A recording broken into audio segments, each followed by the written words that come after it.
remember going to watch a game, a women's game at Durham last year. Couldn't find a toilet. Could not find a toilet. Had to go into the health centre next door. Is there not one in that little brick house? Oh, is it? I don't know if they've moved it. There was last season. Oh. Have a look in there, Belle. I can't guarantee it.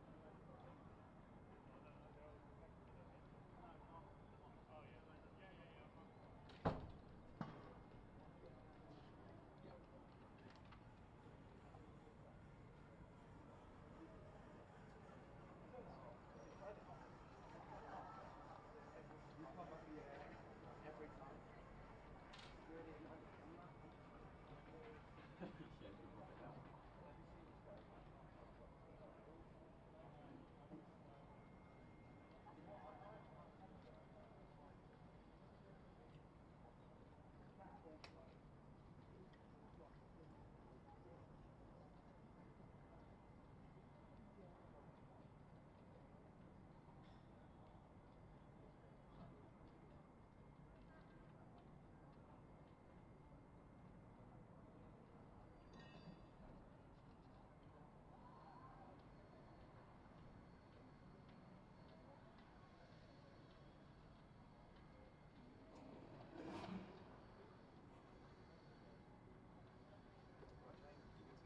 Yeah. Wonderful. In that case, then, we'll have a quick swig of water. And we'll be good to go. Right. Are we ready? Yeah.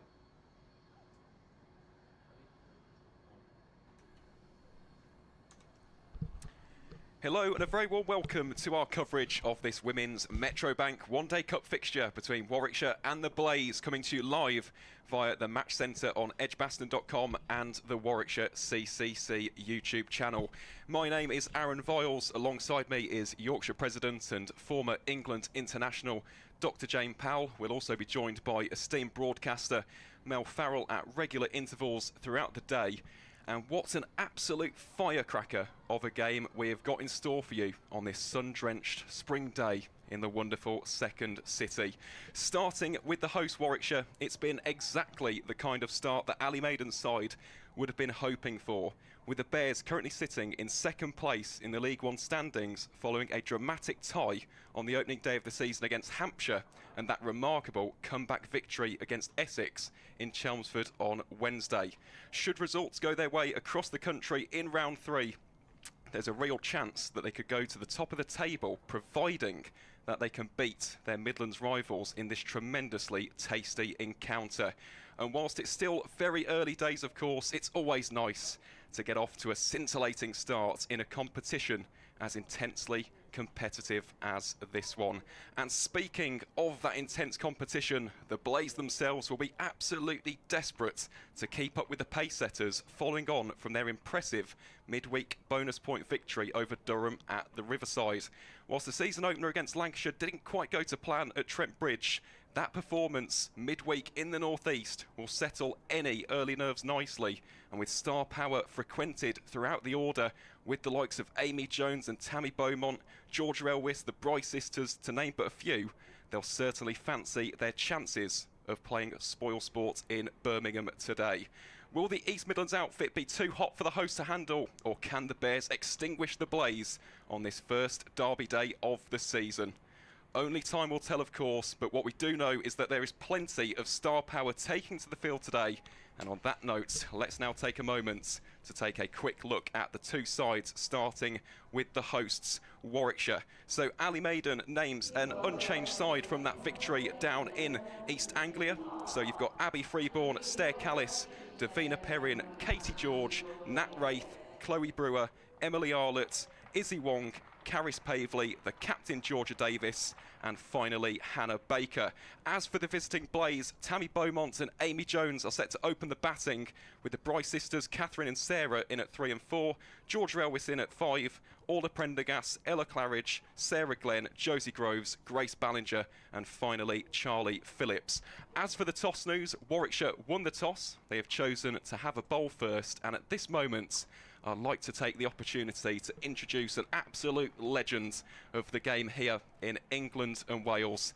It is, of course, Dr. Jane Powell. Jane, welcome to Edgbaston. Thank you very much. Good morning to everybody listening in as well. What a glorious day and what a great time to come to Birmingham, to Edgbaston, to see this competition that you've got two teams really vying to make their mark on the Tier 1 competition, this new competition that we've started this year in England. And it looks like Izzy Wong has got the ball down at the pavilion end, and it looks like we're all ready for the start of this game. I hope that everybody has a good game and that we have a good competition today.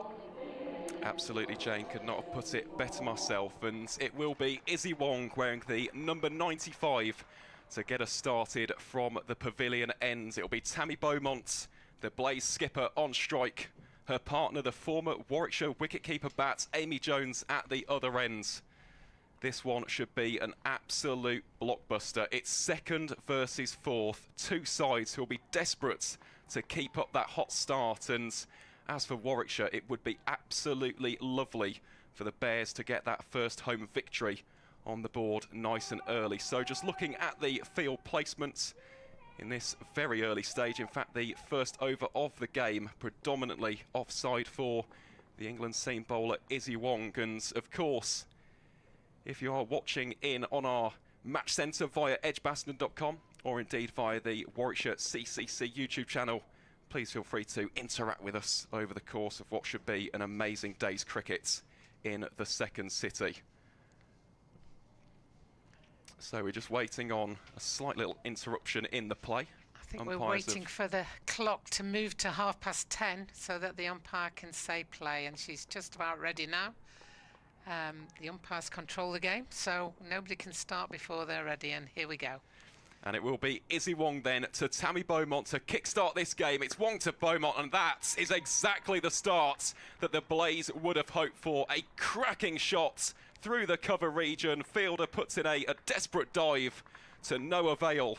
And it is the visitors who get off the mark in some style. That is an impeccable shot, courtesy of Tammy Beaumont.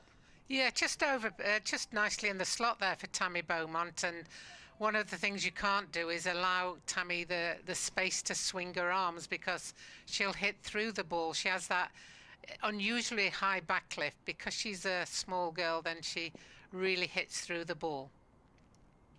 That really was a crunching shot to start things off. That one slightly errant with the line from Wong, going a lot straighter, trying to overcorrect. Thankfully, Chloe Brewer was out there. Sorry, Hannah Baker it was, in its deep square leg to do the mopping up. So just one run from that particular delivery, but it's a nice little start, that, isn't it, from Tammy Beaumont? You come here as the visiting captain, opening the batting, and already 5 runs off the first 2 balls. It's a nice little start, this, for the Blaze. Yeah, I think the first shot was very much a great shot. The second shot was a bit of a mistake, and she got away with it, really. A bit more pace, a bit more connection on the bat, and there was a chance there. Well, let's see what Izzy Wong can concoct here to Jones. Well, she struck her in front, and she's been given. Izzy Wong gets the huge wicket of Amy Jones with the 3rd delivery of the day's play here at Edgbaston, and the former Warwickshire wicketkeeper has to depart for a golden duck. That is exactly what the doctor ordered as far as the Bears are concerned. Blaze find themselves 5 for 1 in the opening over here at Edgbaston. What a great ball by Izzy Wong. She overpitched the first one. The second one was a better ball and just cramped Tammy Beaumont, who took a one, and then the next ball absolutely nailed Izzy Wong. Absolutely nailed Amy Jones, and a great result there for Warwickshire. That's just the start that they'd be looking for, and just the start that Izzy Wong would be looking for as well. She's come through a few trials and tribulations. She's still yet the only person who's taken a hat-trick in the Women's Premier League in India, so for her to come on and just take that wicket with the 3rd ball of the game, then that will lift the Warwickshire team, and they'll be on their toes now, ready to try and capitalise on that with this strong top order from the Blaze. Well, it really is a very strong top order, and As soon as one former Bears player departs, another one enters the fray. It is, of course, Katherine Bryce in at number 3, formerly of this parish, represented Warwickshire in seasons gone by. Let's see what Izzy Wong can concoct here. It's Wong then to Bryce. This one slightly shorter in length compared to the other one. Chance for a run out. There will be a run out here, surely. It's been given at square leg, and the Blaze are massively at sea in the opening over. Katherine Bryce departs first ball from a massive mistake, a big bit of miscommunication, great bit of fielding, and Warwickshire are absolutely over the moon at the minute. Blaze 5 for 2 after just 4 deliveries. I'm like, what was she doing? What was she thinking? The ball went backward of point, but, you know, I think, was that Deina Perin fielding there? You know, everybody knows she's one of the top fielders in the country, and she made no mistakes. She made no error, and she must have been out by a good 2 meters there, you know, and that's the start. Wow, that's the start of dreams, really, for Warwickshire, but a nightmare for the Blaze, really. It really is, yeah. 5 for 2 after just 4 deliveries. A reminder, of course, this is the Metro Bank One Day Cup. This is 50 over cricket.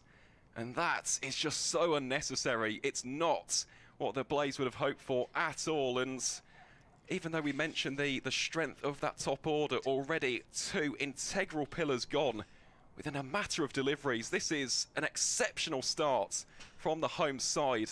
I was just reading the pre-match comments from the head coach, Ali Maiden, and he said that the side is brimming with confidence at the minute. So you can probably tell that there really is an extra pep in the step of Warwickshire at the minute. And then by taking that second wicket, not only would they been on their toes by taking the first wicket of Amy Jones' first ball, but then getting that run out just means you're all on your toes now. You're all expecting. Well, let's see what Wong can craft here. That one very full. Pretty much a Yorker-length delivery, just about dug out by the Scottish international.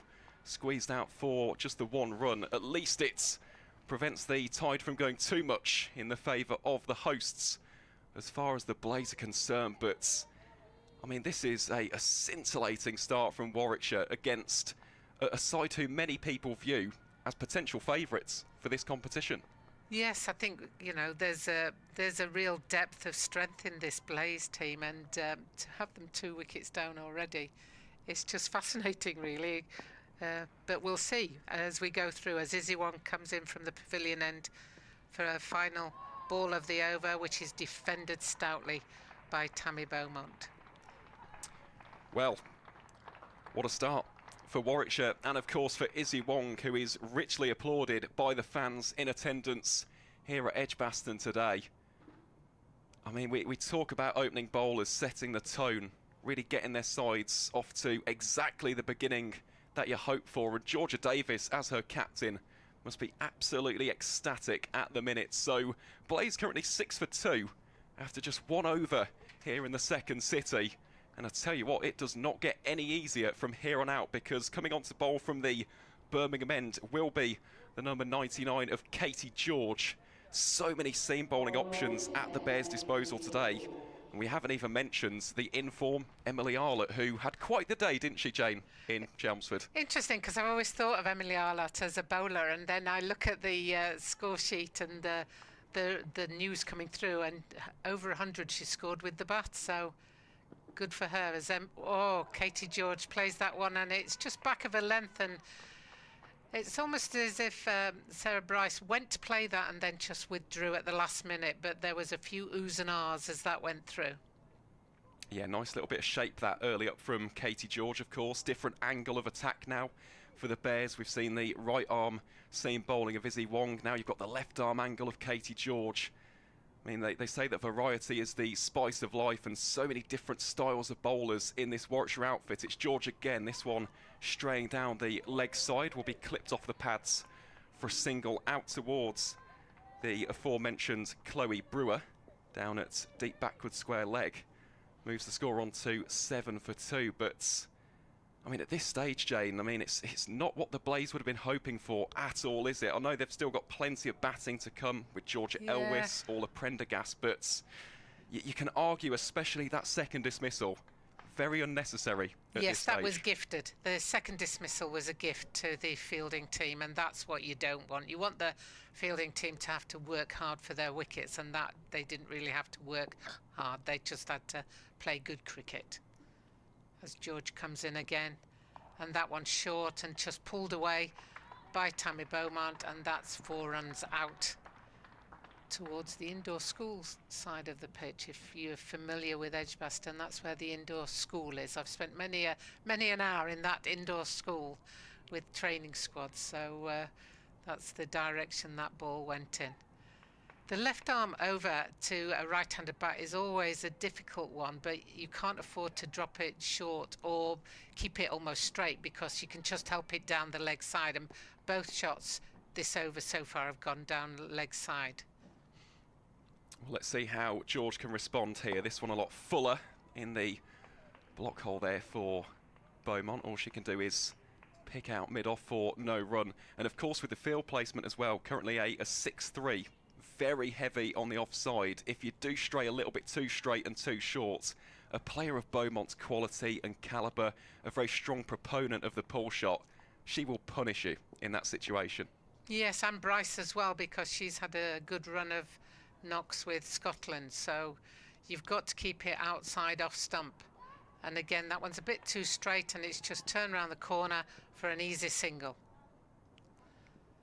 And with the 6-3 field, you're expecting your bowler to bowl to that field, so if you want them to be hitting it out towards the off stump, as the left-hander, remembering that often it will shape back in as a left-hander. You feel it's going away. It's a real difficult one when you're batting against the left-hander, because you're expecting it to go away, but it often just shapes back in, and that's a real difficult line for a right-handed bat. So it's George once more then to Bryce. Bryce steps into that one, attempts to play it through the covers, out to the fielder for no run. I mean, Jane, for yourself, as we see the ends of another over here, Blaze now 12 for 2 after 2 overs. As a batter yourself, what did you prefer facing? Did you prefer facing right-handers or left-handers? Because what you mentioned there, if you are strong through the covers, it does allow you just to open up a little bit. I think right-handers, really, because you face more right-handers than left-handers. There've never been many international left-hand seam bowlers. As you go through, you know, you can pick out the really good ones, but the right-hander you just got used to, so it was more getting used to the line. Once you got used to the line, it didn't matter, because you're playing the ball and not the bowler.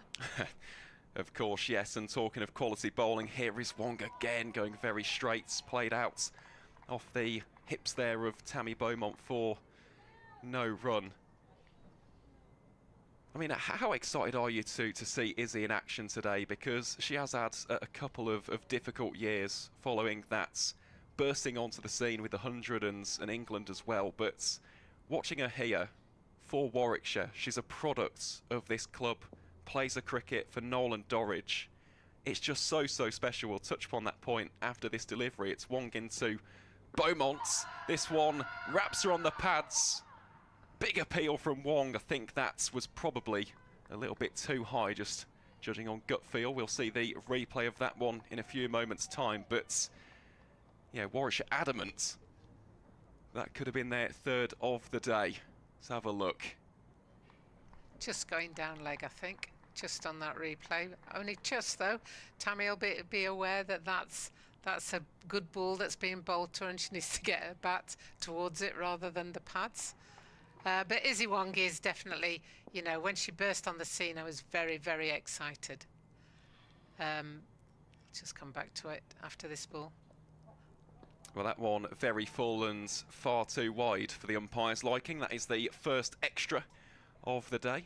And I think England, with the likes of Izzy Wong and with Michaela Gowett, is that how you say it, from Lancashire? Mahika Gore. You know, we've got 2 top seam bowlers now. If they can be looked after and encouraged, then I think that they could be the future for England women's cricket. We certainly hope so. Here is Wong again. That's a really nice line. Excellent length as well. Beaumont almost flirting with that one. Could have potentially induced the edge, but Thankfully for the Blaze, no damage done. It's a very exciting time. Yeah, not just for England, but of course for domestic cricket. Absolutely. Watching players like Izzy Wong and Mahika Gore up in Lancashire. Of course for the Blaze, not to the same level of pace by any means, but Grace Ballinger has been outstanding in recent seasons. There's a lot to be excited about at the minute. As we see Wong into Beaumont once more. This one slightly straying down the leg side, clipped off the pads of the right-hander, down towards deep backward square leg for one more run. Keeps the scoreboard ticking for the Blaze as they gone to 14 for 2.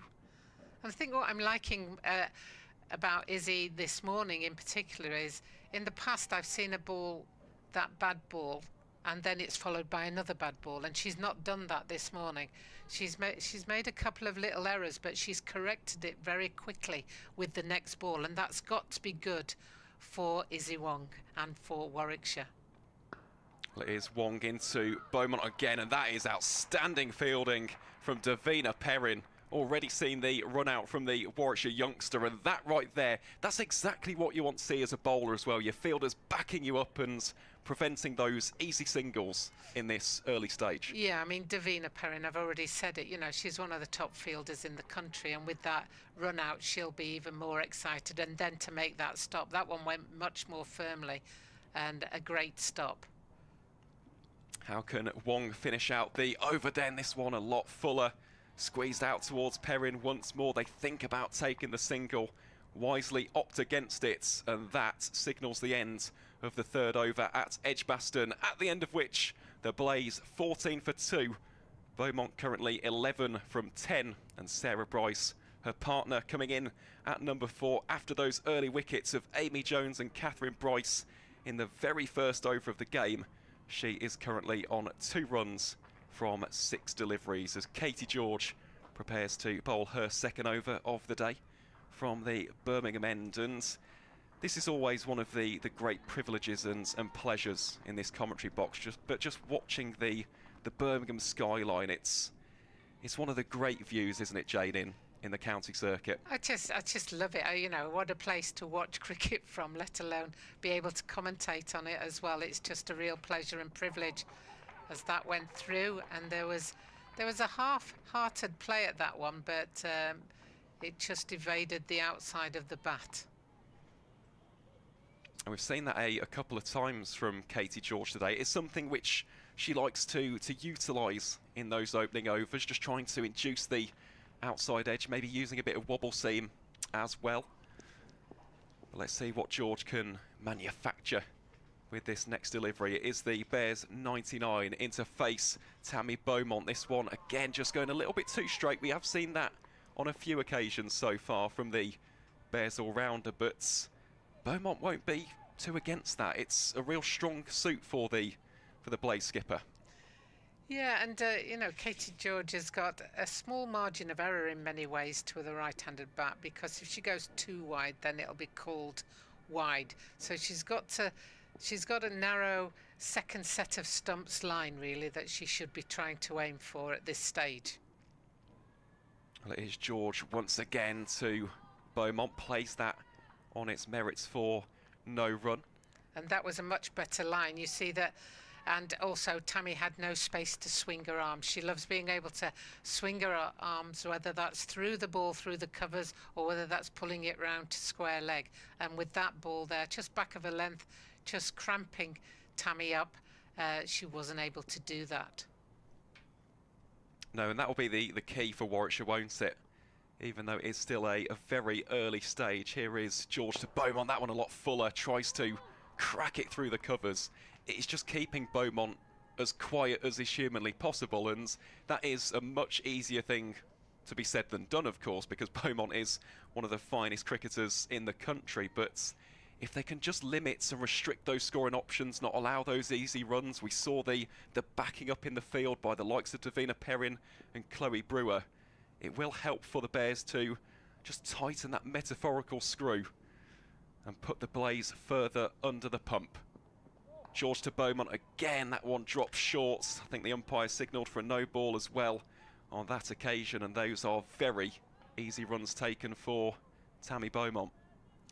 Yeah, I'm always a little bit frustrated when bowlers bowl no balls, because I see them, especially these days, getting their tape measures out at the start of the game. But that's adrenaline for you. Once you're really in the thick of the fight, the adrenaline starts flowing, and sometimes you can just overstep a little bit, as she did there.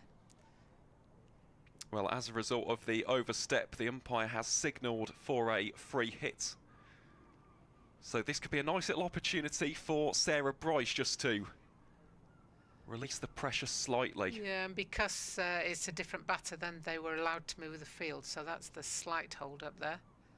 Here's George to Bryce, then Bryce winds up, goes aerial, will be caught here, but it is a free hit. And another no ball signalled. That really is criminal now. One is an error, 2 is criminal. Well, it is slightly frustrating for Katie George, this, because Izzy Wong at the other end has really kept it very tight, with the exception of maybe 1 or 2 deliveries. It was an outstanding start from the right-hand seamer. How can George now respond? She tries to limit the scoring options for the aforementioned Beaumont. Goes short again. Beaumont climbs into this one, pops it over the top of the field, and that is racing out to deep mid-wickets, despite the last-minute dive from Chloe Brewer out there in the deep. That will go for yet another boundary. I think she's injured there. It looked like she was stumbling 2 or 3 metres before the ball, and yeah, she didn't dive. It was more like a stumble, so the physio has raced out there to see how she is. Whether her knee gave way, I'm not sure, but there was definitely an issue out there on the mid-wicket boundary. Well, of course, we hope that this is nothing serious for Chloe Brewer. She was so impressive in that season opener, as you just see the replay of the initial incident. She just slightly overextended there and then gone down. You never like to see it, do you, those off-the-ball incidents, and I mean, they can keep you out for a very, very long time, and Warwickshire can ill afford that, because Brewer in the season opener against Hampshire in what was an unbelievable game, I was here for that last Wednesday, she took 3 for 40 from 6.3 overs, bowling those crucial overs at the death, getting big wickets, got some lovely shape with the in-swing back into the right-handers as well, and of course is a very proficient bat. So we hope that Brewer is back on her feet shortly. Appears to be doing okay for the time being, but she will be taken off by the physios. So and she's not putting any weight on that left ankle, left foot. Oh, that is a very, very painful sight to see. And we thoroughly hope and sincerely hope that that is not a long-term injury for Chloe Brewer, because she will be a vital asset to this Bears side across competitions this season. We do wish her the very best of luck with her recovery from that injury. I think that's always nice to see, though, in a funny kind of way, is that the Blaze physio has also gone over there as well, and you can see that there's a real understanding and empathy between the squads, and they all want the best for individual players in their well-being, not necessarily when they're getting runs and wickets, but certainly in their well-being. Everybody wishes Chloe all the best there and hope that it's not as serious as it potentially looks at this stage of the day. No, it would be a devastating blow, that, and I know how much this season means to Chloe. Of course, made the move to the Midlands, playing for the Sparks, previously was down in Surrey. And ahead of this season, I mean, this is the case for, I think, every single player across the country, whether that's in League 1, League 2, League 3. Everybody is just so excited about this season. It is the brand new dawn for women's cricket in England and Wales, and you never ever like to see someone's season being ended early. So we'll keep you updated as and when we know any further news about Brewer's injury, but yeah, that is not what Warwickshire would have wanted at all. So one final delivery of this 4th over left to bowl. It will be Katie George to Tammy Beaumont, the Blaze captain. Can she finish off this over with a flourish again? Goes for the vicious pull shot, turns that round the corner for just a single, and that will signal the end of the over. So Blaze now 23 for 2 with Tammy Beaumont on 17 and Sarah Bryce on 3 from 7. The partnership just beginning to motor along rather nicely. And the 12th man fielded that, I don't know if we call it 12th man anymore, 12th person. Bethan Ellis, number 7, fielded that ball. So Bethan Ellis, who thought she was going to be bringing drinks out for the rest of the day, is now out there fielding in place of Chloe Brewer. And that was a big over in many ways, not just for the injury, but also the runs. There was 9 runs off that over. So that takes Blaze 23 for 2, having been 14 for 2 at the end of the 3rd over, as Izzy Wong comes in again from the pavilion end. And again goes very full there, allows for Beaumont to open up the arms as she attempts to crack that through the covers. Ultimately cut off there for no run, but Beaumont will love that. The eyes will light up, won't they, with those kind of deliveries, and thankfully for the Bears, the field placement was good on that occasion, but I think that'll just leave a little glimmer in the eyes of the Blaze captain. So it is Izzy Wong once more into Tammy Beaumont. This one slightly dropped back, a bit more of a good length compared to the previous ball, and as such Beaumont just watches that behind with ease and comfort. But at this stage, Jane, you mentioned about the partnership, and we have seen a couple of big overs. If we are to look at the wider context of this match, how crucial, how pivotal is this stand? Because there's still batting capability to come, of course, with George Relwis, Prendergast, Claridge. Sarah Glenn is no slouch with the bat either, as Wong again to Beaumont, carbon copy of the last one, left well alone by the opening bats. How important do you think the Blaze will view this partnership in terms of just setting the foundation and laying a platform for the rest of the innings? I think with 2 wickets down, then you know that you've got to build a partnership. If you don't build a partnership, then it's very easy for it to be like a pack of cards and you fold up quite quickly. So they'll be looking to maintain this partnership, and with the players that you've mentioned, they'll be looking to build partnerships as they go through the innings. Partnerships are always key in cricket. I can remember last year Holly Armitage scoring 100 and something, and Emma Marlowe I think got 3 or 10 or not very many, and I said well battered, and she said I only got, and I said no, you had 110 partnership, and that was phenomenal because we can't afford to lose wickets at the other end. As Wong comes in again, and a big swish by Tammy Beaumont, and there's a loud appeal, but the umpire remains unmoved. It looked like the Warwickshire players believed there was definitely something on that, or they must have heard a noise as we see the replay.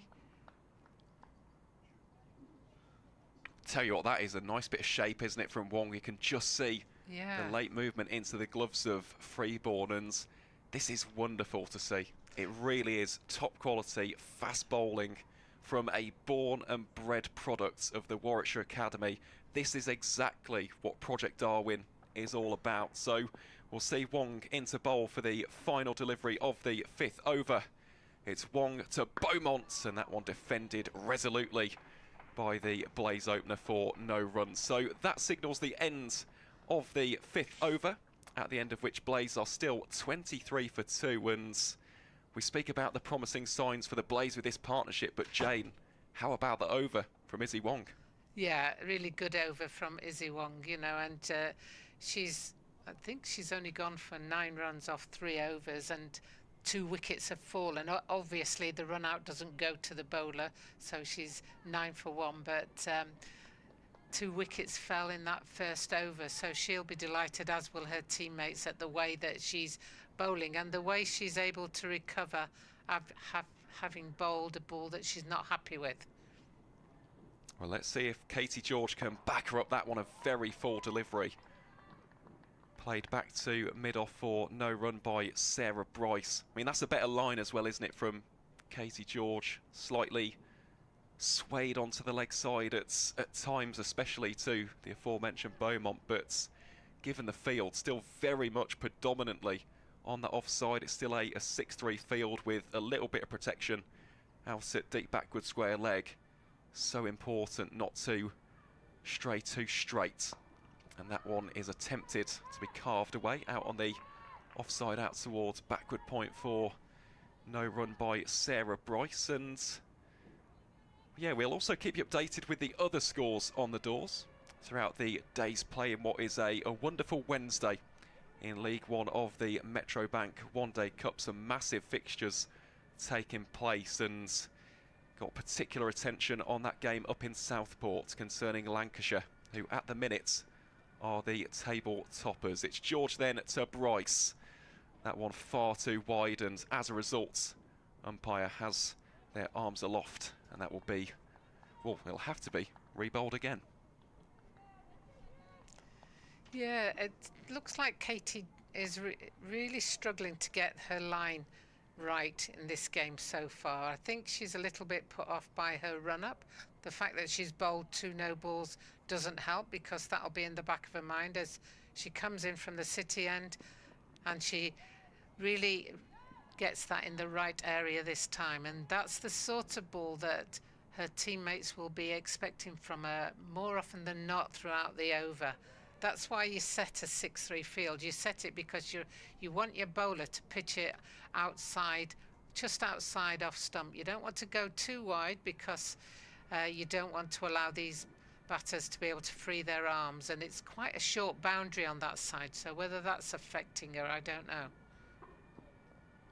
Well, that might be something, and that is an imperious shot from Sarah Bryce. Slams it out towards what would have been a long on fielder, but no one there to cut that off for the Bears. So as a result, it's another boundary in the books for the Blaze. But I think that is actually a very good point that you make there, Jane, and we haven't really spoken about the position of the wicket as of yet. It is very much towards the right side of us here in the commentary box, towards the hollies, so that is a pretty short boundary out in what would be the offside for these right-handed bats. And George, that's a much better delivery.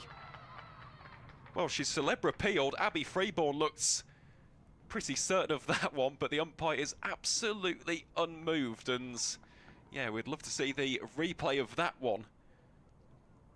Thought that Katie George was going to run off and celebrate that wicket. Let's take a look at this one again.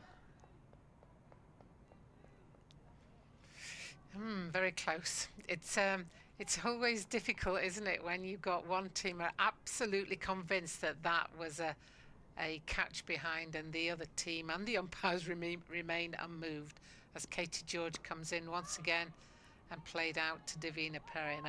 Just looking at the fielders on the edge of the circle out to that offside, it could only be another 15 to 20 yards behind them to the boundary, so that's how short it is, whereas the end, the other side of the pitch away from the hollies towards the indoor school is quite a long one, but they seem to be finding the boundary quite well. And that was a great shot from Sarah Bryce, where she rocked onto her back foot, punched it through, well, cow really, but wide long on for 4 runs. And at the end of that over, it's 28 for 2.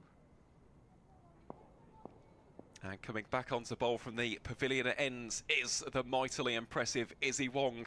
3 overs, 1 for 8, including 1 maiden so far, but she's not going to get a wicket with that delivery. That has been caressed through the cover regions with great aplomb by Tammy Beaumont for yet another fine boundary. And that is not the first time we've said that in the early stages of this game. As much as there was chaos and carnage in those first 4 or so deliveries, Tammy Beaumont has been the absolute embodiment of cool, calm and collected in this innings so far. Moves the score on to 32 for 2 after 6.1 overs.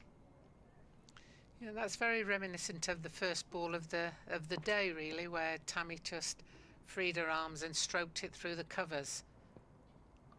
Well, Wong on this occasion overcorrects, goes far too leg side, and as a result offers up some very easy pickings down the leg side for Tammy Beaumont, who is now striking at exactly 100. She's got 25 from 25 balls, and we alluded to the partnership just growing a little bit earlier on, Jane, in what was a pretty slow start for the Blaze, but it now stands at 31 from 36 deliveries. It's pretty handy, this, for the side in orange. How can Izzy Wong reply to that one? Well, that's a much better delivery, just straightens up and drops it slightly shorter than the previous one for no run. Yeah, and Tammy Beaumont, you know, every team would want a Tammy Beaumont. She just goes about her game and she just keeps the score moving. If the ball's there to hit, then she'll hit it. But she won't necessarily take any undue risks at this stage, so she'll have that composure to know when she can just turn it around the corner for 4 or strike it through the covers. And there's that through the covers as I speak. Well, that is wonderful commentary there, Jane. Very insightful. I think it's just Tammy's ability to remain focused on play. You know, for all you youngsters out there, just play each ball on its merits and just play one ball at a time. Don't get ahead of yourself and don't look back, because the only ball that matters is the next ball to come. And with that, you know, she just showed that maturity and that composure and that class, really, of being able to just strike it through the covers as Izzy Wong comes in once again from the pavilion end. And that one's back of a length, and she just plays that down. Yep, and rightfully so, not taking any undue risks at this stage. I mean, Tammy Beaumont, you'd argue, probably is the wicket, the talismanic figure, the captain of the East Midlands outfit. And I know we've been speaking a lot and talking about the flair and elegance of Beaumont and her ability to rack up big runs, but this so far actually is her biggest score of the campaign to date. I'll touch upon that after this delivery, which is given as a wide by the umpire, so Wong will have to re-bowl that last delivery again. But against Lancashire in the season opener at Trent Bridge, she scored 4 runs and then backed it up with 22 up in the northeast against Durham. I mean, if she can hit a 50 or even a big century plus score here today, I mean, it's the perfect way to set her up for the rest of the campaign, in which she will play a massive role in the Blazes' quest for victory. So it's Wong, final time in this 7th over to Beaumont.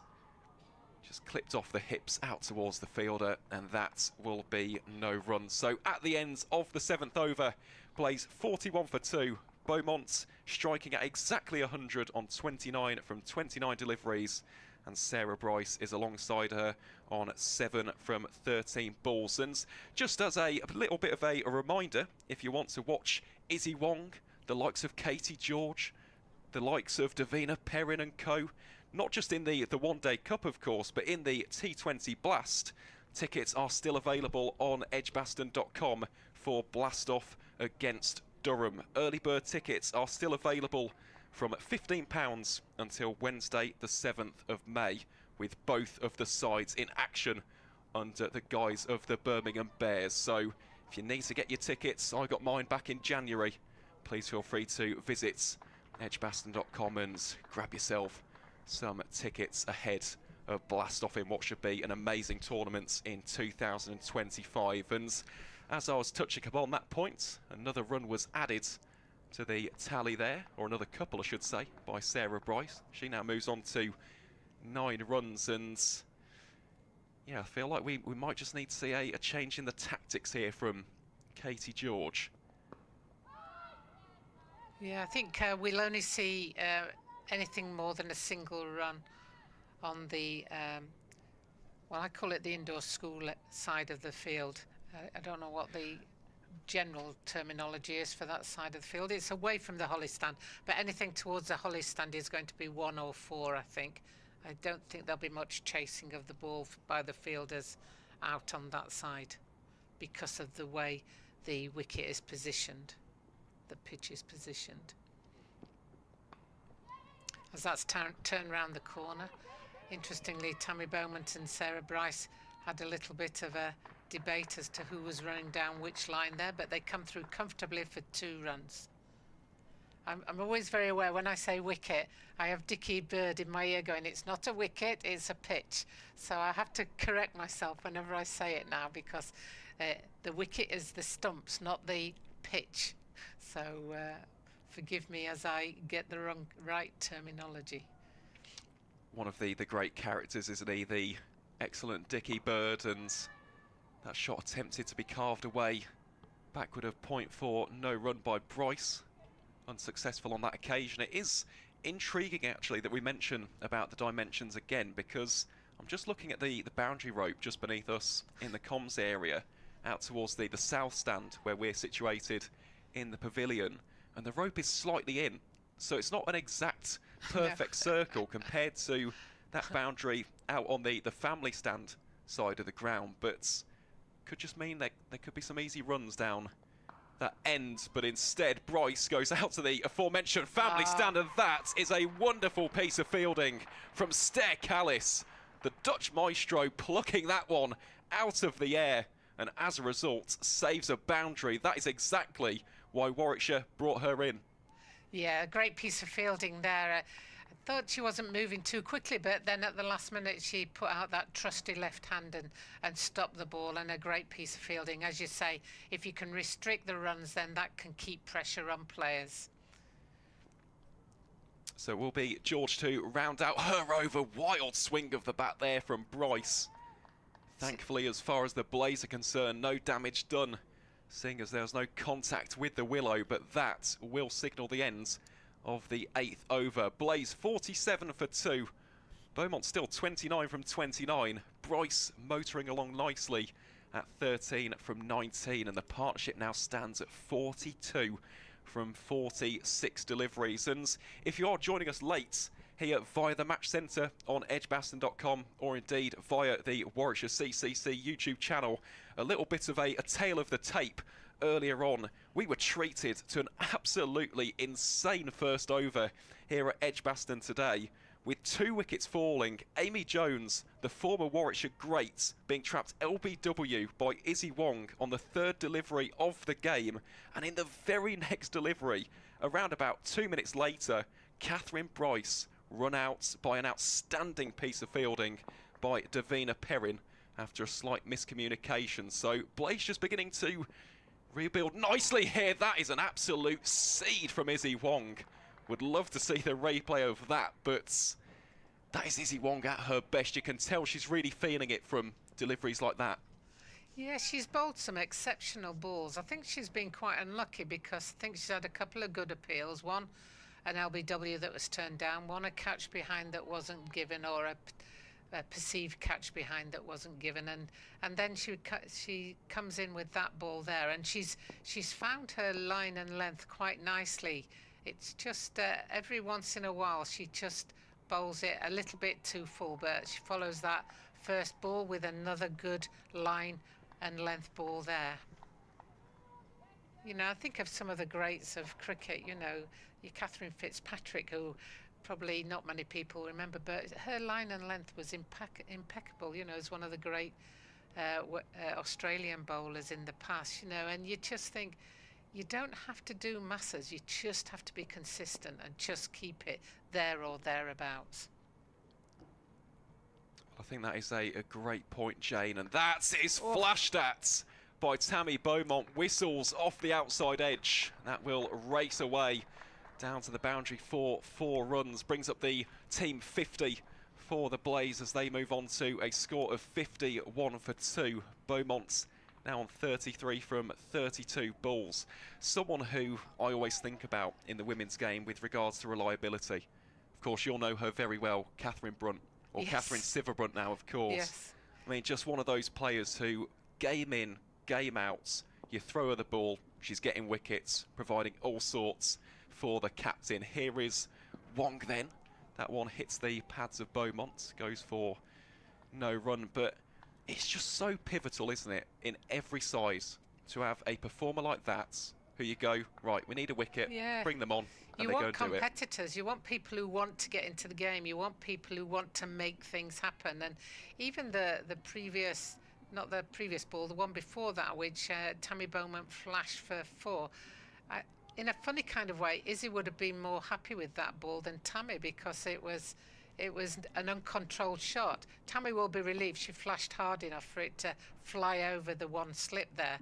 But that's the type of competitor that you want as she comes in again, and that's just turned round to a short mid-wicket, fielded well, backed up by Deina Perin for the single.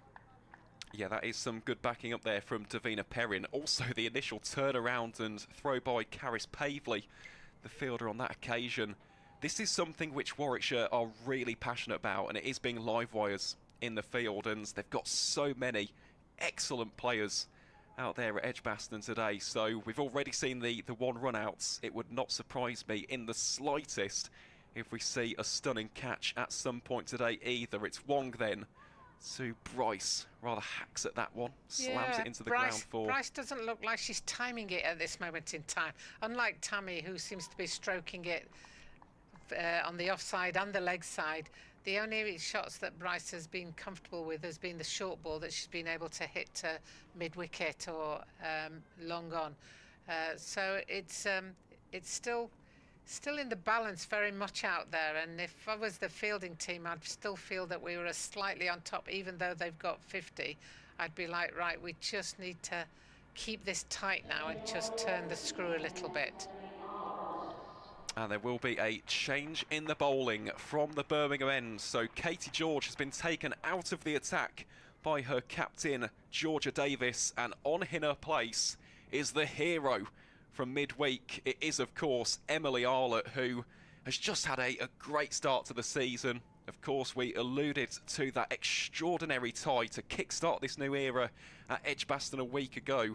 She took 2 for 30 from 9 overs, which included a maiden. And we've just had this entire dialogue, haven't we, Jane, about control, reliability, consistency. This is exactly what you get from Emily Arlott.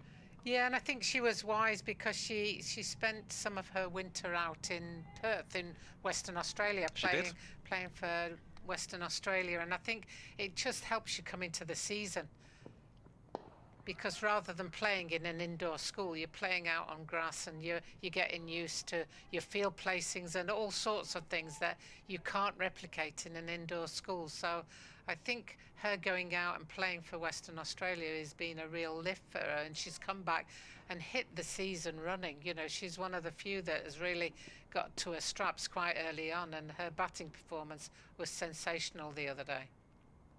It most certainly was. We'll touch upon that in a lot more detail, I imagine, as we see the Warwickshire batting innings a little bit later on. It's another nice little shot round the corner for a single. At this moment, I may also just update you from some of the other matches taking place up and down the country. In the game between Surrey and Durham down in Beckenham, the home side Surrey are currently 68 for 1 after 13 overs.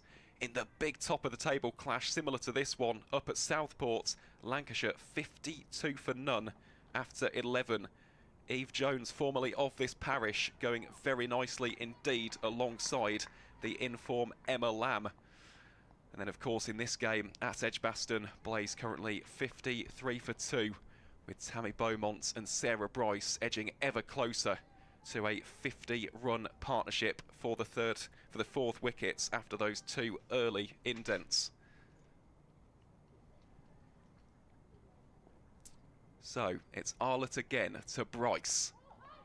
That one not played too convincingly. Arlott's already making things happen.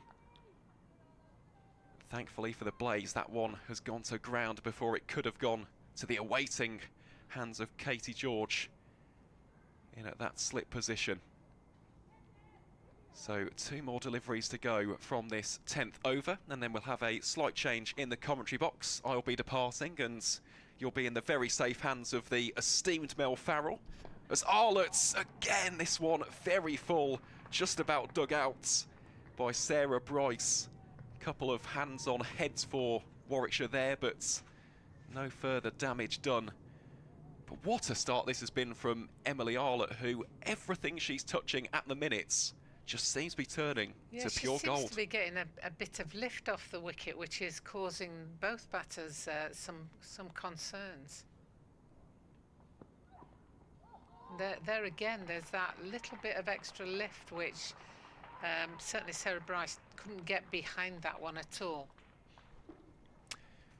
Well, at the end of the 10th over, Blaze now 53 for 2. And we will have that aforementioned change in the comms box. So I'll leave you in the capable hands of Dr. Jane Powell for the next few seconds. And once I've departed, you'll hear the dulcet Australian tones of the great Mel Farrell. Well, it's a good start. Both teams will be okay at this moment in time after 10 overs, going along at 5.3 and over. Even I can work out the run rate when it's 10 overs. 53 for 2 for the Blaze. They'll have been really shocked with their opening over where they lost 2 wickets, but now they've come back into it, and the partnership at the moment is on 48 between Beaumont and Bryce, as I'm joined by Mel. Good morning.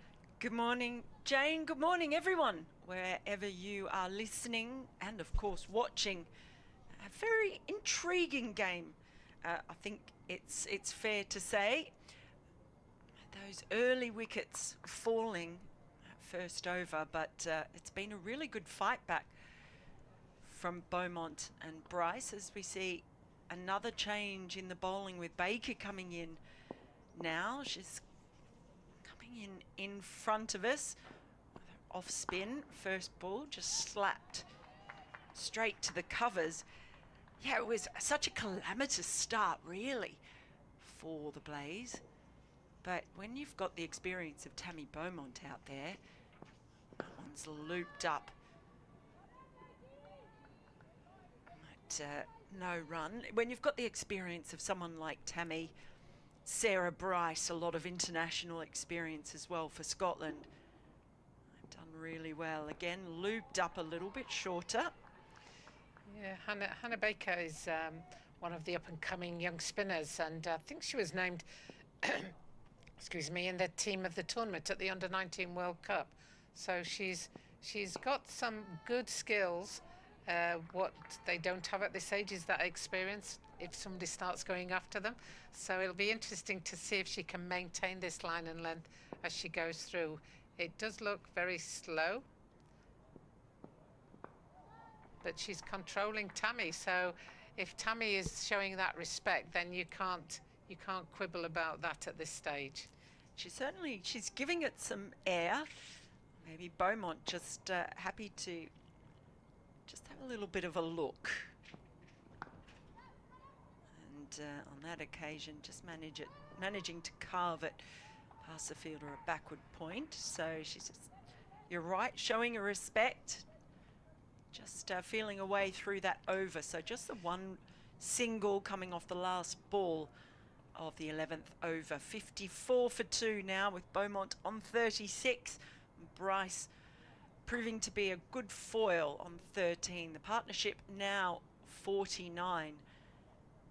Exactly what the Blaze needed. You feel it was a pretty hectic first over. Lovely ball.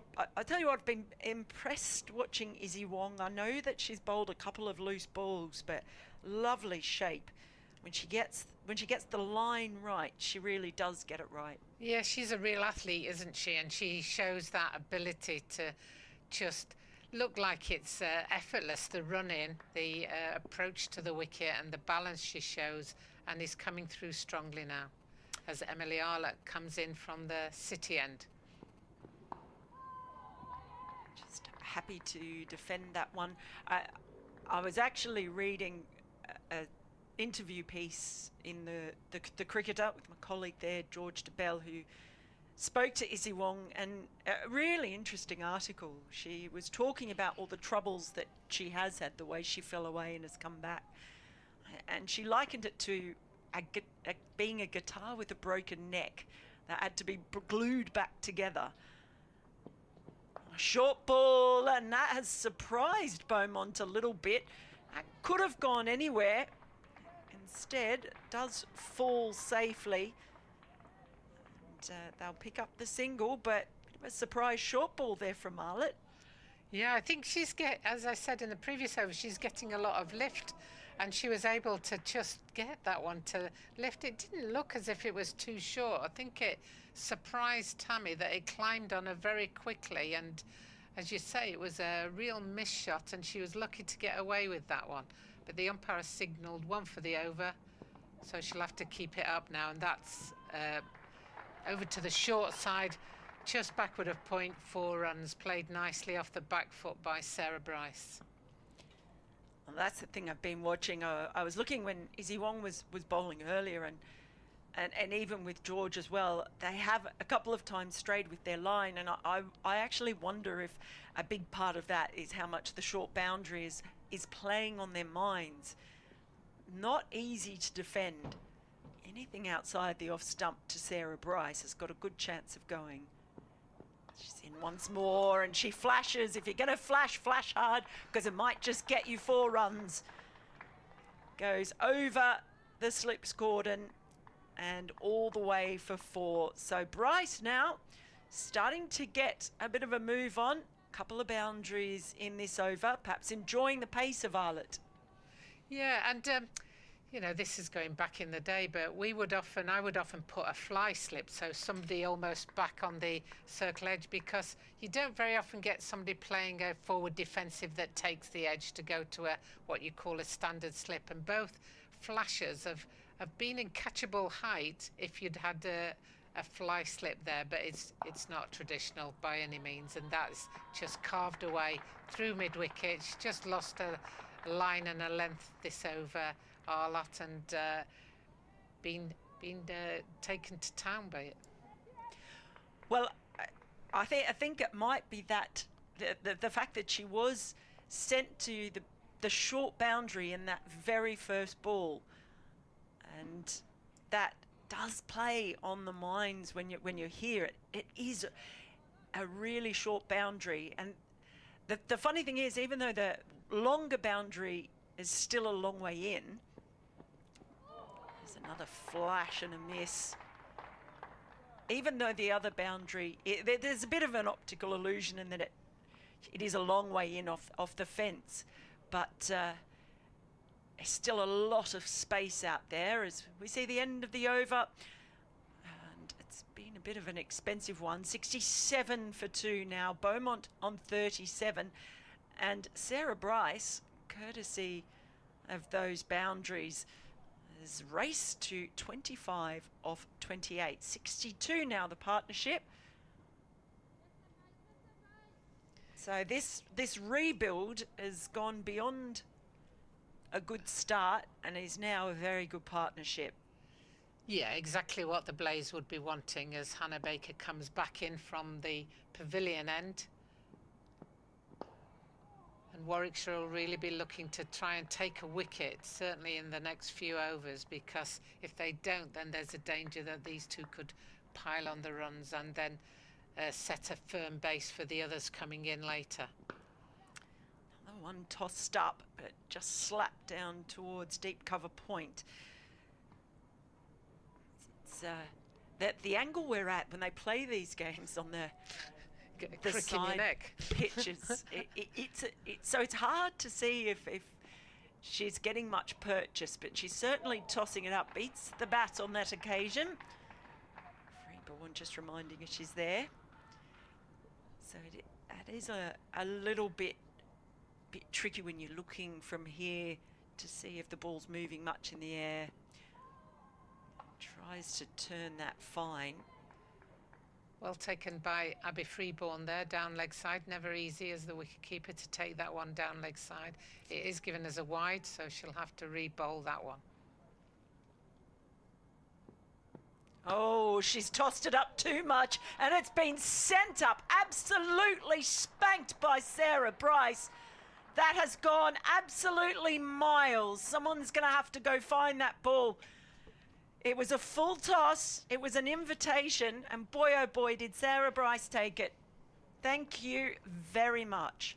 Yeah, that went into the back of the Hollies stand, and that'll give you an indication of just how short that boundary is. But take nothing away, that would have been certainly a boundary anywhere around the ground. but well hit by Sarah Bryce, who moved her. I think Hannah Baker just gave almost too much air on that one, and Hannah Baker moved her feet. Sorry, and Sarah Bryce moved her feet superbly and hit it on the full over cow corner, I guess. We've just got a delay now because someone's trying to find the ball, is it? Oh, no, it's back now. The umpire was playing Just with the ball. Have a look at it. Might have a chip off it as it fell in the stands. Right, well, Sarah Bryce on fire. She leans back and pulls this one firmly again. It's another boundary. Well, Baker now being taken to task, and Sarah Bryce started off with a fair bit of circumspection, you might say. Took her time getting in after those 2 early wickets, but she's now taking the pressure off Tammy Beaumont and decided she's going to make the most of these loose deliveries. Next ball, just played backward of point. So she's gone for 12 off that over. Yeah, that's an expensive one. 79 for 2. Now Beaumont on 38. 38 off 46. Bryce now 35 off 32. So she has really taken on this challenge and been quite happy to be the aggressor. Partnership now 74 off 76. Yeah, I think the wicket looks quite a nice one for batting, you know, and I think it's tricky when you first get out there, but I think you just have to be patient and just have a look at what's going on. It's very difficult, or I would find it very difficult to set a total with this pitch because of the fact of that short boundary there. And in the last 2 overs, Emily Arlett went for 13 and Hannah Baker went for 12. So we've had 25 runs in the last 2 overs, which makes quite a difference to the total. As Emily Arlett comes in once again. Yeah, I like the way that this pair have handled this partnership. And you see that communication when one knows the other's on fire, and you can almost see at times that baton being passed back and forth as it is at the moment. Beaumont comes down the pitch, and would you believe it, she's gone. That was an excellent take. Wonderful work by Freeborn, the wicketkeeper, and that magnificent innings by Tammy Beaumont had started so well, comes to an end. Just gets the edge, hit her high on the bat. She's been getting that extra bounce. Has Arlett. And what a take that was. Diving, that's a brilliant bit of work. Yeah, brilliant take from Abby Freeborn. It's almost like she saw the ball and she dived and the ball landed in her glove. But that's what it's all about. It's about making yourself go to the right areas at the right time and being in a position ready to take it. And that was a great take by Abby Freeborn. I think she surprised herself, but she did everything right. She watched it as the ball deviated, she moved, and she took a great catch. A really superb piece of work with the gloves. And Beaumont had just come down the pitch a little bit as well, which I think exacerbated that bounce.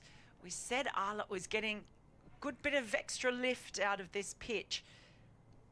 And maybe that little couple of steps down the pitch by Beaumont just meant the ball leapt on her a little bit. But really good piece of bowling. That was a good line. And that is really the breakthrough they desperately wanted to have, because Bryce and Beaumont were just starting to dominate proceedings out there. Georgia Elwes is the next batter in. It's taken the pace off that one, Arlett. Full delivery first up. Georgia Elwes, well, if you're replacing Tammy Beaumont, you like to have another player with a vast amount of experience and international experience as well. And you get that with George Elwes. You sure do, as Emily Arlott comes in. And she's bowled 2 very good balls now. But the one thing you need to do when a new batter comes in is make sure they have to play at the ball. You don't want them to get used to the speed by just watching a couple go down the offside. You don't want to give them a free hit. And Emily Arlott has done exactly what you need to do when a new batter comes to the crease. So Georgie Elwes will know she's got to keep concentrating. And another dot ball from Emily Arlott. Emily will have been disappointed with the previous over where she went for 13 runs. And I think you're right, dead right, Mel, when you say that I think she's put off by the short boundary over that side. But she's got the experience now to be able to pull that back. Oh, and that's moved back in. See free ball moving to a left to take that one. Hands on the head of Arlott as well, which suggests that might not have been too far away. The end of the over, a good one from Arlott. The 3rd wicket falling for the Blaze. They are now 79 for 3. Bryce now, the senior partner out there on 35. Elwes yet to score. It'll be Bryce on strike for the next over. Baker, who was another who was taken apart a little bit in her previous over. Just see if she can follow up the wicket maiden by Emily Arlott. She's got 2 fielders on the boundary on that leg side. Oh, she flights it and flights it, my goodness. She could almost run down and bat off her own bowling. Pace off. That one's a bit quicker. Just a bit flatter. Yeah, flatter and quicker. So just mixing things up a little bit here. She did bowl a full toss to Bryce, who deposited it in the back of the Hollies stand in her last over. Oh, and flights that one again. She's not afraid. It hasn't put her off in being willing to toss it up and try and entice them. Let's see if there's no change in the field for the new batter. Georgie Elwes going down to face strike as she takes her guard. And so they've got a deep mid-wicket and a deep backward square leg, most a long leg. It's a flatter delivery, and that fielder down at long leg has to run fine to keep it to a single. But that is Elwes off the mark. Yeah, with the introduction of all these new shots, paddles and different things, then the captain really has to think about where do I place my field to cover for a ball that's not a bad ball, but wouldn't normally go in that direction. And that was very well fielded by Deina Perin. Yeah, she's a bit of a jet, isn't she? Yeah. She's a great fielder. Been very impressed by Perin. Another full floated delivery. But keeping a line outside the off stump, so very much aware of that short boundary. End of the over, 82 for 3. Bryce now on 37. Elwes getting off the mark in that over. She is on 1. Yeah, it's interesting how the Blaze will go about this now, because they really need to rebuild another partnership. They need to make sure that they don't give any other easy wickets to Warwickshire. Warwickshire are fielding very well today. They make sure that the bowlers are sticking the ball in the right area. The 2 poor overs that we've had went for 24, 25. And that's the difference between Blaze being okay at the moment and them being really up the creek without a paddle. You know, take 24 off that score and they'd be 60 for 3 and would be, you know, you'd be, ooh, this is a bit dangerous, a bit dodgy. Wasn't quite sure what you were going to Yeah, say well. there, Deina. So take the single. I'll keep it family friendly. Keep it family friendly for everyone who's watching. By the way, don't forget that you can watch this game via the match centre at edgbaston.com, where the YouTube pictures are linked up with the scorecard, and we've got all the match highlights and live text updates as well. As Arlett continues. That one just dug out. Yeah, don't forget, wherever you're watching, I'd love to hear your comments and thoughts. Give it a like wherever you can as well if you're on YouTube. You love seeing that community on the YouTube account. I know, many of the fans enjoy having the opportunity. It's been brilliant live streaming for the women's game, allowing a lot of games to be seen that might not have been able to before. It's nicely played, but straight to the fielder. Yeah, you're talking about the different shots and how that has made things perhaps a little more complicated for captains. But then you throw in the added extra of a short boundary like we've got today, and I know I've mentioned it a few times, but I do think it might be quite key to how things go. Outfield looks good too. Oh, she's just cramped her a little bit for room as Elvis tried to play across the line. This is a good little spell from Arlett. Response to being carted about a little bit. Yeah, she's really pulling it back in, and I think her experience through the winter has shown that when a player goes after you, as she alters the field now, she just pushed cover out onto that boundary. They've not moved very far. It's only about 15 to 20 yards, so she hasn't had far to go from the inner ring. Short ball.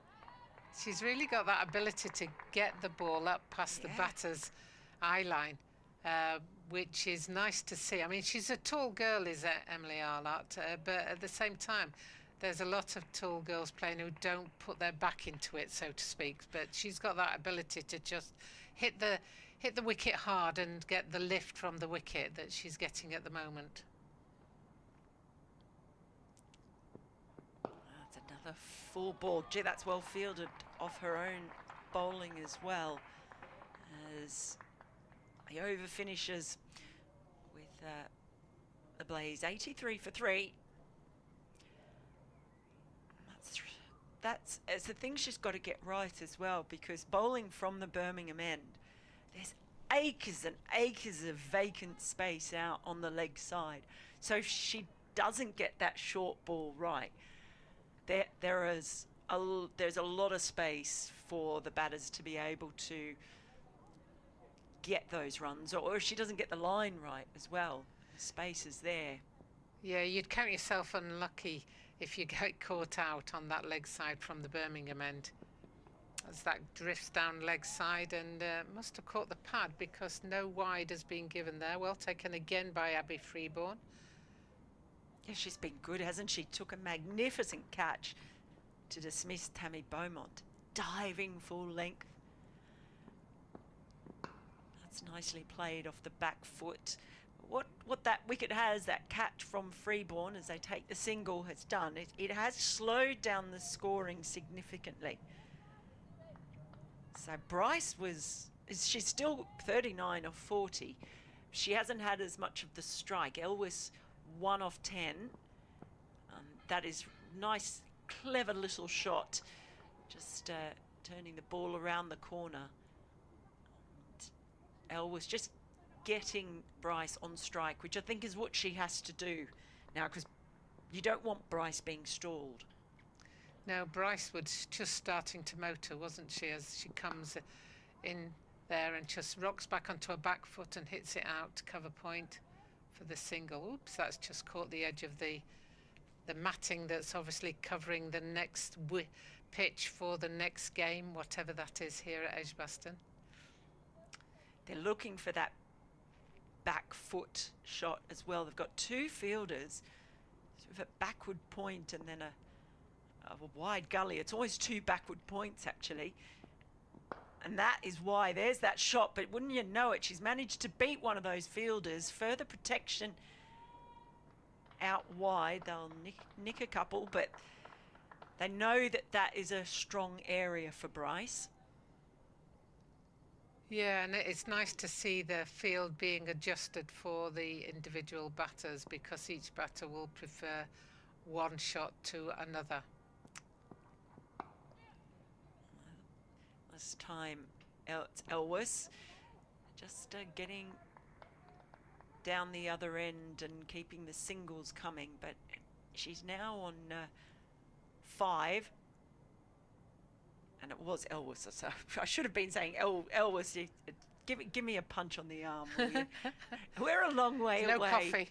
No coffee. Long way away. It was Elwes who they had the 2 backward points in for. It's 89 for 3 with Elwes on 5 and Bryce on 40.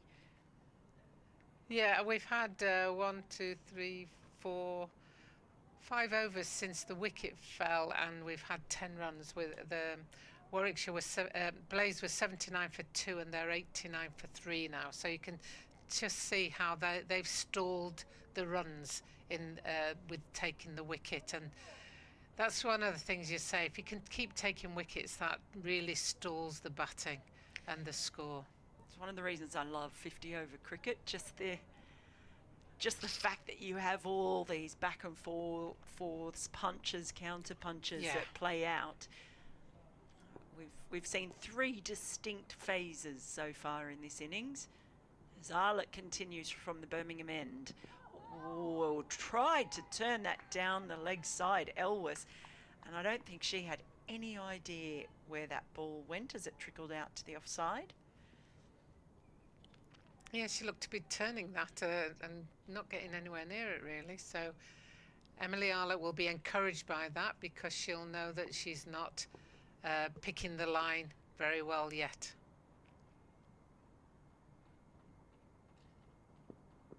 Down the track comes Elwes and beaten on the outside edge. We've seen a few nicks. We've seen a few thick edges fly over the keeper and slips cordon and go for 4. But on that occasion, she just hasn't quite got it. Well, she hasn't got herself in yet at all. She's faced 15 balls for her 5 runs, mostly content to nurdle it around. But that's nicely played off the pads. It's flicked away through the leg side.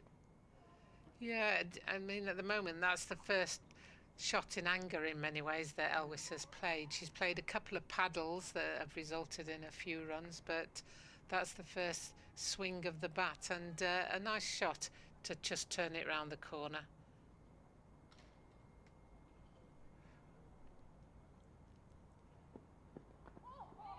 That's an inside edge, but no damage done. You can see it got the Warwickshire fielders a little bit excited for a fraction of a second. Yeah, I really like the way that Sarah Bryce really does sprint that first run and is always looking for the 2. There wasn't a 2 there, but if there were, then she'd have put herself in the best position to take it.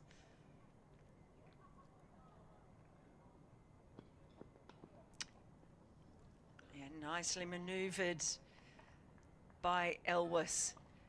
That was a shot she was trying to play on the previous delivery she faced, but managed to get bat on ball this time. Yes, well, Sarah might have a word with her sister about running between the wickets, because that first run out, there's a lot of miscommunication. It was messy. There's that short ball again, and it has a pretty good effect, but does fall safely.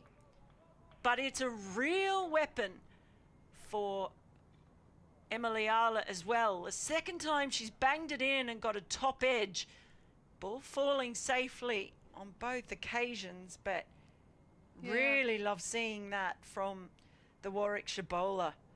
I wonder if the fielder, I think that's Callis out there, I wonder if she picked it up, because she overran it in the end from an angle point of view, but didn't run towards it. You know, it's one of those, it's not always easy when you're using a white ball and there aren't people sitting in these white seats around Edgbaston, because sometimes you can lose the ball when it goes aerial in the seats.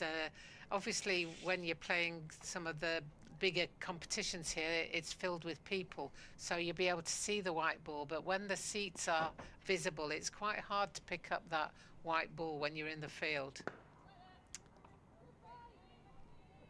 So Baker is back. Yeah, most of the fans who are here, there's a few in the Hollies and the rest are around the scoreboard. That's nicely played on the full. Just turned around the corner by Elwes. I think really her job at the moment is to keep playing those singles, give Bryce as much of the strike as possible at the moment. Especially early in the over.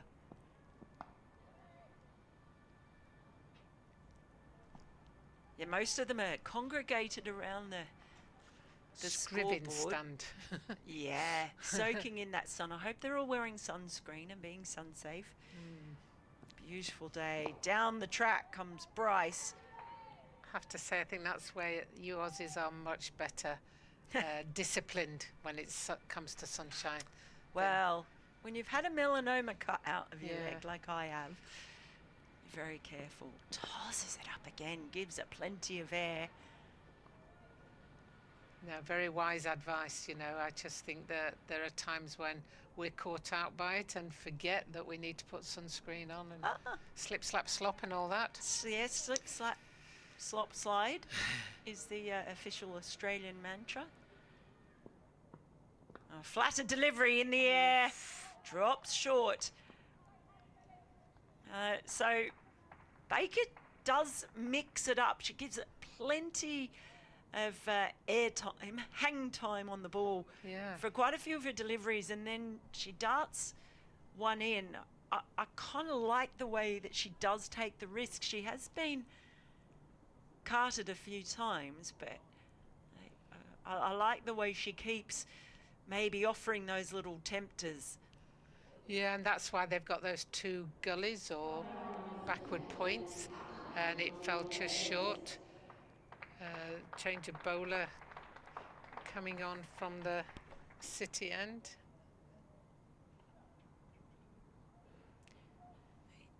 It's Georgia Davis. Yeah, Georgia Davis coming into the attack for the first time.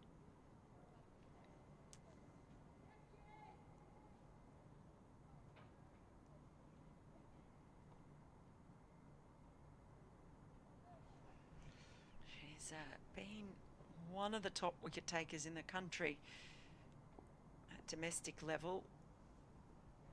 She'll be bowling from the city end. And that's nicely played in the end, and it's going to run away for four. Pretty quick outfield here at Edgbaston today. And that brings up the 100 for the Blaze.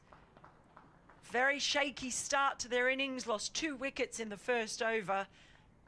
But a partnership between Sarah Bryce and Tammy Beaumont, and now this one involving Bryce and Elwes, has got them to their 100.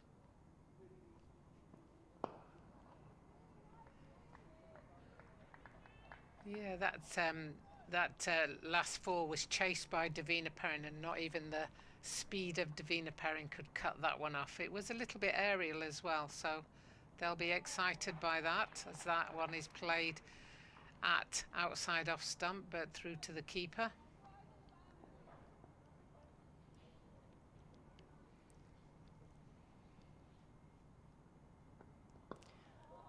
Just darts that one in. Great story, Georgia Davis, a police officer on the beat. A great example of just what professionalisation of the game does and how it can bring women back into the game. Full ball, it's carved away, but there's a sweeper on that short boundary, keeps it to a single. Yeah, she made her England debut last year in that series against Ireland. I was lucky enough to be over there for that series. It's really a wonderful time. I do love heading over there. Yeah, it's a great crack, isn't it? Oh There's my an goodness, appeal, and and she she's has gone. the wicket. She's got her. So just attempting Elwes to cut that ball away outside the off stump, and she's feathered it to Freeborn, who has been immaculate behind the stumps today. So there is the breakthrough. And these two teams continue to throw punches. It's been quite a fascinating innings so far. It's the 4th wicket to fall now with 101 on the board.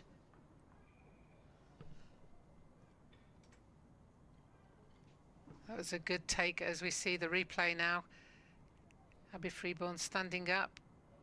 And it just came very quickly off the bat, but Abby Freeborn's hands were superb in the right position. Just came up with the ball and made sure that she was behind it. Really well taken. And just when you think one side is getting on top of the other in this match, or this inning so far, it's just another little twist. It's been really good contest so far. We're going to have a change in the commentary now with Aaron coming back in. And Hannah Baker continuing right in front of us. Good morning, Aaron. Oh, is it morning? Just about, isn't it? 5 minutes to go as Baker goes very straight with that one yet again. Yeah, it's been a very intriguing passage of play, hasn't it? This last half an hour or so, really. I mean, the big wicket was Beaumont, wasn't it? That's kind of opened it up for Warwickshire now, but it's all about tightening that screw, and that one is another run off the bat of Sarah Bryce. Brings up an excellent 50 from 53 deliveries. It's her first 50 of the season for the Blaze. Follows up that 34 against Durham midweek in sensational fashion. And if the Blaze are to put on a big score today, the Scottish international will play a major role in that. I can guarantee that much. So, well batted, Sarah Bryce. And that brings on to strike for the first time today the Irish international, Orla Prendergast. Yeah, I'm a big fan of Orla Prendergast. She's just so athletic. When you look at her, she's someone that you know would have been an athlete, a success, I think, in pretty much any sport.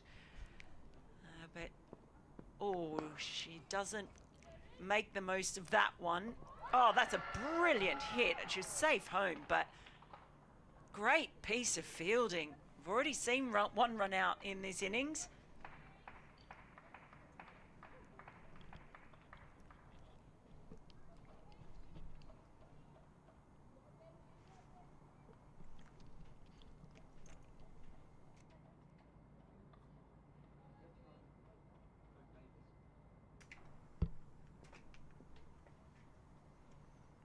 Yeah, it was some fine fielding that from the Bears captain Georgia Davis. So Baker, 5th delivery of this over. That one flailed out towards Stair Callis at deep point for the 1 run.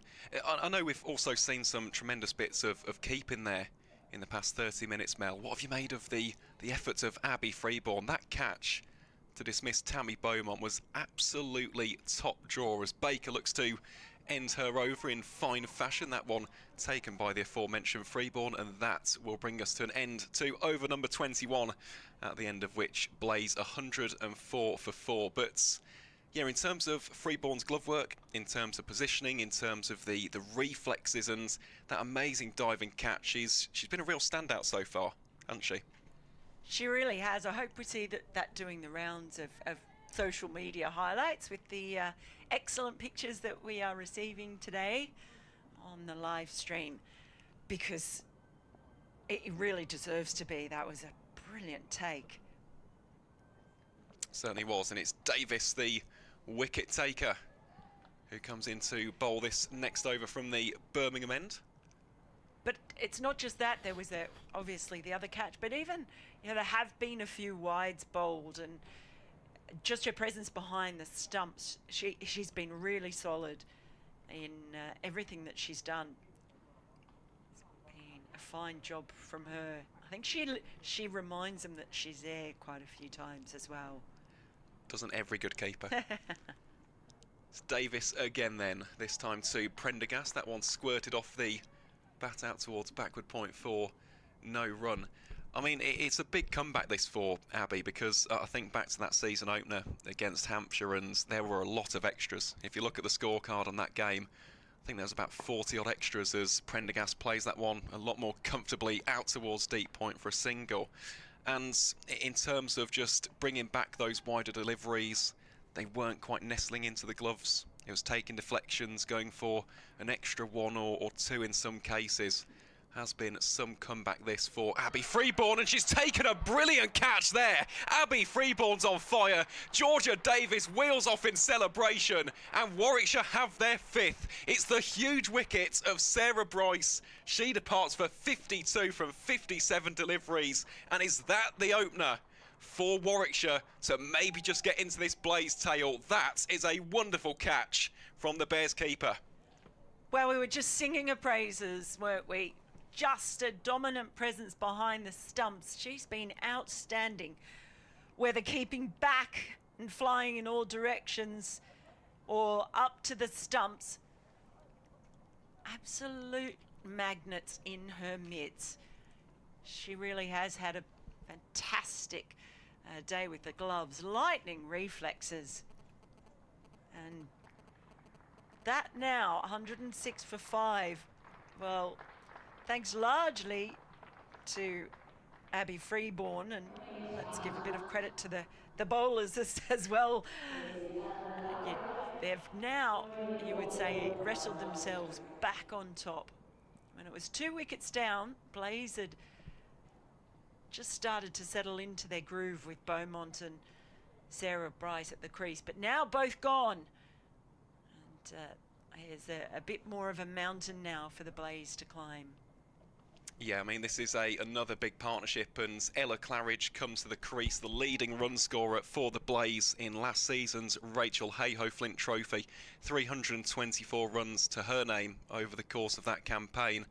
Another wicket that Warwickshire will be absolutely desperate to claim early. That's another really nice delivery from Georgia Davis, pitching it on that penny piece. Excellent line and length so far, and she is being backed up magnificently by Abby Freeborn with the gloves. So, final delivery of this 22nd over. It's in towards Claridge, attempts to play that out through the covers. Instead, finds the fielder, and you can hear through the FX mic the rich round of applause from the Warwickshire fans in attendance. That is an excellent over for the hosts, at the end of which the Blaze restricted to 106 for 5. Yeah, they were just travelling so nicely, weren't they? But talked about the reason I love this format is that there's room for so many. And they were 5 for 2. Bear in mind when they lost Amy Jones and Katherine Bryce, and then that partnership had sort of settled in between Beaumont and Sarah Bryce, the 2 Scotland internationals playing in this game. But I suppose when you lose 2 early wickets, there's always, that's such a, they'll be really frustrated, particularly I think by that early run out.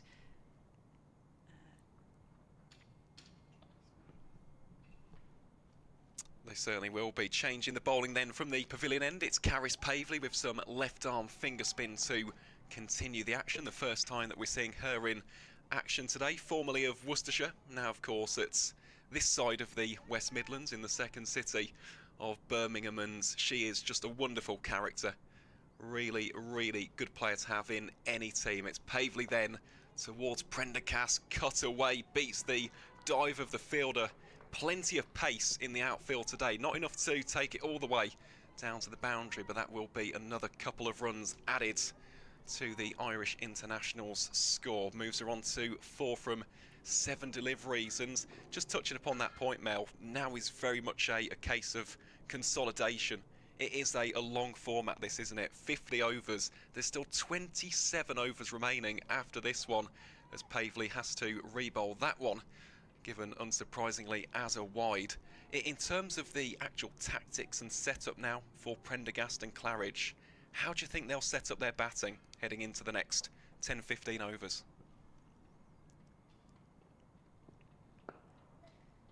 Well, just as they take that single nicely cut away by Prendergast, we've only had 22.2 overs. So I'm sure that they'll have that very... We're not even halfway through this innings. They have lost half their wickets. So I think we might just see them just settle in and try and just take their time in keeping the score moving, but realising that they need to make sure that they are properly in on this pitch. Most certainly. That's another very confident shot from Ella Claridge. Gets her off the mark in this one. First run off the bat comes on her 3rd delivery. Moves the score on to 1-1-1 for 5 as Pavely has 2 more deliveries left in this over. Having a quick chat here with the captain, Georgia Davis. Nice little show of appreciation there from the Warwickshire skipper. And as such, he has moved into the inner circle in at mid-off. Next delivery played on its merits, defended out for no runs, so decent start this from Caris Pavely. Hasn't gone for a boundary as of yet. Let's see if she can finish things off with a flourish. Well, she'll have to re-bowl that one. One more legal delivery left in this 23rd over, but yeah, this will be a very crucial juncture in the game. Warwickshire's spinners will play a crucial role in this one. It's Pavely then to Prendergast, playing that very late. It is something which you'll see Prendergast do throughout the day. Loves a good cut shot. Likes to play very square of the wicket. Yeah, she is. As we see the end of the over, 112 for 5. I mentioned just I really like her. Watching her play in that series against England, over in Ireland at the end of last summer, she's just fantastic. She's a player, one of those players who's always in the game, whether or not it's with the bat, whether it's taking wickets, whether it's a piece of magnificent fielding. She's just always in your eye line, and she's tall, very athletic, and loves that cut shot. They're going to scamper through for a quick single here. Always a danger that, trying to take on Deina Perin. We've already seen the first run-outs of the day. Katherine Bryce, little bit of yes, no, maybe, a bit of confusion in the middle, and Perin with a brilliant throw ultimately got that run-out to just set things up nicely for Warwickshire. I must say that the Blaze have done very well in the overs since. I mean, that 74-run partnership for the 3rd wicket between Beaumont's and Sarah Bryce has definitely given them an avenue to get back into this game, but the fielding so far from the Bears has been very, very good, and I spoke with Jane about this earlier. It is definitely part and parcel of the identity of this team. One of the younger sides in comparison to, let's say, a Blaze side or a Hampshire team or Surrey, for example. You've got to be lively in the field. You've got to go out there, back up your bowlers, get those run-outs, take your catches. And so far we've seen some outstanding efforts in the field. Here is Davis to Prendergast again. And of course, Abby Freeborn. Not 1, not 2, but 3 exceptional takes with the gloves. Yeah, and I mentioned the other work she's doing, 2 wides in the previous over, and she's just very sharp behind the stumps, making sure none of those get through. Ooh, that one does get past her though, edged and very, very fine. Get a couple. It's a little bit streaky there by Prendergast, but no damage done. 115 for 5 now after 24 overs. Prendergast moves on to 7. Claridge on 2, and it's whether or not this pair can just rebuild, try and get through the next 15 overs, make sure they're out there together, and then really try and go on the attack and get them home, finish off this innings. That'll be the plan. Whether or not it comes to fruition remains to be seen. Most definitely, and it will be Caris Pavley then to kickstart us back underway from the pavilion end. That one flashed out towards Bethan Ellis, a backward point for no run, and of course for Warwickshire, from their perspective, they'll want one of these two out very quickly. Of course, you've still got Sarah Glenn, you've got Josie Groves in there as well. Both of those players can bat and bat adeptly, but after that, Grace Ballinger, Charlie Phillips, a little bit more of your stereotypical tail enders. So yeah, this is a massive, massive wicket for Warwickshire to try and get, and conversely for the Blaze, of course, Claridge and Prendergast, just give your bowlers something to build off of. We saw this in Warwickshire's last game down in Chelmsford. The Bears were 22 for 5, and then Emily Arlott came out all guns blazing, one of the best knocks you'll see all season, 130 from 141 deliveries, and all of a sudden Warwickshire went on to win the game, and win it not just convincingly but emphatically.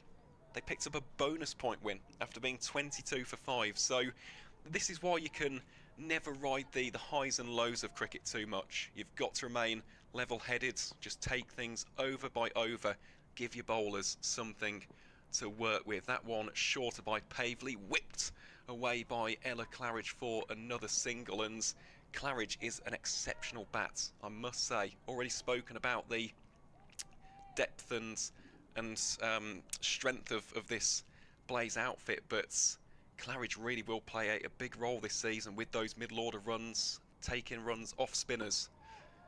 Certainly someone to watch out for with regards to the East Midlands outfit this season. So that wraps up the 25th over, at the end of which the Blaze are 116 for 5. Prendergast on 7 from 16, Claridge on 3 from 9. The partnership currently stands at 10 runs. So we'll have a slight pause in the action as the two teams have a quick drinks break. A massive thank you, of course, to everybody tuning in to our coverage on the Match Centre via edgbaston.com, as well as the Warwickshire CCC YouTube channel. Keep the comments coming in. Of course, you can also find us on all good social media platforms. Warwickshire are, of course, on Twitter, or X as it's known now, and Instagram as well. So keep your comments coming, and yeah, we'll try our best to get through some of them a little bit later on in the piece. But Mel, as we have this quick reprieve from the action, 25 overs gone, 116 for 5. Of the two sides, you'd rather be in Warwickshire's position at this stage? Oh, you'd absolutely rather be in their position. What I think is really pleasing for Warwickshire is actually the variety in their attack. That they've used quite a bit of spin, of course, in these middle overs, but there's been real variety in not just the types of bowlers, but the way that they've bowled. And then to have those pace options, saw Izzy Wong bowling some beautiful deliveries early on. To see Arlott banging the ball in the way she did, she's got a good short ball and is possibly a bit unlucky not to have taken wickets. They've got really good variety, I think, in that attack, left arm, right arm options, and to see them having taken 5 wickets so far, only 116 runs on the board, and putting pressure on this lower middle order, it must be very, very pleasing for Ali Maiden and the rest of the coaching team here at Warwickshire. It certainly is, and it's just been very disciplined so far. We have seen some brilliant bits in the field, spoken at length about Abby Freeborn. The only kind of slight so far would be that injury to Chloe Brewer, and we haven't had any updates as of yet. Of course, if we do get any, we'll keep you as in the loop as we can. But yeah, went down very early on in the piece. It was one of those where she stumbled down, hit the deck awkwardly, and had to be carried off by the physios. So we're wishing Chloe nothing but the very best of luck, and we really do keep our fingers crossed that that is not a serious or severe injury. So the two sides getting ready then to re-enter the mixer. 116 for 5. And yes, I imagine we'll see Georgia Davis continuing her spell from a sun-bathed Birmingham end. It's been a beautiful day here in the Midlands. I'm very happy about this, as you can imagine. Everyone knows, if they've ever listened to me, that I like nothing better than to moan about being cold. I have sat in this very press box, straddling a heater this time last year. What a difference a year makes, doesn't it? That was a spectacular effort in the field. Unfortunately, it's gone past the diving Pavely. Thankfully, Warwickshire do have some cover there, so no damage done. Was it the Worcestershire game, that? Yeah. Or not? Yes. No, it was Worcestershire. I remember it well. Oh, that is top edge. Maybe just bounce a little bit more than Claridge expected. Just as they take a couple, I just wonder if bowling from the city end, that's where Emily Arlett was bowling from as well. And I just wonder if there is a little bit more spice in the pitch when you're bowling from the Birmingham end. Well, that is a lovely shot. Beats the dive of the fielder. That ball is racing away. It will be cut off. That is some wonderful fielding out in the deep. Saves a certain boundary. You can see the reaction of the Warwickshire fielders. Absolutely delighted with that effort. And there it is once again. It was the point we were just touching upon, Mel. In terms of teams backing each other up in the field, this Bears outfit have done that absolutely superbly so far. So it's Davis again. That one played a little bit more compactly by Claridge. Just steps into it and really snuffs it out before she can take a bigger shot than that. But yeah, I've been really impressed with the fielding so far from the home side. It's Davis to Claridge again. This one again played out into the offside for no run. I mean, this is just perfect stuff from the captain as well. 2 for 14 so far for Georgia Davis. How can she round out this 4th over of the spell? Well, she's done a decent job there, and Pavely again backing up her captain in rather fine fashion. So that rounds out the 26th over. Blaze 120 for 5 with Prendergast and Claridge both on 7 runs apiece. And just a little bit of a reminder, folks, that if you're enjoying what you're watching, of course this is the Metro Bank One Day Cup, but the Bears are in action in the Vitality T20 Blast on Saturday the 31st of May for Blast Off right here at Edgbaston. Tickets are still on sale via the Edgbaston website, and until the 7th of May, I believe, you've got early bird tickets, just £15, tremendous value to watch both the Birmingham Bears men's and women's team in action on that Super Saturday against Durham. Here is Pavely then into bowl once more. That's a very deft shot down towards the fielder for 1 run. A little bit of finesse lucky there from Prendergast. There were almost some buzzers on that occasion. Yeah, no, well, I have to say I'm very happy because I live 3 miles from here, so this is a home game for me after gadding about all over the country. Width, and put down. Well, it was a tough chance falling forward, but after praising the fielding, I'm pretty sure that one carried. A difficult chance, but it would have put the Blaze under all sorts of pressure. And a full toss next up. Mind seeing a replay of that.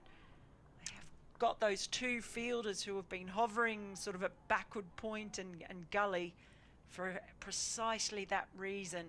Off Pavely. Almost worked. It did, and it was Bethan Ellis, the substitute fielder, just came in and out of the hands. That is absolutely gut-wrenching. That's a really nice delivery. Fired in, my goodness. I always Really like does. seeing that Yeah. from spin bowlers, seeing that variation really does just take the opposition batter by surprise. And luckily for Prendergast, that wasn't on target on the stumps, otherwise that could have been very interesting indeed. She rotates the strike nicely there, gets another run to add to this tally for the Blaze. Stands at 123 for 5. Final delivery of the 27th over. It's Pavely to Claridge. Claridge plays that rather effectively off the back foot, out for another single, and that will signal the end of the 27th. Blaze 124 for 5, and the partnership, you wouldn't say at this stage, is electrifying. 18 from 32 deliveries, but you've got to think of the wider context, of course. There's still 23 overs remaining.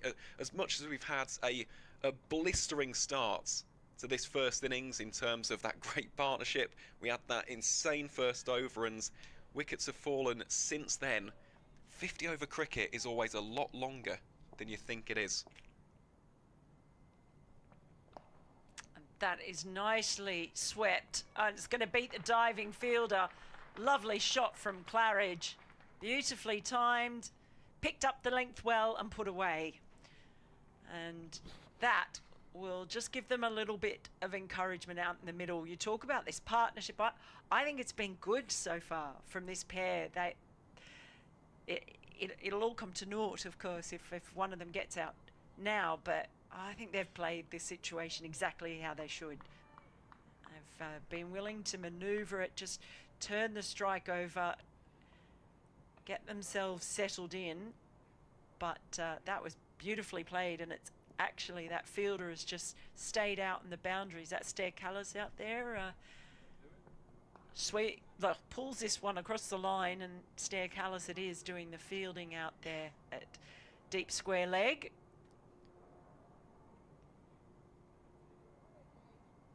Well, that is the interesting thing for Davis here, because Claridge is so good on the leg side with those pull shots and sweeps as well. If she just goes a little bit too far on the offside, it is the shorter boundary. So if she can open up those arms as well, you're also bringing in some pretty easy runs depending on your field placement. So something for the Bear skipper just to be aware of. But Ella Claridge, nice little knock this so far, and that could be a wicket. It's been dropped. It burst through the hands of the fielder.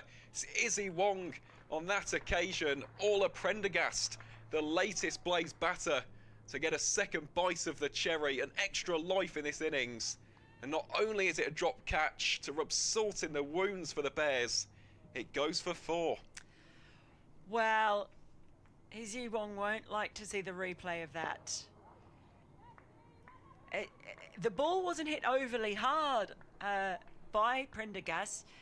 It didn't come to her that quickly. Over the head, of course, and maybe taking those couple of steps backwards, but that's one she would absolutely normally expect to take. It is, and then look at that very next ball, Orla Prendergast.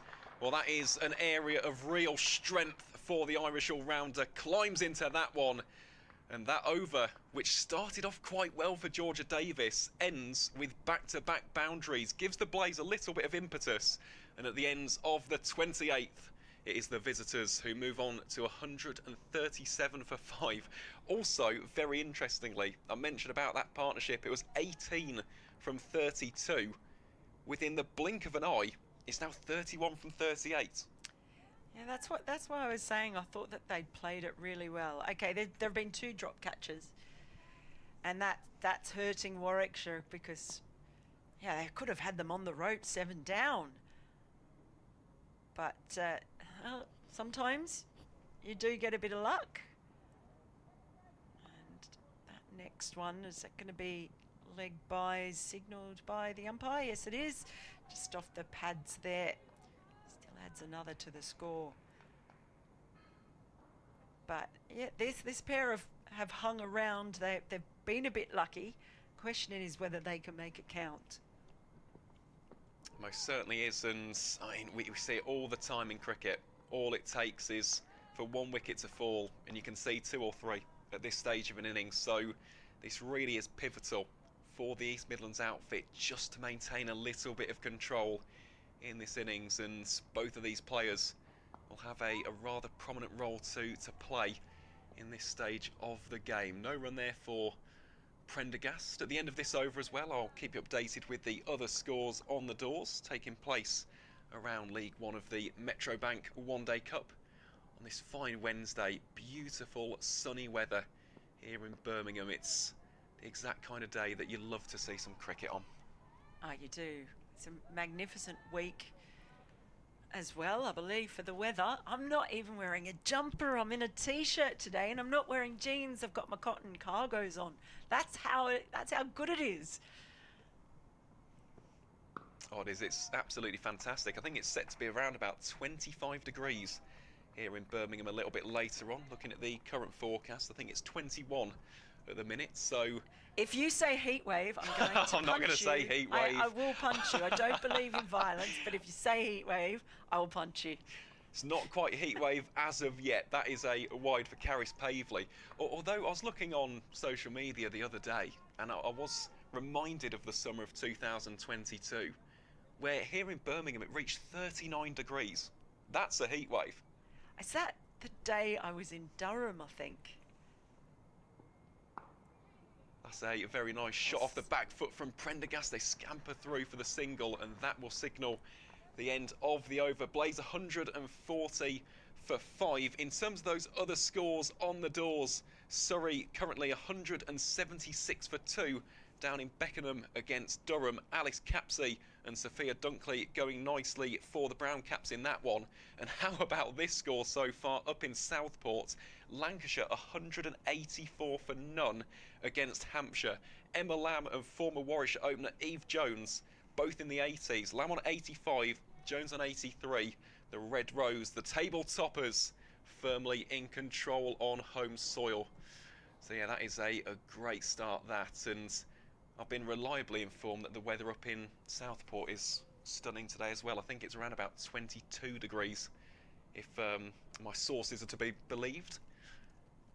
But it's just nice to see good weather at this stage of the season. April is usually one of those inconsistent times, as anybody who's been in the UK will appreciate. One week it's lovely, the next week it's pouring down with rain. It's just nice to see hardly any clouds in the sky and cricket being played without the presence of jumpers or cable knits and in some cases gloves and woolly hats in the crowd. It's a proper cricketing day this too, to round out April. So yeah, it's really good to see.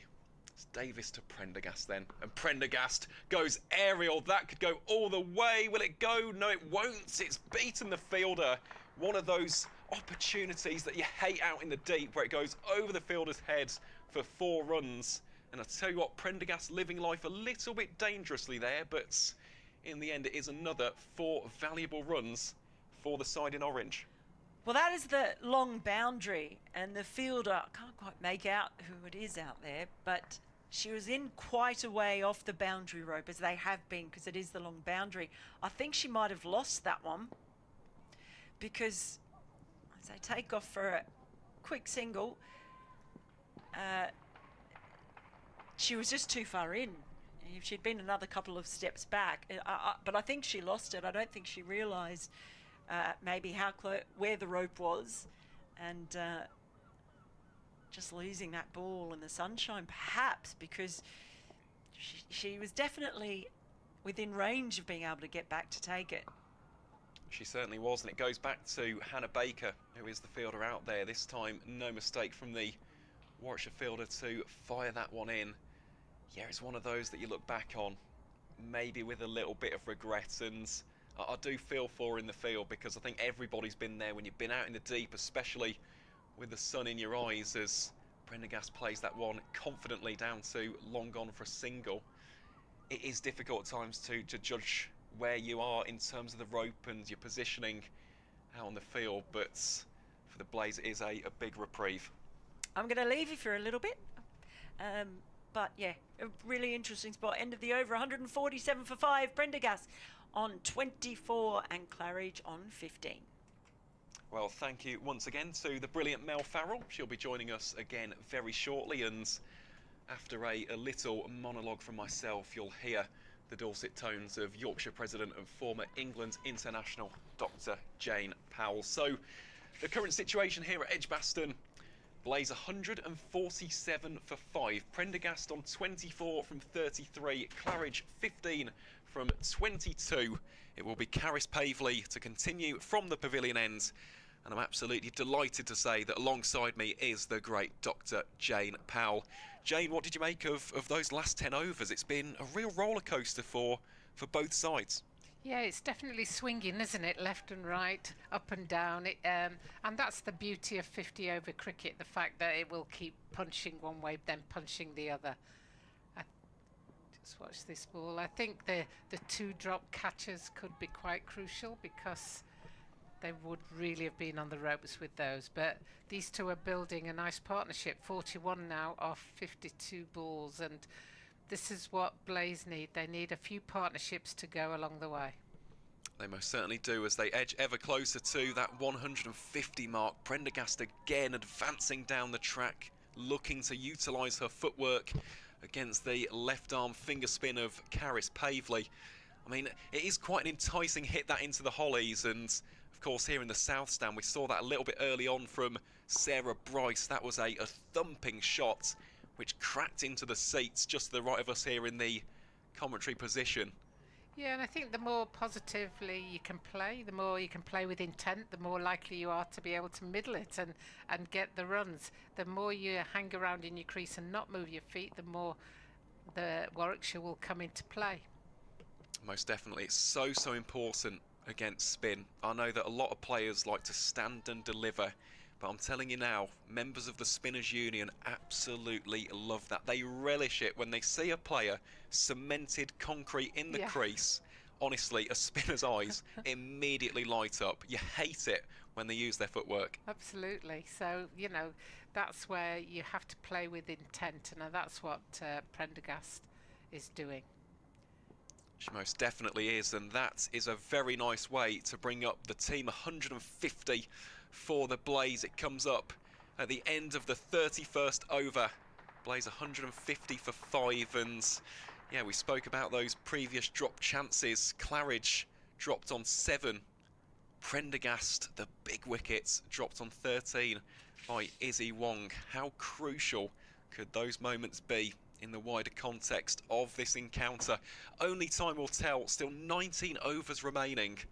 And yeah, plenty of cricket still to be played in this one. And I think we're going to have a slight change in the bowling from the Birmingham end.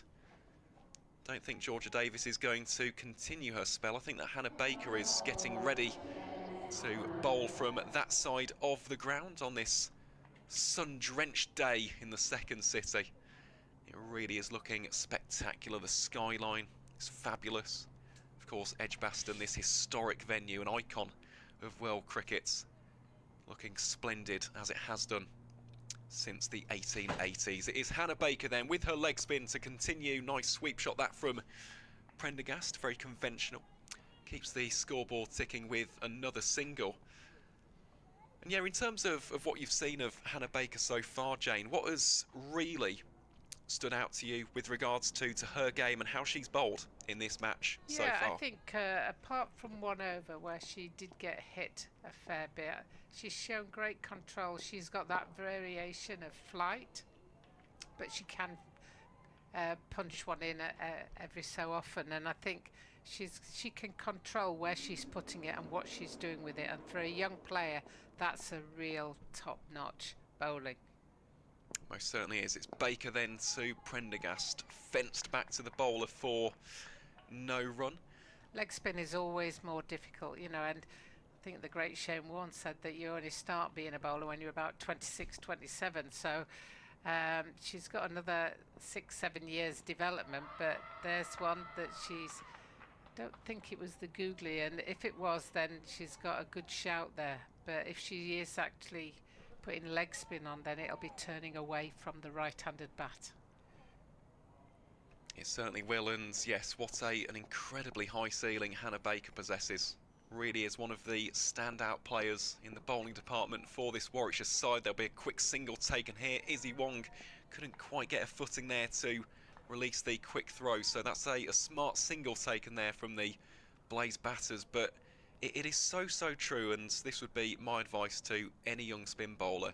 just keep at it, Yeah. because it takes years Yeah. to hone this craft. You're not going to burst onto the scene in the same way that a seamer might, and that one is going all the way down for 4 runs. Another fine sweep shot from Orla Prendergast moves her into the 30s, and on that occasion with Baker, just strayed a little bit with her line, didn't quite get the radar correct on that one. That's right, and for a player of this standard, Prendergast, Irish international or Claridge, that's fairly easy hitting for them.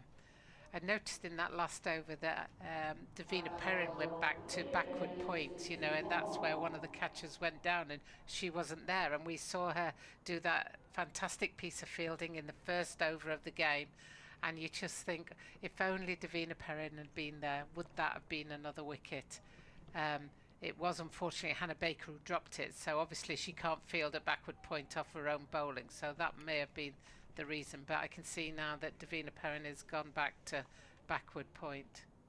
She has indeed, and Izzy Wong is coming back onto bowl from the pavilion end. Also the 50-run partnership coming up there for the blaze between Claridge and Prendergast, and it is Claridge who drops that on the onside for a quickly ran single. Again, some good communication there between the 2 players in orange, and in terms of this partnership now, it is beginning to just get to that stage for the Bears. You need one of these 2 to depart sooner rather than later. You don't want this entering the 70s, 80s or 3 figures. Yeah, it's interesting, it seems to have built all of a sudden, you know, it didn't feel like it was there, and now it's 51 for the partnership as Izzy Wong comes in again, and that's squirted out backward point, evading Deina Perin down to the boundary for the for two runs.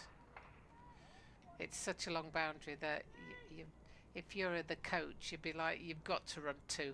Any ball that goes out to that boundary, you have to be looking for 2 runs at least. And that is the other aspect to discuss with regards to this partnership, isn't it? It's being proactive with their running and taking those opportunities when they can. As Prendergast is forced into the defensive shot there from the bowling of Izzy Wong. It's one of those cliche things in cricket, but strike rotation is so important. It's all well and good, and we see on the highlight reels the 4s, the 6s, the extravagant shots, but those 1s, the 2s, the 3s that keep that scoreboard ticking, allow for your bowlers to have a little bit more of a foundation heading into the defence, really is an often unsung aspect of this great game of ours. It's Izzy Wong again then into bowl to Prendergast for no run. And with that rotation of the strike, then you get different batters who prefer different hitting zones, so you can exploit the field, because, you know, like Elwes kept paddling it round to fine leg. That wasn't Sarah Bryce's shot. Sarah Bryce was much more in front of the bat, so the fielders have got to continually keep on their toes and be aware that which batter is facing and where is it the ball likely to go, even to the same ball that is bowled. Absolutely. We'll touch upon that point in more detail in a second. Wong drops that slightly shorter. Another dot ball here in what is proving to be another fine over from the Warwickshire seam bowler.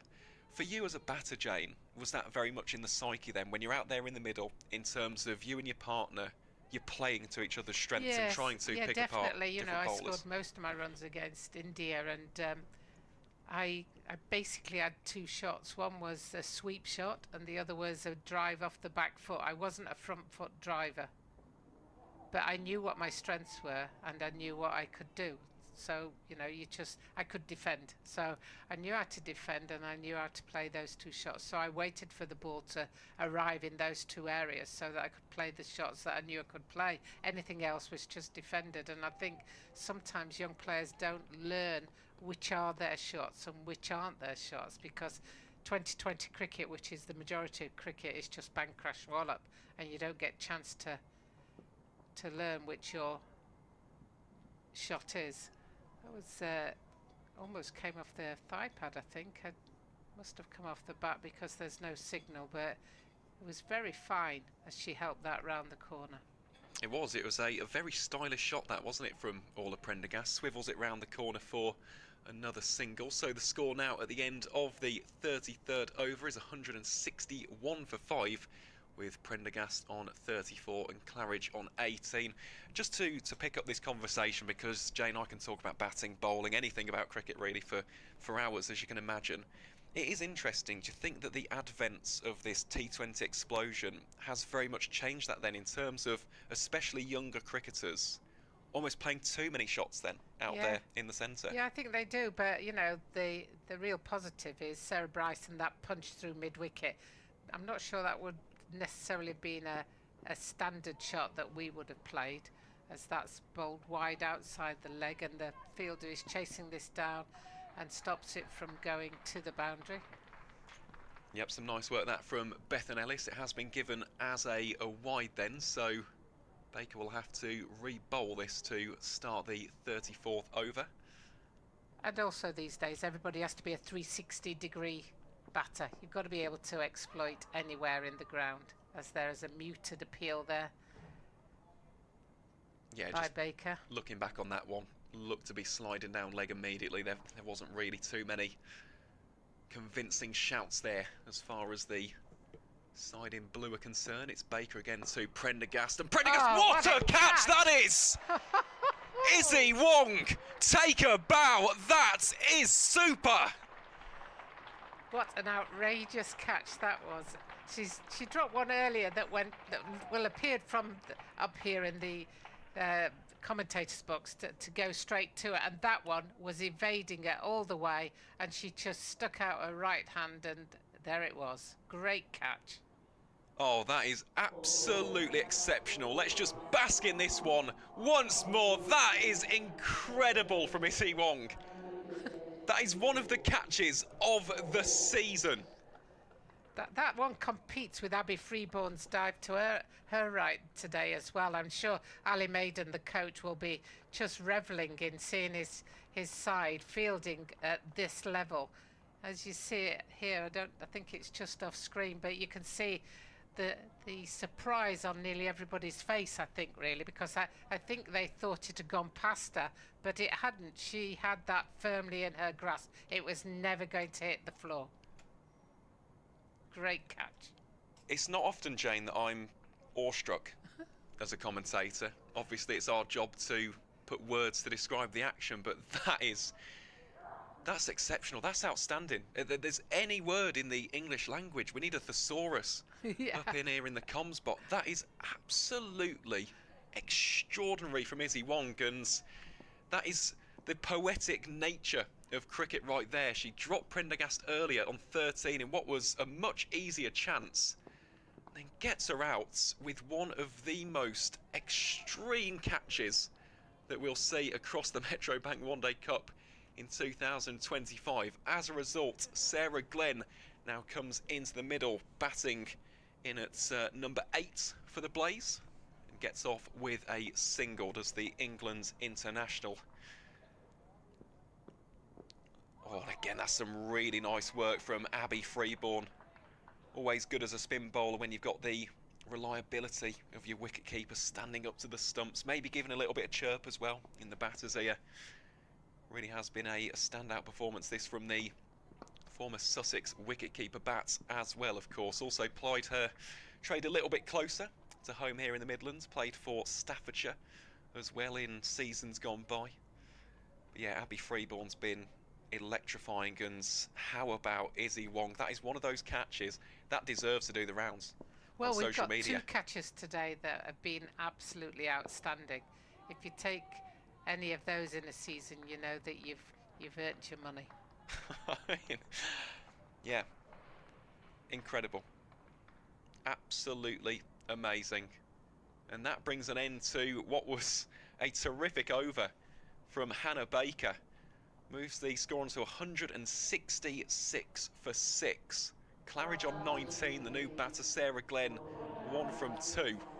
And now you imagine the wind will be in the sails of Izzy Wong. I mean, she's bowled very nicely so far. I know the economy rate of just ticking over 5. She'd want it to be probably in the 4s at this stage of the innings, but that catch, I'm still struggling to properly come to terms with it. She hung still in midair. Yes, she did. She had a lot of hang time, and she had a firm grasp. as she comes in now and puts one on the money to Claridge. I'm so happy we got the replays of that as well from the different camera angles, just to really solidify and hammer home just how difficult of a catch that was. I mean, yeah, Izzy, outstanding. We saw her with the bat in hand against Essex, that quick fire, 29 not out from 14 balls. She's bowled very, very well today, and backing it up with the fielding as well. Always nice to have the extra string to your bow. So it's Wong to Claridge. Claridge, that is a thumping shot out towards deep backward square leg for 4 runs. Dismissive from the Blaze wicketkeeper. I think that's the key there. She split the field. There is a wide-ish fine leg and a forward square leg. So she managed to pinpoint the middle of the two of them, and because it's quite a short boundary down there, it easily evaded the two of them.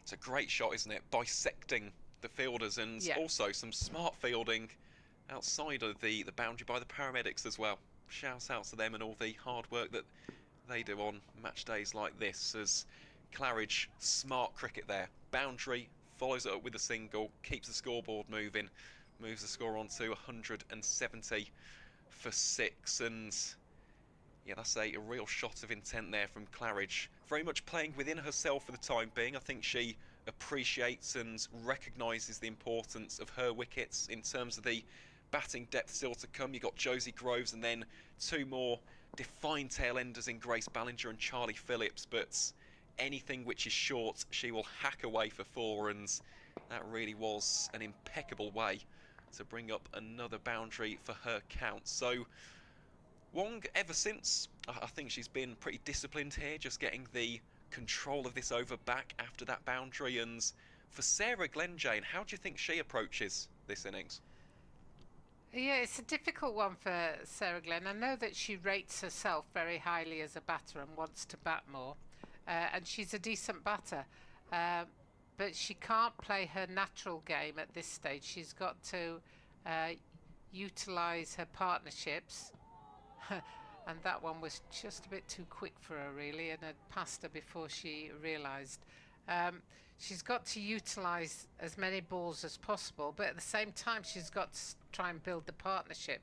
So really what she should be doing is looking to rotate the strike. Let Claridge have strike, because she's been in much longer and she's seeing the ball quite well at this stage, and just let her play the expansive shots while Sarah just pushes it around for a single, just like that. Yeah, again, really smart cricket that from the Blaze, and that will round out another over from Izzy Wong at the end of the 35th. The Blaze 172 for 6, and it is interesting we're having this conversation about Sarah Glenn's batting, because first game of the season she scored 6 against Lancashire, wasn't needed in that game against Durham in what was an emphatic victory. And even looking back to last season, across the space of 3 matches, only scored 5 runs. Now, for someone of Sarah Glenn's aptitude, and we've seen her smashing runs in international cricket, and of course for the Blaze in county cricket for Derbyshire in seasons gone by too, that does seem rather low. Yeah, I think she feels she's not been given the opportunity higher up the order, and coming in at number 8, you don't often get into this situation where you haven't scored as many runs as you'd like. So she's not really been given the opportunity. She has the opportunity to build her innings, really. There's still 15 overs remaining, you know, and you can build your innings. If you can knock off a few 30, 40 partnerships, then you're going to push the score up over 200, which at this stage, I mean, it shouldn't be enough, but it will give them something to bowl at, as they say. It will, and you just look at the strength of the Blaze's bowling attack. So many seam options, and then of course you've got Sarah Glenn, who started off as a seam bowler. I think that's common knowledge now. She started out bowling seam and then was inspired by someone we've touched upon already, watching videos of the late great Shane Warne, and that kick-started her journey into becoming a leg spin bowler as Arlott comes into Balsa Glenn flashes at that one out towards the backward point fielder for no run. But it has been some journey for Sarah Glenn, and it's always an absolute pleasure to watch her play her cricket. She plays a very proactive, very energetic style, whether that is with the bats or the ball in the field as well. Really is a very crucial pillar of this Blaze outfit. But she's got some work to do here against Emily Arlott, and she's going to be out, taken by Deina Perin. Emily Arlott has her second, Blaze lose their 7th. Sarah Glenn departs for 2 from just 8 deliveries, and now some major inroads being taken by Warwickshire. Just 3 wickets remaining for the visitors, and Claridge running out of partners. Yes, and that one went straight to the ever reliable fielder Deina Perin. You know, there are times when there was a previous one to backward point, but she wasn't there. And the previous shot, Sarah Glenn almost looked up to the heavens as if, oh, I normally get runs off that shot, which was hit quite firmly into that area, but she wasn't going to get any runs because Deina Perin stopped it. That put pressure on her, and then the next ball was just a bit more bounce on it, straight to Deina Perin, straight in the back pocket. Thank you very much, and off you go. And shame for Sarah Glenn, but again, another great piece of cricket from Warwickshire. It was, and Emily Arlott yet again, the destroyer-in-chief as far as the Bears are concerned. Figures of 2 for 20 from her 5.3 overs. An inspired signing, used to absolutely crush it for Worcestershire, has made the move across the border to Warwickshire, and she is having an outstanding start to life in the Bear and Ragged staff. So that will give her a great bit of confidence, and of course for Deina Perin, another lovely bit of fielding there from the Warwickshire youngster. So Josie Groves, the latest Blaze batter to enter the crease, scored 23 runs in 9 matches for the East Midlands side last season with a high score of 10 not out. And at this stage, it's just a case of keeping the runs ticking along and giving Ella Claridge a partner to build off of. And that is a very nice shot. They didn't really run the first one too hard. They come back for the seconds. And I tell you what, if that throw was on target, could have been a little bit of danger there. Yeah, I think had that ball been on target, as you say, I think she may have been a little bit short there. Great piece of fielding on the boundary. It's not always easy running, tumbling, standing and throwing, but she made that look very straightforward. She really did. Nice way to get off the mark there for Josie Groves. This one a slower ball from Arlott. It's chipped up in the air. Goodness me. Living dangerously at the moment. Really was. It was Caris Pavley who was operating, lurking in that region. I think for a second her eyes would have lit up and she would have been celebrating a catch if it would have just gone a couple more metres in her direction. But either way, Emily Arlott making things happen. So final ball of the 36th over. Arlott to Groves it is. Banged in shorts. Not the most convincing of shots. I think it spiraled off the top edge. And that is a fine bit of fielding from Bethan Ellis, the substitute fielder, to prevent any further runs being taken. So that will be the end of a very entertaining over, at the end of which the Blaze 175 for 7 and 14 overs still to go. Jane, what do you think is a good score for the Blaze here? Because I think back to the game last week against Hampshire, 208 looked very gettable. And then in the end, we all know how it ended. It was a tie. Yeah, I mean, you've got to, your first target would be to get over 200 because that's a bit of a psychological knock to the opposition. They've got to bat reasonably well to get over 200, but it's a decent batting wicket and a very short boundary. So, you know, you've got to be looking with the number of overs left for 250, but I don't think they're going to get anywhere near that. Well, I think it all depends on how Ella Claridge can bat from this situation. I mean, I think she's done very well so far. She's had that second life, dropped on 7 by the aforementioned Bethan Ellis, but since then it's been very much controlled. It's been a very wily and sensible knock, this, from the Blaze wicketkeeper. I mean, 1 a ball is 84 runs. So if you add 84 runs onto there, then you know you're talking about 260, 270. But that won't be easy. Oh, and a genuine edge there. It just beats the dive of Abby Freeborn. Not that the Blaze will care. Another 4 runs to add to their tally. But Izzy Wong making things happen yet again. The moral victory goes to the bowler. But the important thing in the scorecard, of course, is those 4 runs for the side in orange. Yeah, that's the one where it's shaping to go down leg side. The batter steps outside leg stump and angles it straight over the top, but Abby Freeborn's gone to cover it down leg side and then suddenly realises it's gone back to the off, and that's the one. Well, I wouldn't call it an error by her, but you know, that's frustrating for her because she was moving in the right direction but couldn't move back quickly enough to get back to get that one.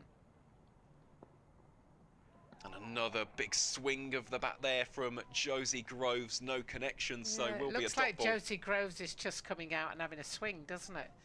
It's like, I might as well just play my normal game, which in some respects she could, because if she's not capable of just knocking it around and rotating the strike, but it means if you're a fielder out there, just keep on your toes because it could come anywhere at any stage at any time. It really could, and of course for Wong, she's got to be careful with that short leg side boundary. Not too much protection out there as of yet. So is Wong again to Groves. Nice probing line. She's just beaten her 2 or 3 times now, straight over the top of the stumps. You almost think, come on Izzy, bowl a Yorker now, because if you do, then she could be in trouble. She could be, but of course it's one of the most dangerous balls to bowl, isn't it, in cricket? Yeah. You get it slightly wrong and you it get becomes a punished. full toss, yeah. It is. It's one of those you live and die by the sword as a bowler. So is Izzy Wong to Groves again. Oh. Almost carbon copy of the last delivery. Groves not quite meeting it was more the line of that one. She's actually played it a bit too far outside the line. It's almost come back into her off stump, but I think Izzy Wong is too quick for her at the moment, and that's half the problem there. So, but Izzy Wong is bowling really well, and I think she's too good for Josie Groves at this stage. She might get a lucky edge, as she already has done, but she managed to squirt that one out to the square leg and go through for a single, and she's kept the strike. Well, she has indeed, and that is the end of over number 37. Blaze 180 for 7, Groves on 8, Claridge on 23. And again, a massive thank you to each and every single one of our viewers on the live stream, whether that is, of course, via the Match Centre on edgbaston.com or via the Warwickshire CCC YouTube channel. We really do appreciate your time in watching what is set to be an absolute blockbuster here in Birmingham today. And if you are watching along on the YouTube, remember to give the stream a like. All of the engagement massively helps us here at Warwickshire. So we'll have Emily Arlott back on to bowl from the Birmingham ends. And after this over, I'll keep you updated with the scores on the doors from Southport and Beckenham as well. So it's Arlott to Groves. Groves looks to expand the arms. Very aggressive cricketer, isn't she, Josie Groves? I think she's just trying to play her shots, and it's interesting because at the moment the shot she likes to play is just straight back down, an expansive drive. At the moment she's not quite timed it. She mistimed one that just dropped short of a short cover there, and she's managed to hit a couple of others, but we'll just say she's just taking a swing really at every ball. Interesting when there's 12.4 overs remaining. You know, you've still got lots of balls left, and I think this is the detriment of 2020 cricket, is that some of these young players have not played much 50 over cricket, so they don't realise that they've got they've got 70 odd balls left, haven't they? They've still got plenty of balls left. You don't have to swing at every ball, but it seems like she's intent of doing that, and she's got hold of that one, and that's a good shot. But again, it only just fell over the fielder. They've come back for 2, and they've good running by Claridge there. So what Groves must have been sent in to say, just play your shots, because that's all she's doing.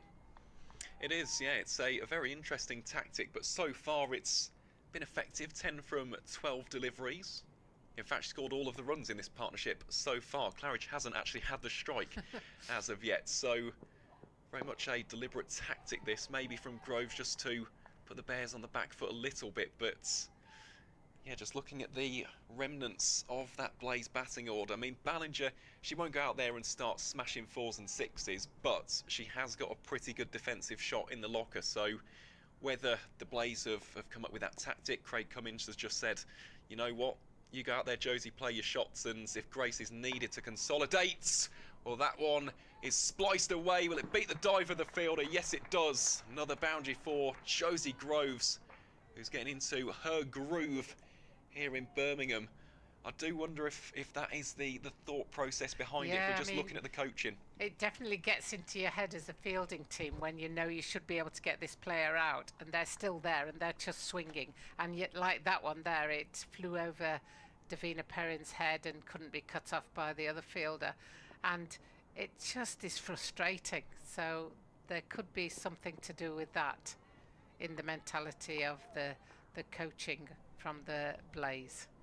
As we finish that over, and it's 186 for 7 at the end of the 38th over.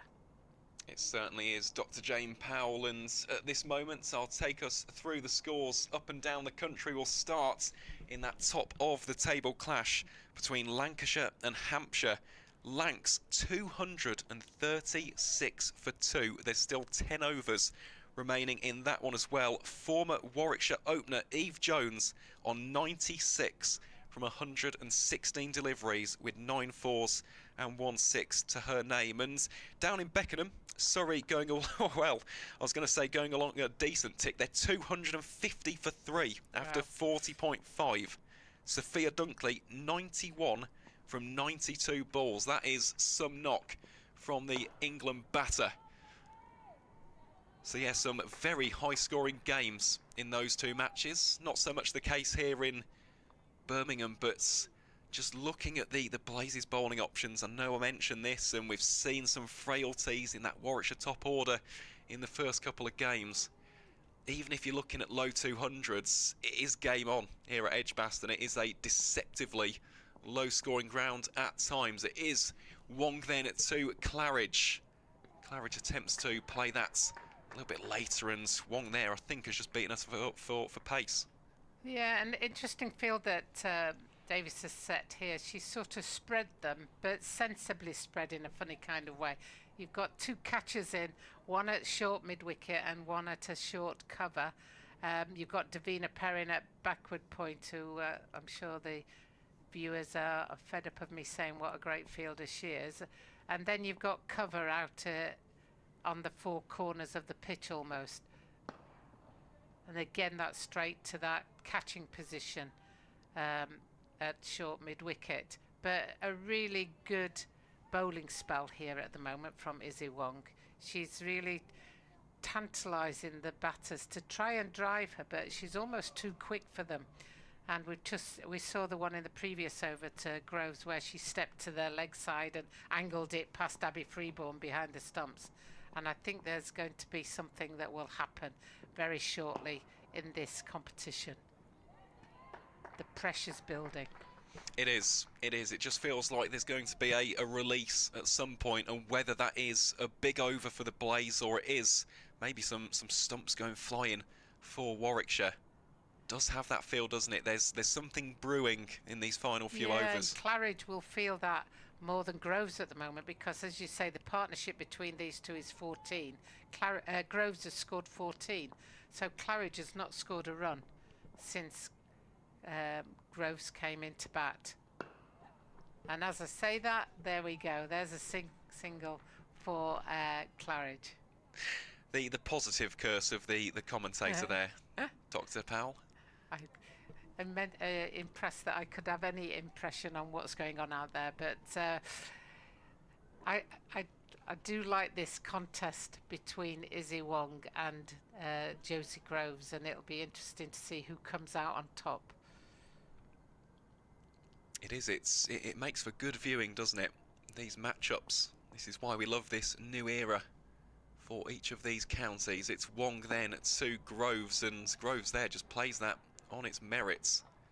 Haven't seen that too much so far from the Blaze number 9, but I think that was the sensible decision on that occasion. And that brings us to a conclusion to over number 39. Blaze 187 for 7. Claridge on 24. Groves on 14.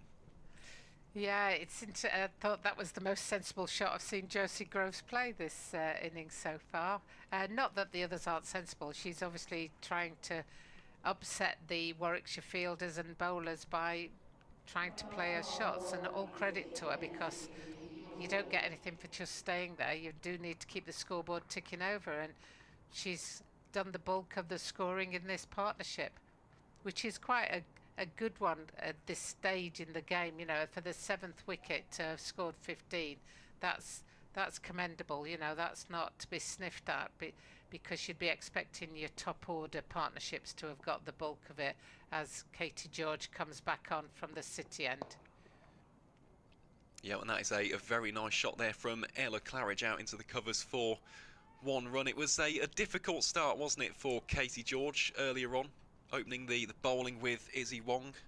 Figures of 0-4-26. Yeah, Katie George has not had her best game so far. I mean, it's not disastrous. She's bowled 4 overs for 26, as you say, but she'll be disappointed with that. And understandably so. We all know what Katie George is capable of, but we've just seen this a little bit one too many times in this encounter so far. Just going a little bit too straight, not really playing to her field as of yet, but no boundaries in this over so far, so... I think she's been the most affected by the short boundary on the offside as she's coming into bowl. So, and as a result, she's bowling it almost too straight, and they're then able to just work it round to leg side. If she could bowl it just outside off stump, she'd get more rewards for her bowling. Well, just to touch upon that point, earlier we saw the 6-3 field, didn't we, for Katie George? It was very heavy on the offside. Has just changed slightly. It's now a 5-4. You can see a catching mid-wicket and fielders out at deep square leg and deep fine leg as well.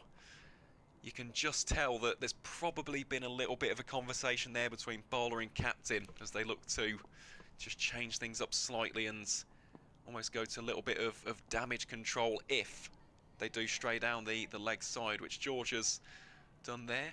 So much so that is a wide for the Bears bowler. And actually something to just touch upon, I've just seen in the YouTube comments from Chris Chamberlain.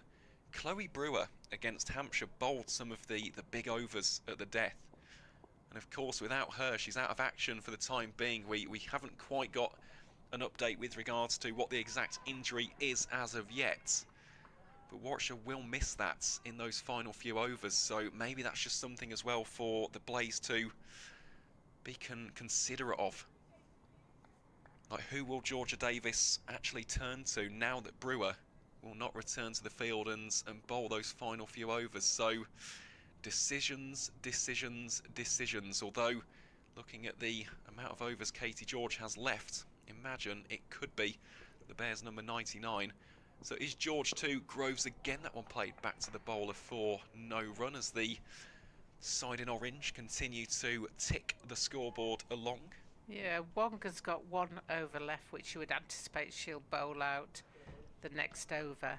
Arlott's still got 4 overs left, so you'd expect her to be bowling those at 2 for 23 off 6 overs. You know, there are strategies that she can employ. She could also bowl herself, and there's another lucky edge from Josie Groves. But you've got to take your luck in this game. There are times when, you know, we've seen some sensational catches today where you've got to say, wow, that was a great shot, unlucky. But now you're seeing not so great shots, but you're riding your luck, and that's the nature of the game. Sometimes it works in your favour, and sometimes it doesn't. It is, and it goes back to that old cliche, doesn't it? Fortune favours the bold, and so far, I must say, Josie Groves has been incredibly bold. 18 from 19 balls, almost striking at 100, predominantly dealing in boundaries. Ella Claridge, almost the enforcer, the accumulator at the other end of the pitch. I'm surprised that Izzy Wong is not bowling her final over. Will they try and save her for the final 5? Is that the strategy here for the Bears? It's going to have to be, isn't it? Because she's bringing Caris Pavley back on, who's bowled well. She's bowled 5 overs for 16 runs, so not to be sniffed at. Very economical. Well, let's see what Caris Pavley can do here against Ella Claridge. Just watch out for that sweep shot, something which Claridge does have in the locker. And also, just looking at the field, there isn't too much protection out there. They have got a deep backward square leg of the Bears, but no one in its fine leg or deep fine either. So Pavley will have to be pretty tight with the line on this one. Drops that one slightly shorter. There's a drop and run here. Bethan Ellis doing the fielding. Freeborn knocks the bails off. But yeah, no harm in that single, really. I think the batter was in quite comfortably on that occasion. Yeah, that's one where you've got 2 fielders converging on the ball and you're hoping that they both don't carry through with it. But if the batters decide to go and both go at the same time, it's very difficult to run them out on that drop and run. Most certainly is. Here is Pavley to Groves, full toss. I mean, Groves, there you can see, I think she's slightly frustrated by that one. Maybe just took her off guard on that occasion, but with that enticing short boundary on the leg side, in another universe that would have gone for at least 4 or potentially a 6. It's Pavley again, and now Groves goes huge into the hollies. Great shots from Josie Groves, and that is a sensational way for the Blaze to bring up the 200. Talk about flair and flourish there from Groves. I think you called that, Aaron. I think you said, you know, there's a 6 on the into the hollies, and the very next ball it was hit that way. That was a real mighty blow, wasn't it? Right off the meat of the bat. And if Groves can get going, you never know, do you? This is why we love 50 over cricket. She's almost caught Claridge in half the balls. That is a very astute observation she has. 24 from 21, Claridge 27 from 43. We all know what Ella Claridge is capable of. The leading run scorer for the Blaze in last season's Rachel Hayhoe Flint Trophy. That one has burst through the hands of Deina Perin at backward points. Just rotates the strike yet again for the visitors. And that partnership building nicely as well. 31 from 32 balls. Just giving Georgia Davis and Warwickshire something to really think about here. It's Pavley, darts that one in. A little bit shorter. Perin gets a right hand on that one. Some nice fielding from the Bears youngster. That will also signal the conclusion of over number 41. Blaze 204 for 7. Groves 25 from 22. Claridge 28 from 44. And that's a good over for the Blaze. That's the sort of over that you want. They just knocked nine runs off that. And it shows you how quickly you can build the score up, particularly with that short boundary. You know, one ball going for 6 really makes you relax because, you know, you've got one a ball.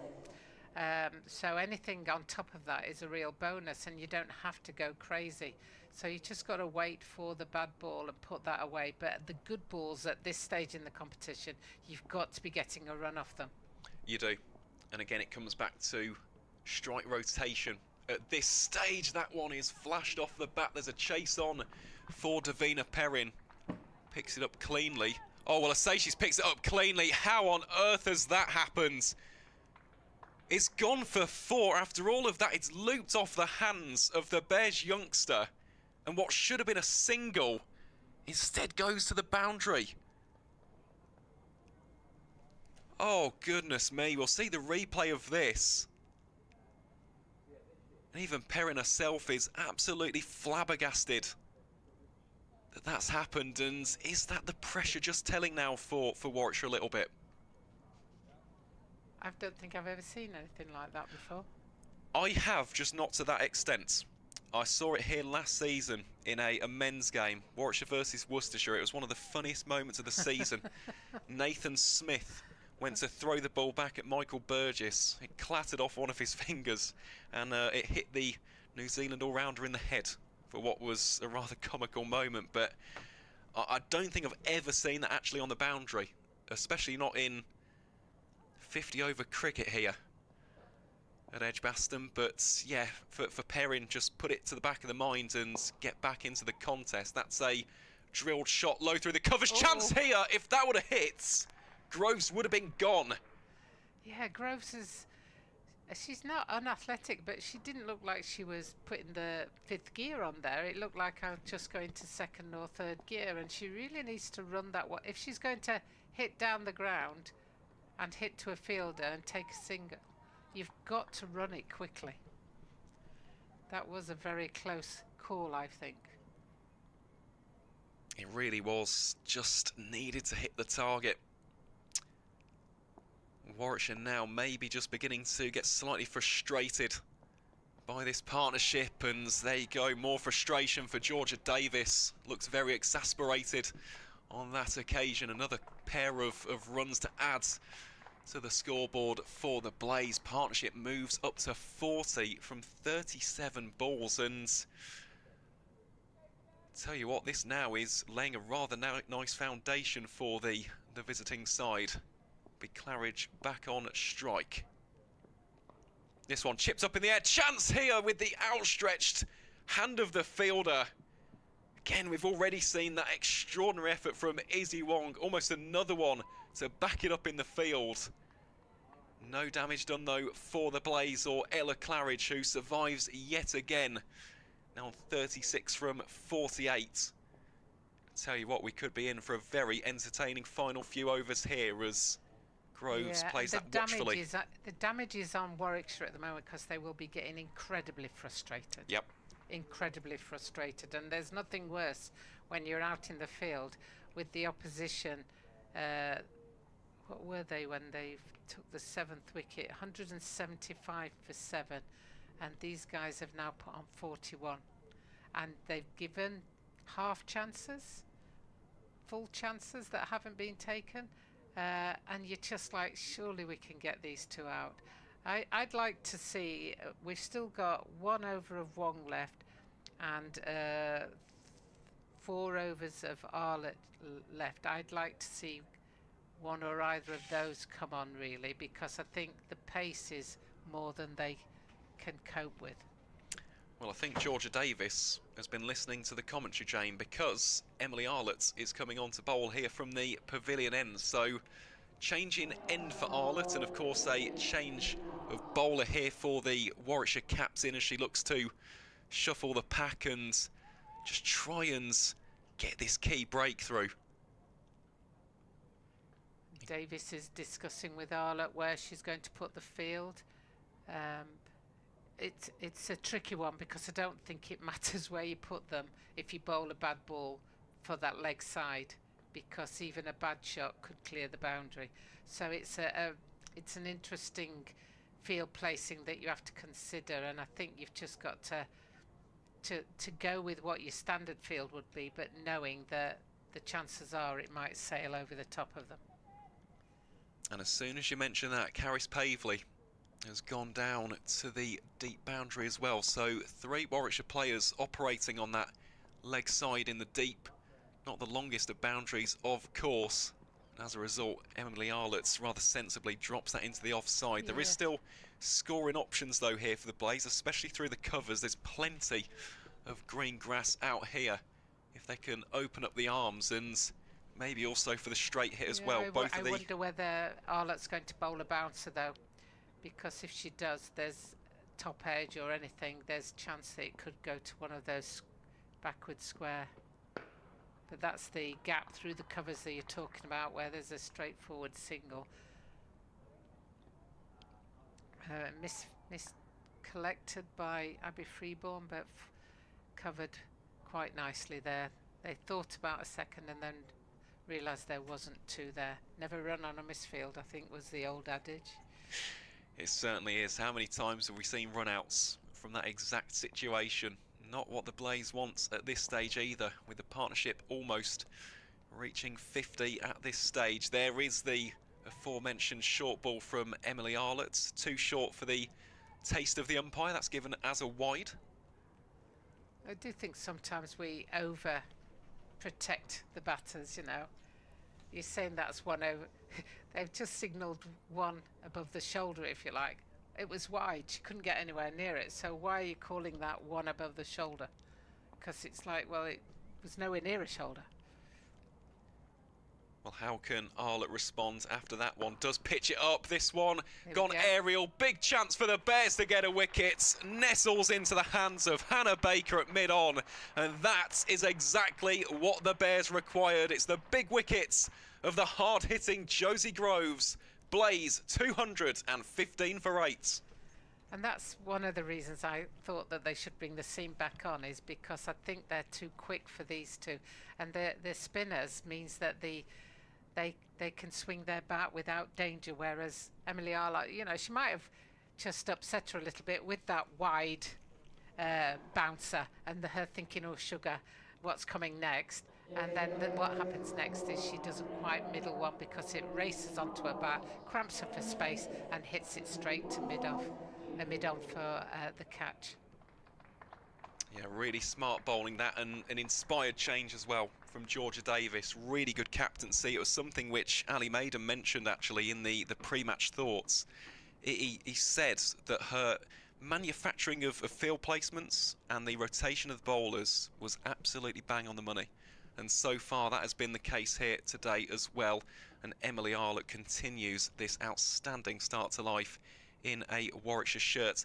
Great to see the legend Claire Jenkins in the YouTube feed. We hope you're keeping well, Claire, and yeah, looking forward to hearing you on that game tomorrow. Somerset versus Essex.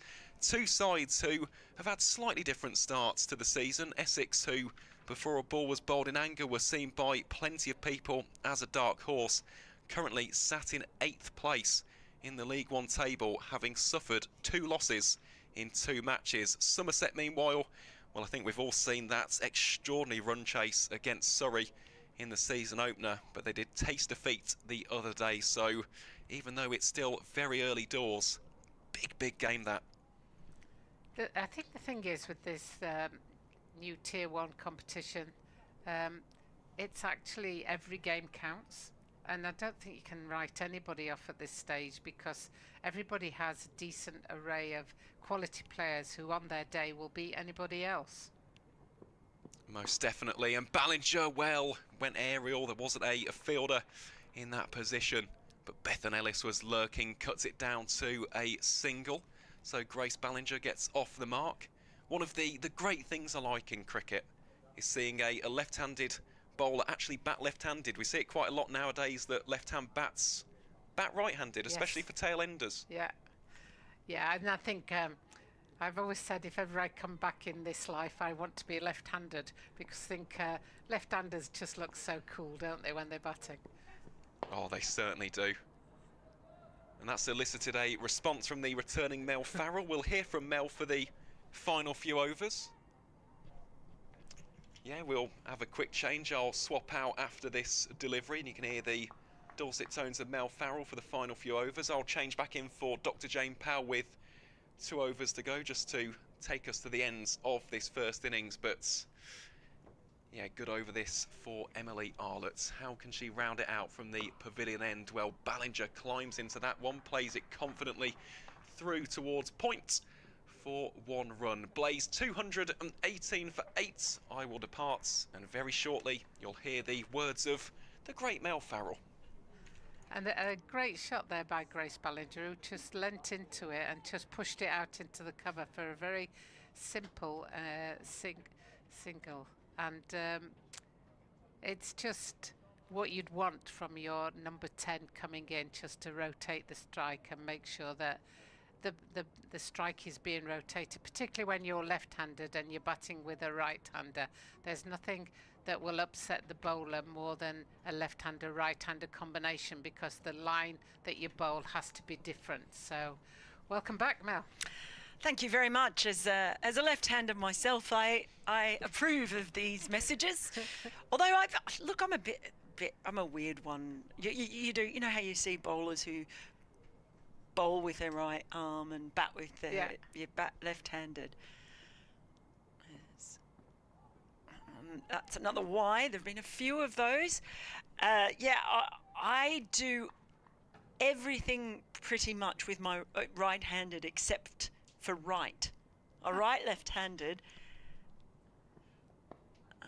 That one's just clipped nicely enough for a single anyway. Yeah, so if I throw a ball, if I was playing cricket, I would definitely bat right-handed and bowl right-handed. But I can't write with my right hand. Oh, wow. So you have to practice with the old left hand. Well, yeah. I did bowl left arm in a game once. It was a bit boring, the game. So I thought, oh, let me try and spice it up. So I said left arm round. And I nearly got a wicket. She missed it, but it missed the stumps by this much. So. Well, Marie Kelly, case in point. I mean, she decided during the pandemic that she would bowl left arm as well. Oh, this could be close. Oh, and yes. She's gone. Good throw. She had all three stumps to aim for. It was always going to be tight. And there's been a bit of a mixed bag of fielding from Warwickshire, but that was a fine piece of work in the end to dismiss Claridge. A 9th wicket falling. And they're going to be doing well, the Blaze, to actually get through their 50 overs. Yeah, I think they are at this stage. And they've gifted so many wickets. They've gifted at least 2 wickets to the Warwickshire team. You know, that was a crazy run out. You hit it straight to the fielder and you don't set off as if you're Usain Bolt. You're going to struggle, especially when they've got 3 stumps to look at. And it was a great throw, and she's on her bike. So as the last wicket comes in, the last partnership comes in, 2:24.9 is the score, and we're in the 44th over. Yeah, we've seen, well, I make it 3 dropped catches, a few mistakes in the field, but then we've also had some brilliant catching as well, and a couple of terrific run-outs. So a bit of a mixed bag. Yeah, we've definitely seen the extremes, haven't we? So we've seen some catches that you think, how on earth did they take that? And we've seen some drops where you've gone, how on earth didn't they take that? And I think that's the nature of cricket. But the sensational catches we've seen, one from Freeborn behind the stumps and one by Wong at in the covers, short mid-wicket, were just sensational.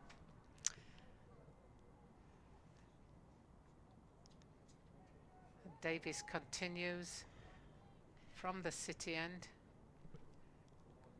Phillips, it is the new batter coming in. She's at the non-striker's end because obviously it was a run out. So Ballinger is facing a left-hander. Charlie Phillips, that is, who is going to be the last one in for the Blaze. Can they bat out these overs? Oh, well, not if they do things like that. Ballinger did manage to pick out the gap, but it was in the air floating through mid-wicket, who was just a bit straighter. She'd been squarer. I reckon that might have been the last wicket to fall. So the end of the over, 221 for 9 now. Ballinger on 4. Phillips yet to score. 44 overs gone. So the question is just how long this last pair can bat out for, how many can they add to the score and give themselves something reasonable to defend. And Phillips came in with the run out, and Ballinger has kept strike. So at the moment, Phillips has been out there for about 4 balls and not faced a single one yet, as Ballinger is facing up to Emily Arlott from the pavilion end. And there's a chance, and I think it's going to fall safe. Well, it has. Do you know what? That one was a fuller delivery that's got the outside edge that's popped up. But Emily Arlott, several times during this innings, and bowling from the other end, she was getting really good bounce, surprising the batters. There were at least 3 top edges that could have gone anywhere. And on this occasion, with the change of ends, she's still managing to find that edge. She's bowling well. Bounce. She seems to have got an extra half a yard of pace this year, which is good for Warwickshire. I'm not sure Phillips will be looking forward to this first ball. Oh, and she takes the pace off that time, floats this one. It's down the leg side. And, just waiting for the umpire. Yep, a hand to the knee. So it's a leg by. No bat on that one. It's interesting, isn't it? I'm not sure a genuine shot was played at that ball, which should mean it's a dead ball. I think batters, we get away with quite a lot at times when we make it look like we've tried to play a shot. I can't imagine you, Dr. Jane, being anything other than completely honest and honourable at all times. I'd like to think I was honest and honourable. But you weren't. No, I would walk. If I knew I'd hit it, I would walk. I played against many people who weren't honest and honourable, but that's the nature of the game, isn't it? And there's a big appeal there, but I think that one was drifting down leg side. Were all the ones who were perhaps not so honest and honourable, were they all Australian? A few of them were. A few of them were, that's for sure. Ah, love that. But that's the nature of the game. That's the competition we love, you know. And then we'd laugh about it and talk about it at the end of the game, but and say, you hit that, yeah, I know, but the umpire said no. Yeah, those sort of things. That's okay. It's right up in the block hole. The problem is if you do walk, if you're known to be a walker, as soon as you nick it, you turn and go to walk anyway. So it's in your nature to do that. So it's hard. But now I tell players, don't do the umpiring. Leave that to the umpires. You know, that's what they're there for. You don't need to umpire as well as play. And this is the combination of left-handed, right-handed batting. And as a result, Emily Arlott, who's been putting it nicely outside the off stump for the right-hander, has not adjusted the line. And as a result, it's drifted down leg side, so that's a wide. And if she over adjusts now and bowls outside off stump, she's got that short boundary and no one on the boundary rope. So she goes down the leg side. I think that came off the pad, didn't it? I think that'll be a leg by. Deina, I need to go and check up on how many extras we have had, because I feel like there have been quite a lot as we see the end of the over. 225 for 9? Or is it there was another ball left, but obviously not. Yeah, the scoreboard just a little bit slow today. It's a hot day, maybe. Yeah. It's having the occasional snooze. Doing a great job as always. 21 extras. So 4 leg buys, 15 wides and 2 no balls. That's a fair amount of the old Sally sundries.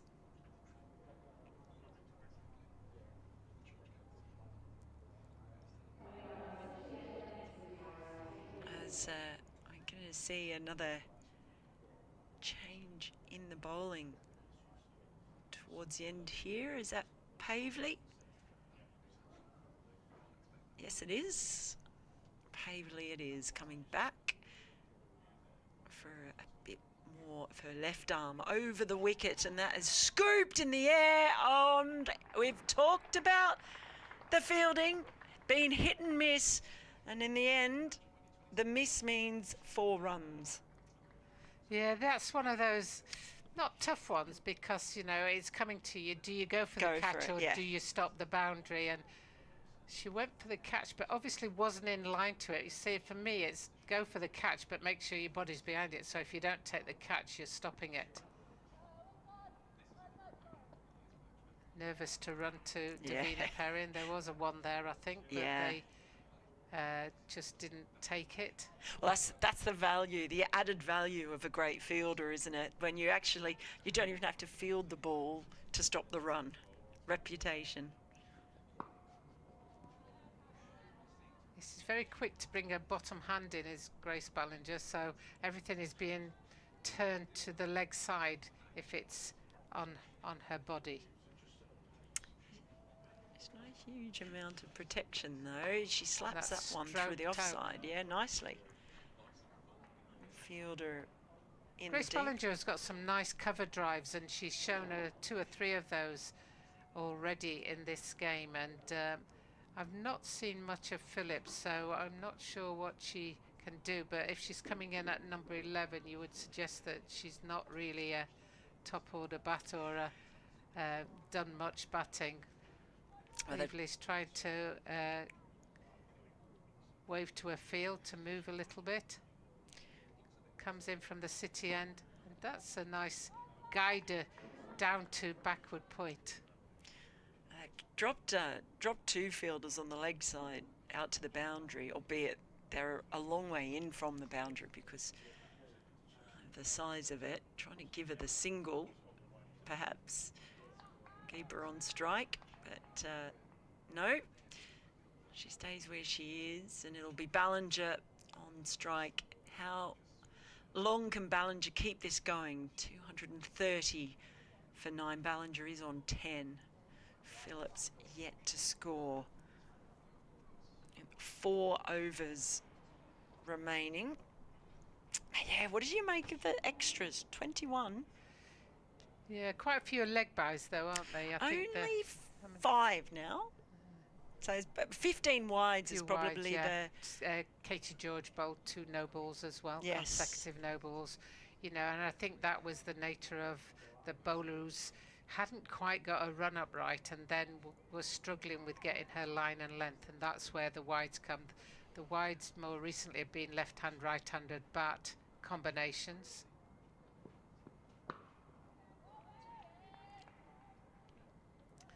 And Emily Arlo getting the right line there to Grace Ballinger, the left-hander, and I think sometimes it's easier when you start the over. It's when and if they rotate the strike, that's when it gets more difficult, because then you have to keep continually altering your line and length, because you can't just bowl straight, because if you bowl straight these days it's just an easy hit to leg side, so it has to be outside the off stump of the batter. That's a full toss there that she got away with. Oh, she did. You see Ballinger's head throws her head back, thinking, how have I not made the most of that? That's right, you know, because of a nice full toss. So although the low full toss is renowned for getting more wickets than any other type of ball, I think mainly because the batter's just not expecting it, as Arlott comes in once again from the pavilion, and that's squirted out. Oh, and she's hesitation. On a back foot. There could be a chance here. Oh, and look, Freeborn has been outstanding behind the stumps, but with the wicket beckoning, she's unable to take the ball cleanly. Very slow to get off the mark there was Phillips, and she was gone for all money if that ball had been taken cleanly.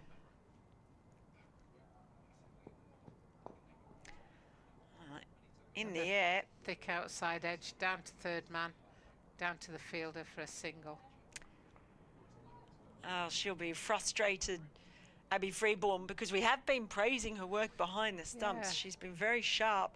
Perhaps just she was taking the wicket before the ball had actually arrived.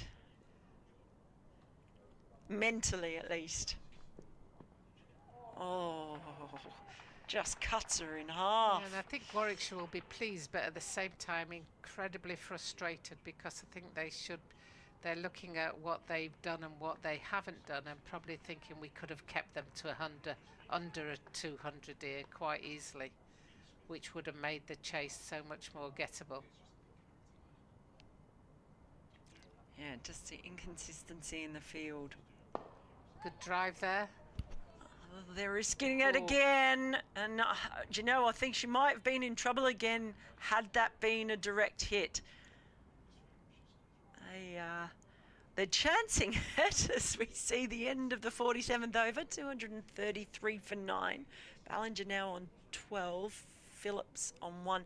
I mean, if you're talking to Ballinger, how are you telling her to play this innings right now? You've got 3 overs left. Yeah, I mean, Ballinger's actually played quite a decent knock, and she's playing it.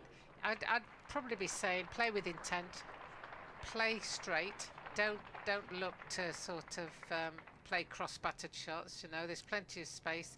Hit the gaps. You know, but I think you've got to go for it now. There's no point in just hanging around.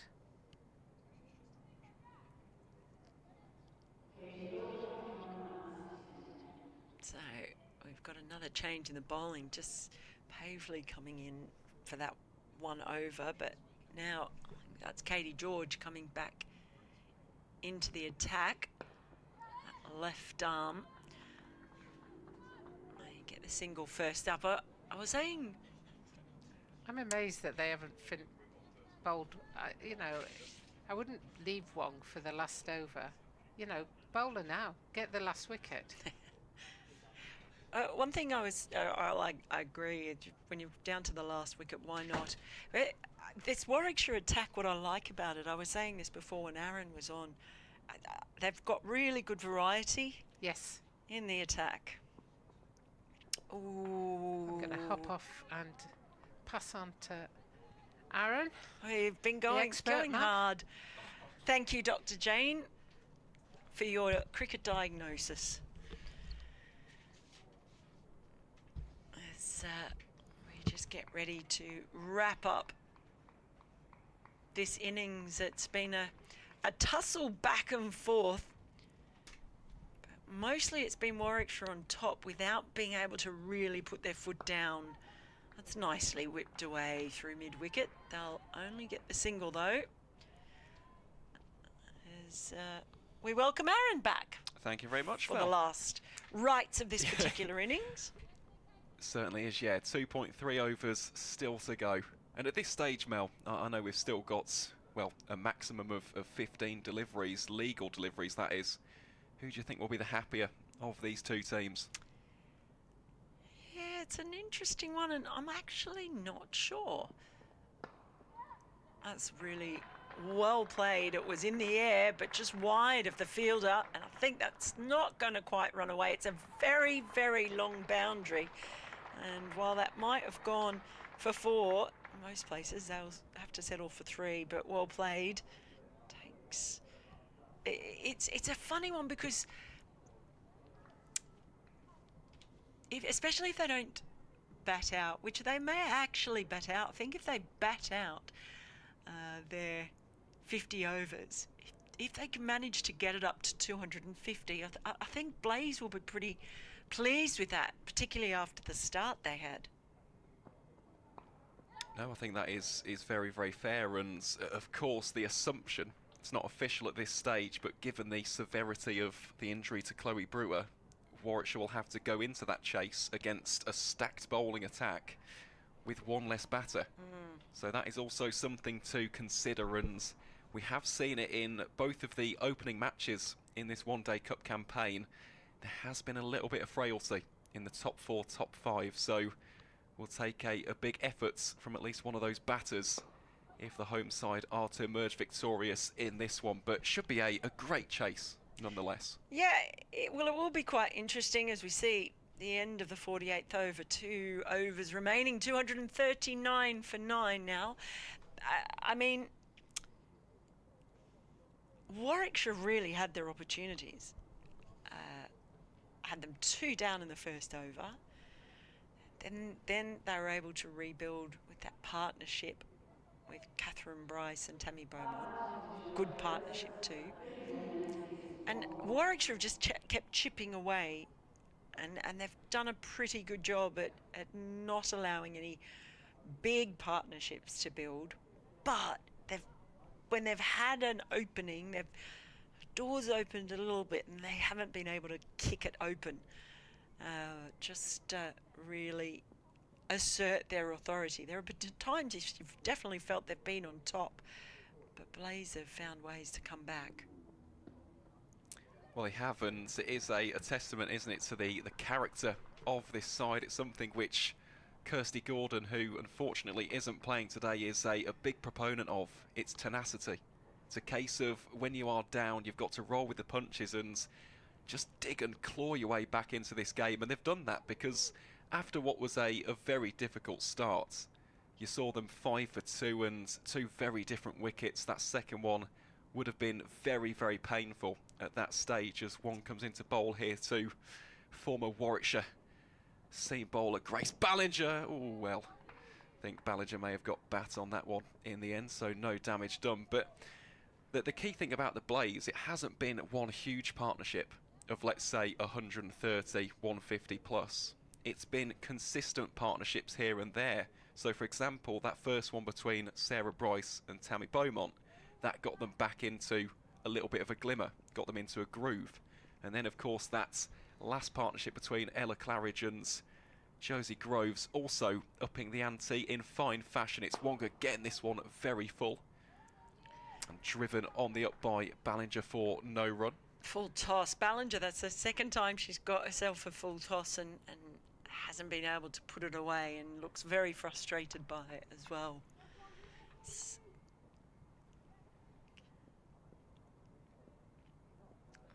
Izzy Wong, she would dearly love to close this out with a second wicket, finish the way she started.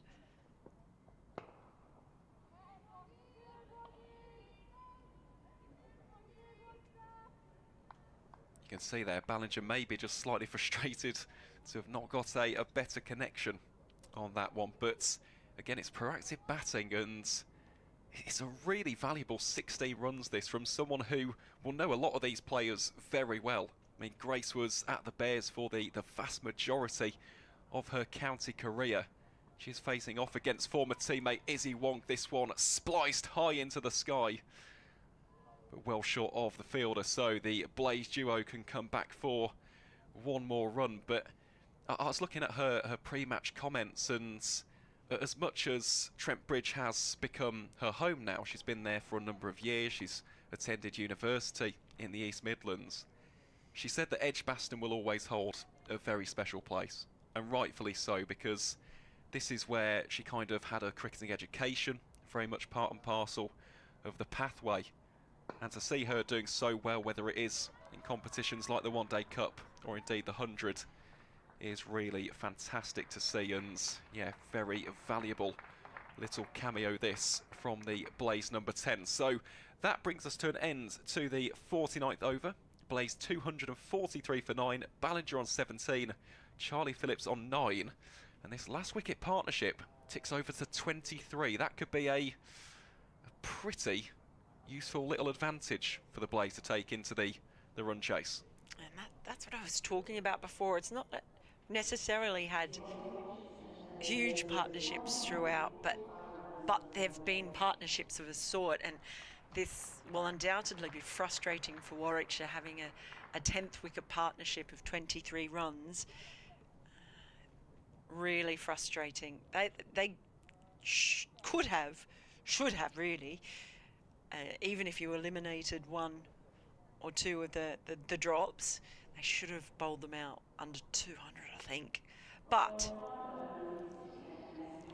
200, around the 250 mark is definitely gettable. It looks like a quick outfield. There's a short boundary. There are runs on offer here.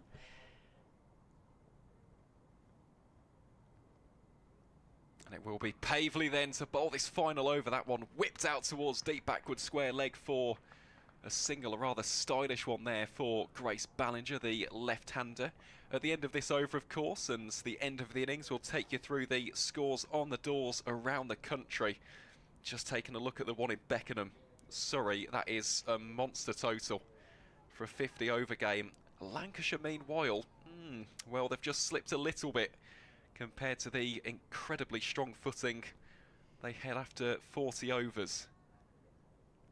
But we'll let you know the exact totals in due course. It's Pavley from the Birmingham end. Again, darts this one in with real venom. Drops it quite short. The Blaze batters think about coming back for a second, taking on the arm of Deina Perin, and they get back comfortably. Really good strike rotation that between Phillips and Ballinger. This was really good running. They ran hard for the first one, which enabled the second. That is the thing with having that really long boundary. Those outfielders have got a long way to come in. Acres of space there for the runs. There's plenty of easy twos on the leg side. Oh, or else just go for the inside edge along the ground. And, well, Phillips, she didn't know where that was. Ballinger haired down the pitch and actually wanted a second. But I think because Phillips was looking around trying to find the ball by the time she ran the single, it was a bit too late. Yeah, and wisely, there wasn't a second run there, although Grace Ballinger is very quick between the wickets. It's Pavley to Ballinger again, very short. Pulled away by the Blaze number 10. That'll be another single out towards deep square leg. Score now 248 for 9. 2 deliveries of the innings remaining. How the visitors would love to get past that 250 mark. Really put the home side under pressure. It's Pavley to Phillips, again drops that in short, attempted carve away on the offside. One last delivery remaining. What can Charlie Phillips craft from this one? Pavley just steadies herself, composes with the ball in hand, and that is a really inventive little scoop shot. It's racing away down towards our commentary position in the south stands. Umpire will signal 4, and the Blaze do indeed finish things off with a fine flourish. The visitors 252 for 9 at the end of their 50 overs, and in response, in the run chase in around about 30 minutes time, Warwickshire, in order to get their second victory of the season, will require a rather hefty 253 runs. That was a terrific way to finish the innings. Lovely bit of skill in just using all 360 degrees of the ground. But yeah, I think the Blaze will be feeling reasonably content with that when you look at the position that they were in at certain times throughout that innings, and just being able to hang in there. And that partnership at the end, 32 runs, it'll be very fascinating just to see how significant that final little duet between Ballinger and Phillips is in the scheme of things. But we shall see. Warwickshire, they've had their opportunities and they've been really good at times in the field.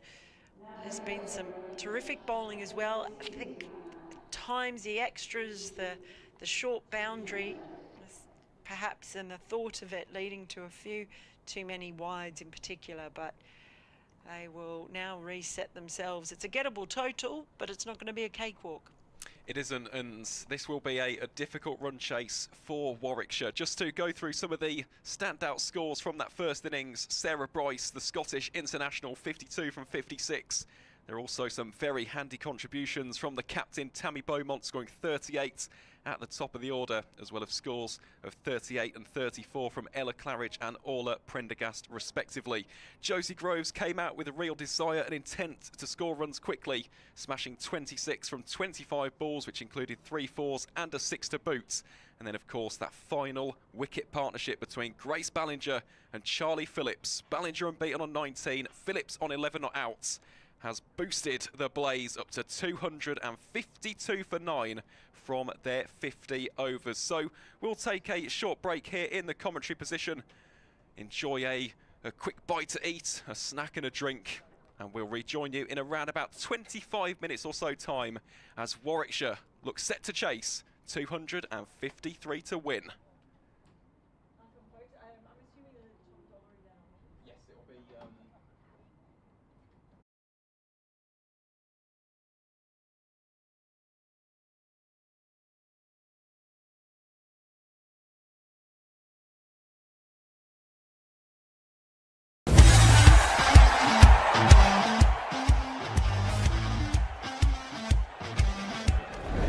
That is as good as it gets from Hassan Ali. There is simply nothing that the Bears cannot do.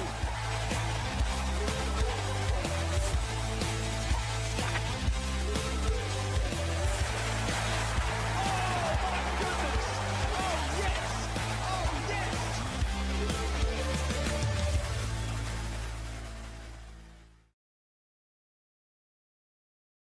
Kopak now. Just following straight again, hit on the pad, it's going to be close and it's gone! First wicket of the day. Kate Kopak strikes, she's targeted the stumps there brilliantly for the first two deliveries and gets a wicket. Brilliant there from Kopak. And Stair Callis goes the 30-yard ring. Bit wider this time, there's an edge. Oh, an absolute brilliant take!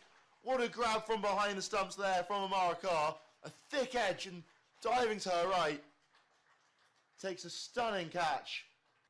1 for 3 from her. She's been probing away. Fraction wider this time. And Perin looks to latch onto it, but can only find the edge. And what a brilliant tumbling catch here from Gray. Could have even been too wide. That one's good on. That's gone. It's another one. Takes the top of off with a brilliant delivery from Gray. Katie George goes without scoring. Trouble right now. Wide this time though and put away for the first boundary of the day. Lovely shot there from Freeborn. Just rocks onto the front foot. Uses the pace to guide that one behind. Oh, and it's up in the air. Edged and that's gone. Second ball, Wraith. Eva Gray with her third. A brilliant delivery. Just caught the leading edge from Wraith. And that's 4 wickets now. Just look to work that one into the leg side, but only finds the edge.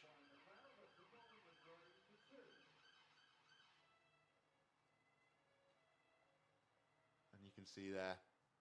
In comes Gray again. Short and wide and put away. Lovely shot there. Just off the back foot. Runs all the way across the square. Out for 4. That's short and wide from Gray. Just To start her 4th over. Oh, and she's bowled her. She's got the big wicket of Abby Freeborn just nipping back through the gate. It's 4 wickets for Eva Gray. Fantastic start for Essex, Warwickshire. Eva Gray just angled it back in and nips in even more. You can see here. Brilliant. Nips back a foot at least and just between bat and pad of Freeborn. Eva Gray in again, bowling. That's slightly short and that's pulled away and that'll go all the way for 4. Really nice shot from Arlott. Too short from Eva Gray and punished. Down. They look to move on. Oh, that's close. It's going to be gone. It is. There's the breakthrough. Jodie Grucott with a crucial wicket. The 100 partnership just up. But Chloe Brewer gets done by, I think, a wrong, and it skips on at least and struck.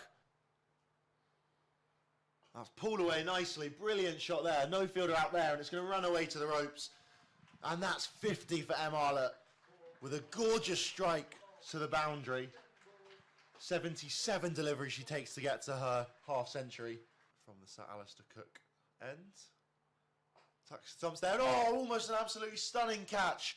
It was hit uppish there from Em Arlott. And almost a brilliant take there.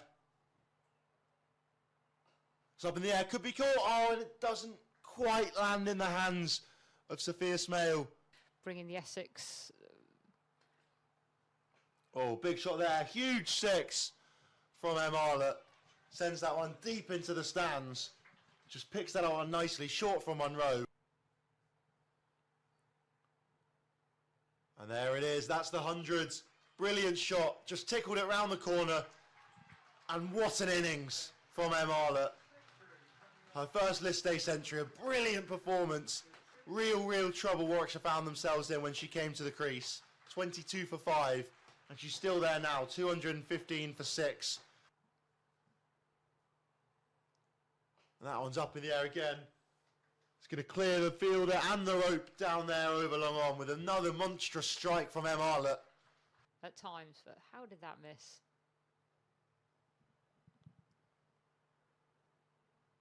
Up in the air, but it's going to clear the rope for another monstrous 6. Huge again. Long off. And a rope, and that's the wicket. There we have it. She goes to the ramp, does Em Arlett, but she doesn't connect. And Eva Gray picks up her 5th. Brilliant, brilliant from her so far. She deserved that 5th wicket, but an unbelievable knock as well.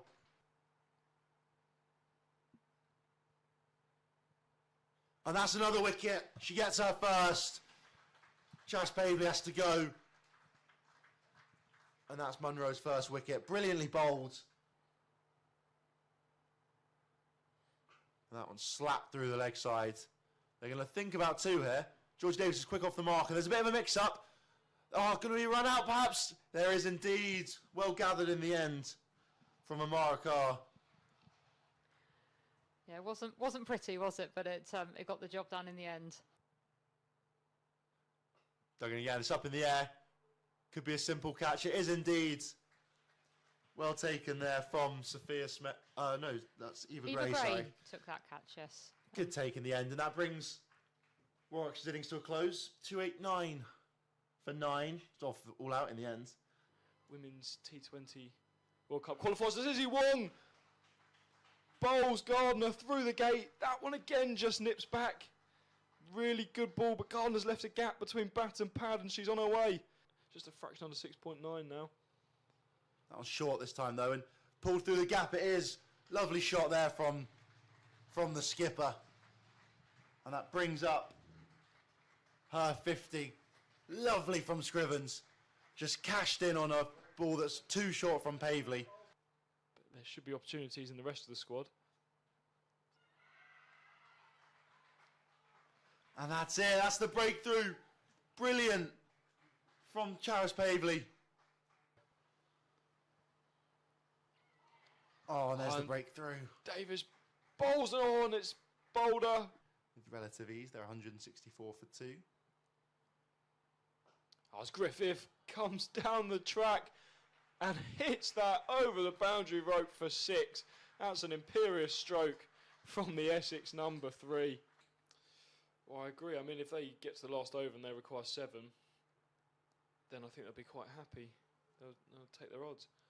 It's a lovely shot there from Griffith. Goes all the way for 4. That'll be a 50. And brilliant there.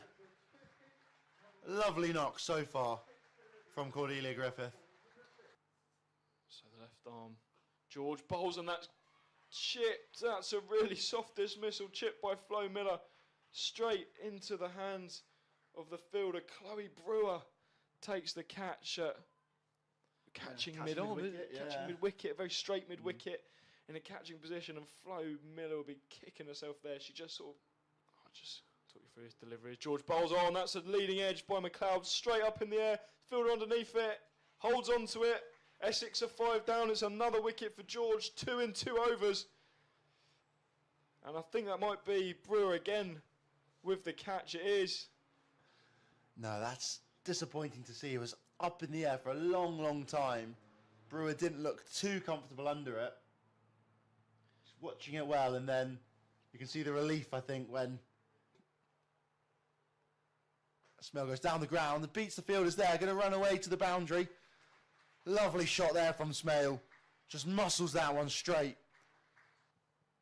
As here's George again bowling, and that's hooked into the leg side, and that's going to go to the fence as well. Cordelia Griffith, she's here to do business. Either side of her should be a boundary if you get enough on it.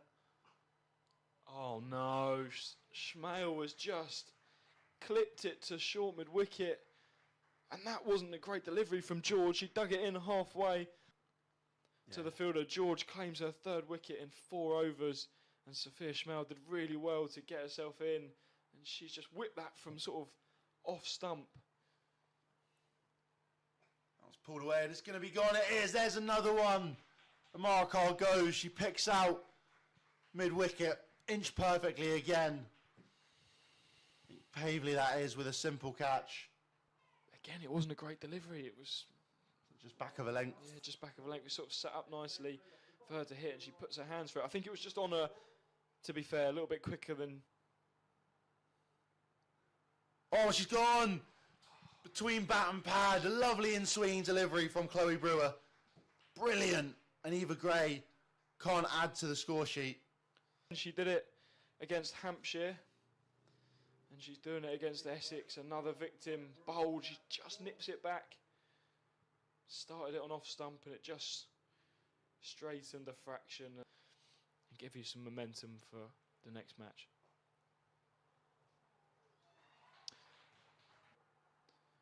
It's definitely a lot of positives still for Essex. All going to be close, and that's it.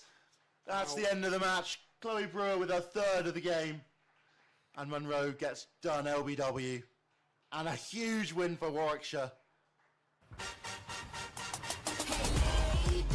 When I play cricket, I feel unstoppable.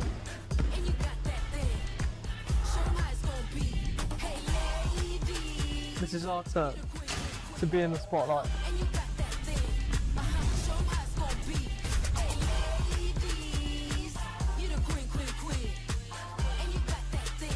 When I look at myself, I see this.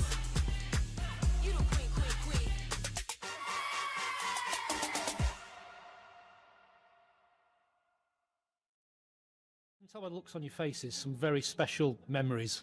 They really were. Really special. Really good days. Hard work, but enjoyable. And I think it was, we really were quite a close team as well, weren't we? The team sort of formed in 1999, but you played your first ECB competition as Warwickshire Women in 2001. Take us back to those early days, and maybe I remember you told me the story about how you turned up for selection day at the indoor school. It was very much self-selection. If you could breathe and hold a bat, you were in. It was a little bit like that, wasn't it? It was a little bit, yeah. Because it was the start. They wanted to pull together a team to work with. I came back from university, which was in Liverpool, and there was nothing, no women's sides anywhere in the Midlands. And the first club side that I actually ended up playing for was Wootton Bassett, which is Swindon. So I used to travel 75 miles for a home game, never mind the away matches. I think that's what made it special, is the fact that they pulled together a group of sort of 13 people who had played cricket, literally from beach cricket or something in the garden, through to Louise, who played some boys cricket and then obviously women's cricket at university. I mean, we didn't really have our own pitch to call our own either, so even our home matches tended to be whatever you could. Whatever I could. Club or schools as well. We played at school pitches, didn't we? School in Halesowen. Yeah, King Edward's 5 Ways. So it never felt like we had a home ground. And obviously, teams do get a bit of an advantage of playing at home because you get to know the pitch, don't you? Yeah. But we never had that luxury, unfortunately. You've obviously had a look around the facilities here for the Bears women, who'll be making their professional debut in 2025. How does it compare to your day? Poles apart. It's like a different era. It's like a different world, isn't it, really? Because this is fantastic. so different. It's absolutely fantastic. It really is. Yeah. I think just the fact that the ladies have got their own space is really important as well, because I think we always, even the clubs that were quite good and accommodating of women's cricket, you always felt like you'd been, they can have that room there, or we'll put them in this changing room. But I mean, on many occasions we'd get to a ground and we'd ask where the pitch is, and they'd just point into the distance. The pitch sometimes looked a bit like it had been grazed recently. So, and I think it's been recognised now that the women's game is just as important now as the men's, and what's the point in having club cricket and developing that if there's no extra tier to go. there wasn't that opportunity. Now they've got that, and it's fantastic. Yeah. I don't think that they've got it easy, because I think we looked in on the gym when they were doing some core stuff, and we just both stood there and said, hips are starting to hurt just looking at it, you know. Yeah, definitely. In the last 10 years has really seen it kick on, because I think if you go back to sort of 2015, it probably hadn't moved that far forward from when, you know, from 2000. Meeting, you know, sort of bumping into Georgia Davis and Wongi, you know, the last time I saw G, I mean, she's actually an adult and she's had a job and everything. You know, and Wongi, you know, I remember coming across them when they were probably 12, 13 and thinking, yeah, they're pretty good, aren't they? And I think that they've become sort of icons to younger girls that are into cricket. Yeah, I think that was part of it. There was nothing that people was visible to the younger age groups. And I feel as if we've contributed to it, because there's always got to be somebody that goes first, hasn't there? Somebody's got to try and lay the foundation for those that come after them. Would a Louise Campton and a Natalie Williams in their prime been knocking on the door for Bears women these days with the right support and coaching? I'd like to think so, yeah. I'd like to, so. Yeah. I'd have risen to the challenge. I think there's probably a handful of that team that we played in that if we'd had the development from the younger age groups and the support and the coaching, then I think we could have challenged them quite reasonably for their places. Yeah. Given them a run for their money. I think so. I think so.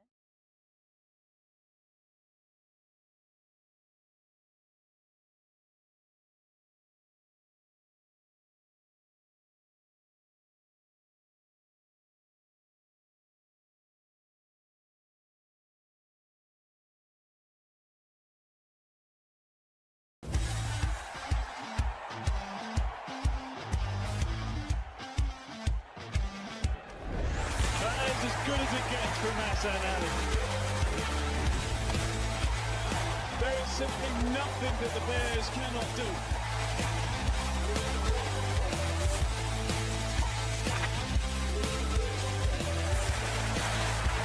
Oh my goodness!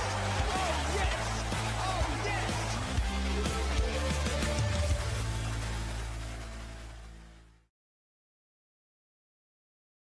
Kopak now. Falling straight again, hit on the pad, it's going to be close and it's gone! First wicket of the day. Kate Kopak strikes, she's targeted the stumps there brilliantly for the first two deliveries and gets a wicket. Brilliant there from Kopak. And Stair Callis goes the 30-yard ring. Bit wider this time, there's an edge. Oh, an absolute brilliant take! What a grab from behind the stumps there from Amara Carr. A thick edge and diving to her right. Takes a stunning catch. 1 for 3 from her. She's been probing away. Fraction wider this time. And Perin looks to latch onto it, but can only find the edge. And what a brilliant tumbling catch here from Gray. Could have even been too wide. That one's good on. That's gone. It's another one. Takes the top of off with a brilliant delivery from Gray. Katie George goes without scoring. Trouble right now.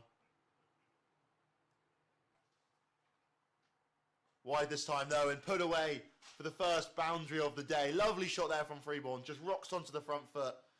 Uses the pace to guide that one behind. Oh, and it's up in the air. Edged, and that's gone. Second ball, Wraith. Eva Gray with her third. A brilliant delivery. Just caught the leading edge from Wraith. 4 wickets now. Just look to work that one into the leg side, but only finds the edge.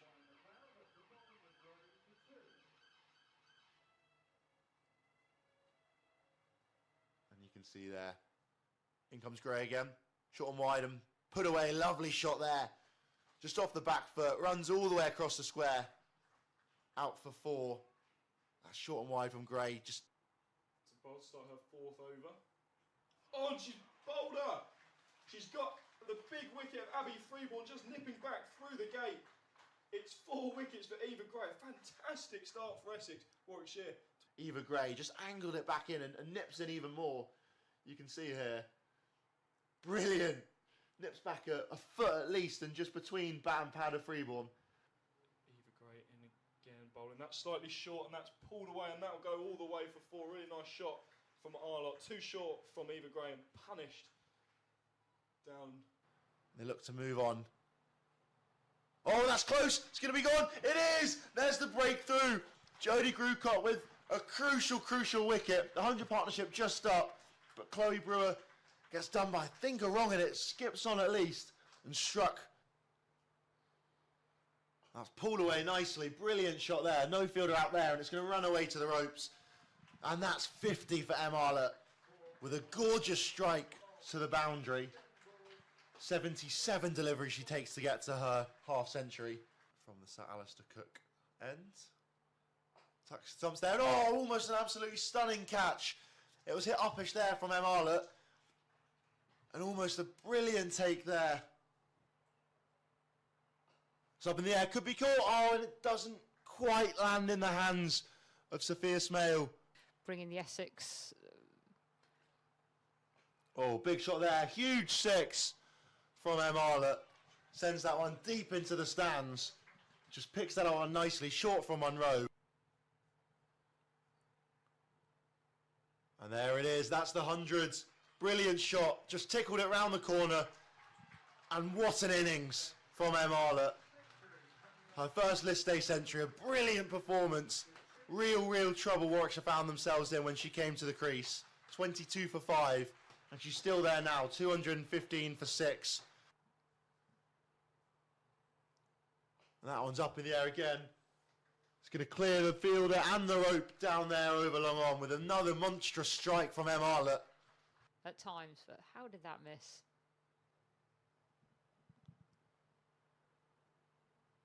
Up in the air, but it's going to clear the rope for another monstrous 6.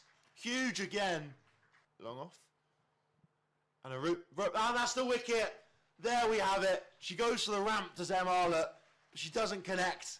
And Eva Gray picks up her 5th. Brilliant from her so far. She deserved that 5th wicket, but an unbelievable knock as well.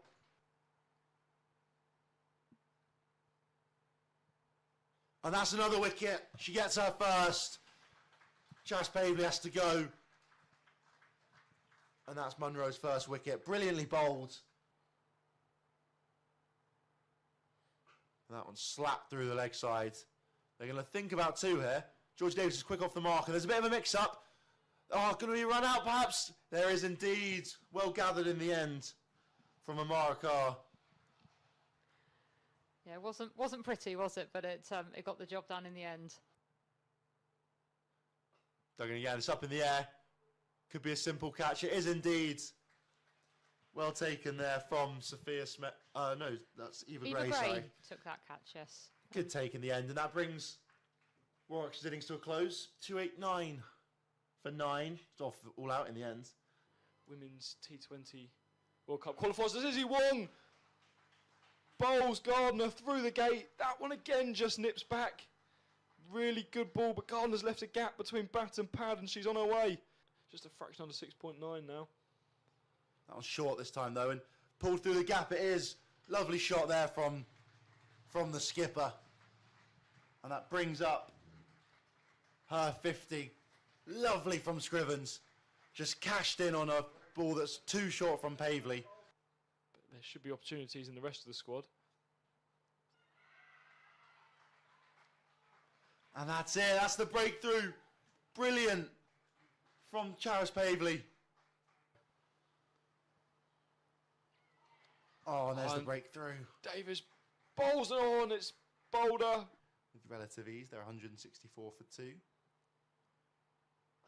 As Griffith comes down the track and hits that over the boundary rope for 6. That's an imperious stroke from the Essex number 3. Well, I agree. I mean, if they get to the last over and they require 7, then I think they'll be quite happy. They'll take their odds. It's a lovely shot there from Griffith. Goes all the way for 4. That'll be a 50. And brilliant there. Lovely knock so far from Cordelia Griffith. So the left arm. George bowls and that's chipped. That's a really soft dismissal, chipped by Flo Miller. Straight into the hands of the fielder. Chloe Brewer takes the catch. Catching mid-on, catching mid-wicket, a very straight mid-wicket in a catching position, and Flo Miller will be kicking herself there. She just sort of, I'll just talk you through his delivery. George bowls on, that's a leading edge by McLeod, straight up in the air, fielder underneath it, holds on to it. Essex are 5 down, it's another wicket for George, 2 in 2 overs.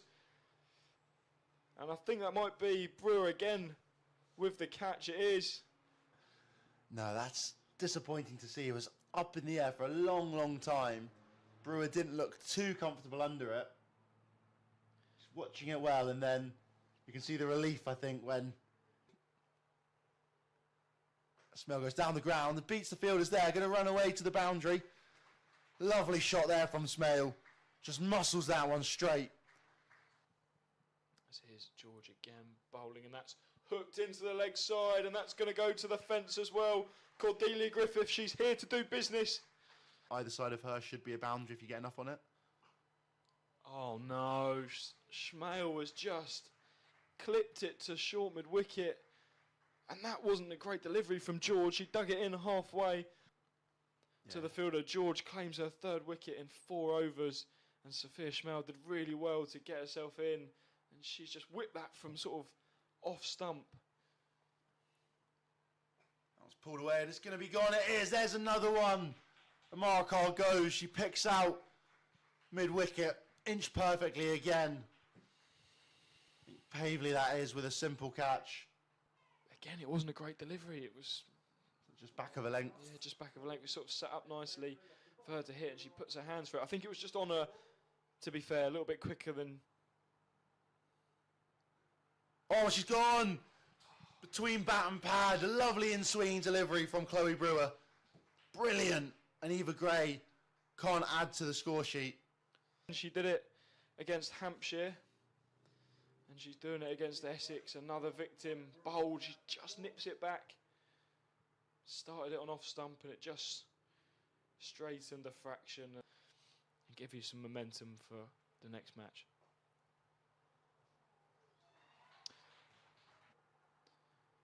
Definitely a lot of positives still for Essex. All going to be close. And that's it. That's the end of the match. Chloe Brewer with her 3rd of the game. And Munro gets done LBW. And a huge win for Warwickshire. When I play cricket, I feel unstoppable.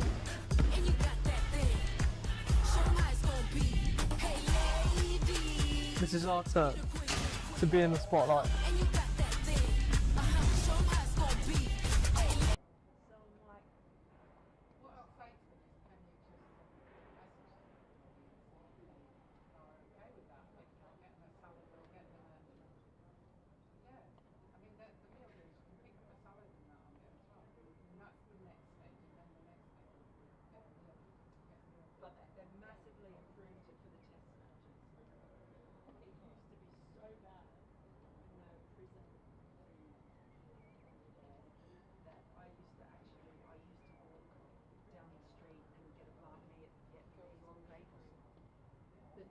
The Thai one in the Edgbaston. Oh, that Vietnamese place is about me. Oh, so.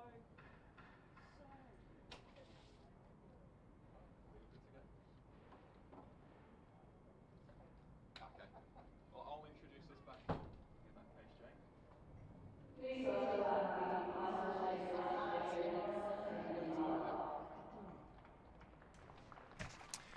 Welcome back to our coverage here on the Match Centre at edgbaston.com or the Warwickshire CCC YouTube channel, depending on where you're watching today's live broadcast from. My name is Aaron Viles. Alongside me is the wonderful Dr. Jane Powell, President of Yorkshire and former England international. And joining us at various intervals will be the incredibly talented Mel Farrell as well. So plenty of options with your commentary today. And of course, plenty up for grabs in this game as well. Warwickshire chasing 253 runs in order to secure victory, their 2nd of the season, and consolidate second place. Just taking a look at some of the other scores from around the country, Lancashire were 292 for 6 at the end of their 50 overs in Southport, while Surrey racked up a monster 348 for 6. That is quite the run chase for Durham down in Beckenham. But of course, for the time being, our attention switches firmly to the second city right here at Edgbaston. It's Derby Day here in the Midlands. Warwickshire representing the west, Blaze representing the east. Dr. Jane, it's an absolute pleasure to welcome you back for the run chase. What do you expect to see from both sides heading into these first 10 overs? It's an interesting total, really, because it shouldn't be a tough one, but at the same time, you've not got to take it for granted, but you need to have a firm, solid base. So I'm sure Callis and Freeborn will be looking to build a good springboard, a good platform for the rest to work off as they go through. I mean, Freeborn's just had a great day with the gloves, so she'll be feeling good. Callis has not had much to do, a lot of running in the outfield, so we'll see how that goes with the field set now. And first ball coming in from Phillips, who batted well, I might add. She did, both her and Grace Ballinger towards the end. It's one of those incredibly frustrating partnerships. As the bowling side, you think you've done the hard work, you're down to the last wicket, maybe skittle them out for 1, 2, 3 runs, and then they go and put on 32, and all of a sudden the wind is firmly out of Warwickshire's sails. But they've got to get off to a decent start here, and it will be Stair Callis to face this next ball from the young Charlie Phillips, who bowls a wide on that occasion. And that was something that we did see quite a lot of in the Warwickshire innings, as disciplined as the bowling was at times. Maybe just one too many wides. I think it was 24 by the end of the first innings. So something for the Blaze to consider as well in what is a lovely, lovely day for batting. So Phillips it is once more with that slightly slingy action, really fires it down with a bit of zip. Just outside the eye line of Stair Callis there, and for Phillips a big season this in Blaze colours. Very good, and she's got a slight bit of Malinga in it, in that action, hasn't she? You know, the way that the arm stays straight, and it's really hard to get your line and length with that action, because if you miss it a little bit, it's going to go a long way wide because you're going to release it too late. But that one is well within the limits of the wide ball, and Stair Callis is looking up the wicket, but that was close enough, and it's okay to leave it as well at this stage, just to get some idea of the pace of the ball and to see you know, how quickly you need to move your feet to be able to play this ball. It's quite a circular field on the inner ring with a deep square and a third man, as Stair Callis plays that one straight back towards Phillips. Yep, and a watchful start this from the Dutch international. We've seen Stair Callis in pre-season rack up 40 after 40 after 40 in a Bears shirt, and of course we were there commentating at Headingley for that League 2 season opener against Worcestershire.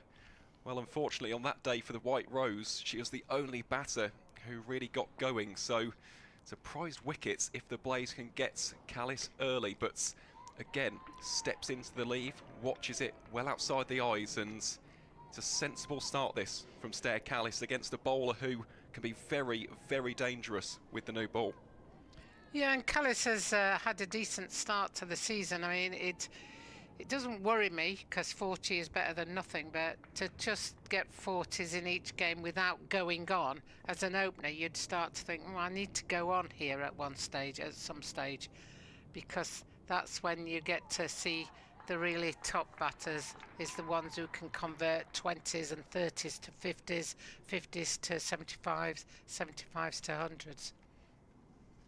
Most certainly is, and that brings to an end the first over of the run chase. Warwickshire 1 for none after 6 deliveries, and a reminder of that target, 253 from what is now 294 deliveries. So pretty hefty run chase this, not in terms of the amount of runs. It's not, for example, anything comparable to the 349 that Durham are chasing down in Beckenham. But against this bowling attack, so many options. I know that Mel spoke at length about the variety and difference in the Warwickshire attack, but so many options for Tammy Beaumont to call upon. And of course, this is one of her strike bowlers, Grace Ballinger, formerly of these pastures, a Warwickshire County Cricket Club product. I imagine she'll be feeling quite a little bit of pride here today. And she also batted well in that last wicket partnership. I'm always intrigued with Grace Ballinger because she puts down, I don't know if you can see them, 3 markers just by the umpire almost before her, to help her with her bowling mark. And that's a play and a miss. Start. Very, very nice start that from Grace Ballinger, and that's something we actually saw as well from Emily Arlett against Hampshire. She did the exact same thing, although just judging from our line of sight here, they don't look to be as vibrant as Arlett's. Arlett had bright orange ones. I think that Grace Ballinger's gone with a more traditional white marker for that one, but no, it's something that we do see a number of bowlers utilising in these first 10 overs. It's Ballinger again in towards Freeborn. Freeborn attempts to carve that through the covers, only finds the fielder for no run. And just going back to your point about Ballinger, Jane, what impresses you the most about her as an operator? I think she's just a very complete player. Not the finished article, but she's got her batting skills, and she played some glorious cover drives. The fact she's left-handed really helps. And then as she comes into bowl, for me, she always repeats the same thing, and that makes a big difference. So there's hesitation here, and if she hits, she would have been gone there. Good fielding from the Blaze and a real indecision from Warwickshire there. That was a yes, no, oops, but she managed to get back. But going back to Ballinger, you know, she's strong, she's athletic, she gets good height on her bowling, and she's quite accurate. And so the more consistent she can get, and then to develop her other balls, you know, not just the straightforward in-swinger or away swinger, then she'll become a force to be really reckoned with. And as I say that, she bowls a no ball. And as a result, you can see the umpire waving the signal. This will be a free hit coming up for Abby Freeborn, who was the pick of the Warwickshire batters here against Hampshire. Scored 70 in that game, deposited a massive 6 into the south stand in that encounter too. And she'll be fancying her chances to get off to a blistering start here against Grace Ballinger. But it's been a really good rise for Grace in recent seasons. She was part of the Bears side that won the T20 Cup in 2019. Very much was a very raw and inexperienced bowler. And here she is to bowl to Abby Freeborn. Freeborn gives herself some space, tries to scoop it over the wicketkeeper, and on that occasion can't do so. So no damage done for the Blaze. But the way in which she's evolved her game, aside from just your conventional in-swingers, your seam-up deliveries, the out-swingers, she is developing into one of the finest bowling prospects in the country right now. Yes, there's a few good young players around that are coming through, you know, and I think, you know, we saw Izzy Wong in the first innings, and it's really exciting to see them as Ballinger comes in. And again, it's just placed round the corner into that square mid-wicket area, and there's no run. This is a good tight start from Blaze, and they'll be pleased that they haven't let them get away. I think often the way you start can really set the tone for the whole innings, and at the moment then Warwickshire are going to make this look hard work, I think. Well, let's wait and see. Only time will tell. It's Ballinger to Freeborn. This one pitched up just be on the eye line of Freeborn there. Plays that rather smartly into the offside, and that wraps up a very nice first over from Grace Ballinger. Just 1 run conceded from it. Warwickshire, a watchful start, are 2 for none after 2 overs. But then again, I divert our attention back to the first innings. Blaze were 5 for 2 after just 4 balls, so a slightly less frenetic start this for the home side. Yes, very much so, and that's all credit to Blaze for putting the ball in the right areas and keeping the pressure on them. Well, it is. It's just disciplined bowling so far. So it'll be Charlie Phillips to continue from the pavilion end. That sling-like action. Callis plays and misses for no run. Yeah, she doesn't seem to have picked the line very well here at the moment, Callis, and I think what I'm seeing a lot in young players these days is they go up and down with their feet. They don't go out to the offside at all, you know, which would help with the driving. And the ball moving away means that she's playing inside it all the time.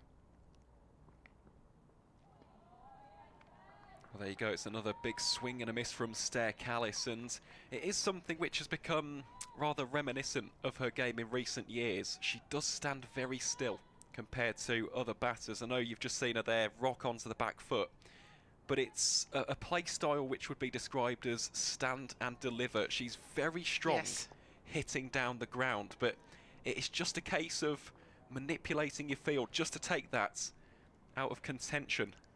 And let's see how Phillips can respond on this ball to the Dutch international Callis. That's a much, much better shot. It's gaining some momentum off those extra wickets here at Edgbaston. Some decent fielding out at deep point, though.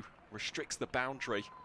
And that will give Callis just a little bit of confidence. A bit of bat and ball, 3 runs to her name, and yeah, just releases the pressure somewhat. Yeah, and it also gives the Blaze some a lift as well, because it didn't reach the boundary. So they know that if they keep the ball in the right area, even if it's played well through the gaps, you're going to have to chase it down, because it's not an automatic boundary. You know, do a lot of work up at Headingley, and the ball seems to race quicker and quicker there, whereas that ball seemed to slow up quite quickly. Phillips it is then to Freeborn. Freeborn placed that defensively, and yeah, that was something that, of course, I learned up at Headingley. It raced off those practice wickets, and it is a little bit different at Edgbaston because, I mean, you'll be able to see this on your screen as viewers, but the vast majority of the wickets are in view, whereas at Headingley, it stretches across the entire ground. Yeah. I mean, a lot of those are practice wickets or bowling strips, but they do go all the way across the pitch there. And that's another good ball from Phillips, and nobody's really releasing any pressure here at the moment. The bowlers are keeping the pressure on, the fielders are on their toes, and the batters are struggling to find the gaps in the field. But then again, is this Warwickshire maybe just looking at how the Blaze started? At this stage they were 5 for 2.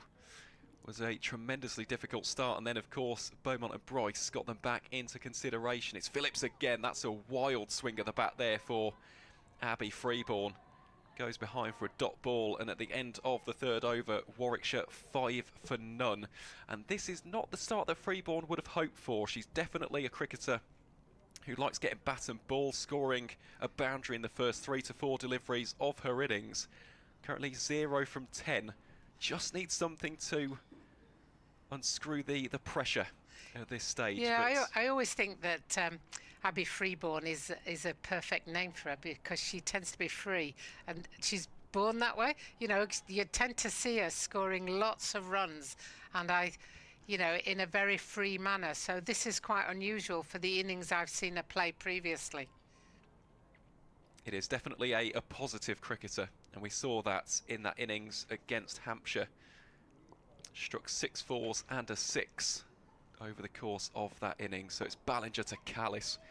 That was a very stylish shot there from Stair Callis, utilising the angle and the pace of the seam bowler there to try and guide it off the bat face for no run. But with Callis, I mean, this is almost 2 very similar archetypes for the Bears up the top of the innings. 2 players who like to score quickly, and they like to score in some style.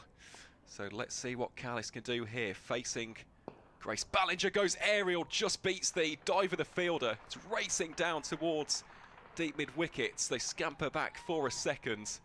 No danger there for Warwickshire, no miscommunications, of course. That's not what they want at this stage, but yeah, you can just see Callis there trying to generate something after this tight start from Grace Ballinger. Yeah, and if you hit it with intent and hit it cleanly, it's going to take a remarkable catch, because you should be able to get it over the top of that infield quite easily. Remember that in the women's game it's 25 yards, not 30 yards, so it gives you, the fielders are in closer, so you've got more chance of getting it over the top of them. And no disrespect to some of the players out there, that some of them are not that tall, so that gives you even more chance of hitting it over the top of them. Well, it's just a case of bravery and courage at this stage. Do you take on Ballinger or do you take on Phillips, as Callis works that out towards deep square leg for a single, because it is an easier statement to make than doing said statements. It's one of those things which, it sounds so easy, doesn't it, cricket on paper? You've got fielders in the in circle, you get the ball in the right place, you slog it out for 4 and 6, and suddenly the run chase is in your hands right from the get-go. But we see so often 1 or 2 wickets fall and you have to reconsolidate your position. That is not what the hosts want here, as Freeborn again struggling to get off strike. Her 11th delivery without a run as of yet. Just feels like she could do with, even if it's just a single here, just to get some confidence back in her batting. She will play a big role in this run chase.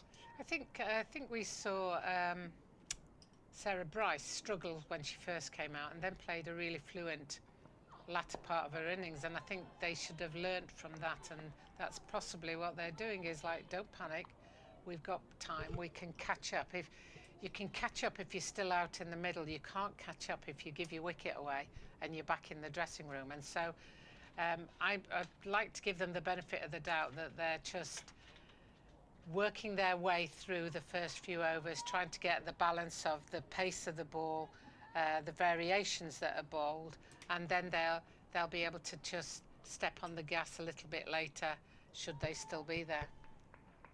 Absolutely, and look, Warwickshire have got plenty of players who can put their foot on the gas, with the likes of Deina Perin, Katie George, Nat Wraith, Emily Arlott, of course, who was the hero down in Chelmsford midweek with that stunning 130. It's just a case of setting the platform for those players, because it was a chat that I was having actually with Brian Halford here at Edgbaston, and as stunning and as outstanding as that run chase was, or in fact it was the setting of the run chase in that first innings by Arlott, by Izzy Wong and the Warwickshire lower order, you can't expect that every single game. You can't be 22 for 5 and expecting your lower order to dig you out of the hole, so it's up to the top order to also perform in a run chase like this. And in the wider perspective of League One, this would be a very, very big victory for Warwickshire, a side who comparatively are inexperienced compared to the Blaze, compared to Hampshire, to Surrey, to Lancashire. It's a very vibrant and exciting squad, but they don't have the game time in comparison to those previous teams. So if they can get the prize scalp of the Blaze, who were incredibly strong in the 50-over formats in the past 2 seasons, they'll certainly fancy their chances of maybe upsetting the odds in the Metro Bank One Day Cup this year. Yeah, I think Warwickshire, or in the past iterations, Central Sparks, just lack consistency, and obviously this is a new iteration now, and they're now Warwickshire. They've got more of a home, they know who they're representing. I think sometimes the generic titles didn't work for everybody, so now they should be able to settle in. They've got a very good coach in Ali Maiden, as that one is bowled wide down leg side, who understands the women's game. He was involved with England when they won the World Cup in 2017. Very good coach, knows his stuff, and so he'll be giving them the confidence that they need to play the games that they're all capable of playing. Most definitely, and he's a lovely man as well. Yes. Spoken to Ali in the past. He just gets the game of cricket. Yeah, no, he's a great guy. Most definitely is Astaire Callis, utilising that elegant leave that we've seen on a number of occasions so far. Nestles into the gloves of Sarah Bryce. Behind the stumps for the Blaze. Of course, Amy Jones could have been donning the gloves today, but they've instead decided to go with the Scottish international. And she's had a good winter, you know, because she played in the World Cup qualifiers and did really well behind the stumps, so I can understand why they've given her the gloves. That's nicely driven through extra cover, and that one's going to race away for 4. Interesting, it seems to go quite quickly down the ground, but not square of the ground. That has happened actually quite a few times, hasn't it? It's really rifled its way towards us in the commentary position, but both sides square of the wicket, unless they've gone aerial into the hollies. It has slowed up, especially on those wickets out towards the family stand and the west stand out on our left. It is an interesting little thing to think about. Maybe just a factor which could come into the mindsets a little bit later on. That is a beauty from Phillips, but unfortunately she's overstepped, so that is another no ball, and subsequently it's a free hit for Astaire Callis, who, if this ball is in the right place, this is only going one place, and that's into the fans. It's going into the crowd. Astaire Callis will stand, deliver, rifle it into an area of her choosing. This is a pretty big delivery for Charlie Phillips to round out her 3rd over. Phillips is then to Callis. Callis, inventive little scoop shots, presenting all 3 stumps, eventually works out towards deep back, good square leg.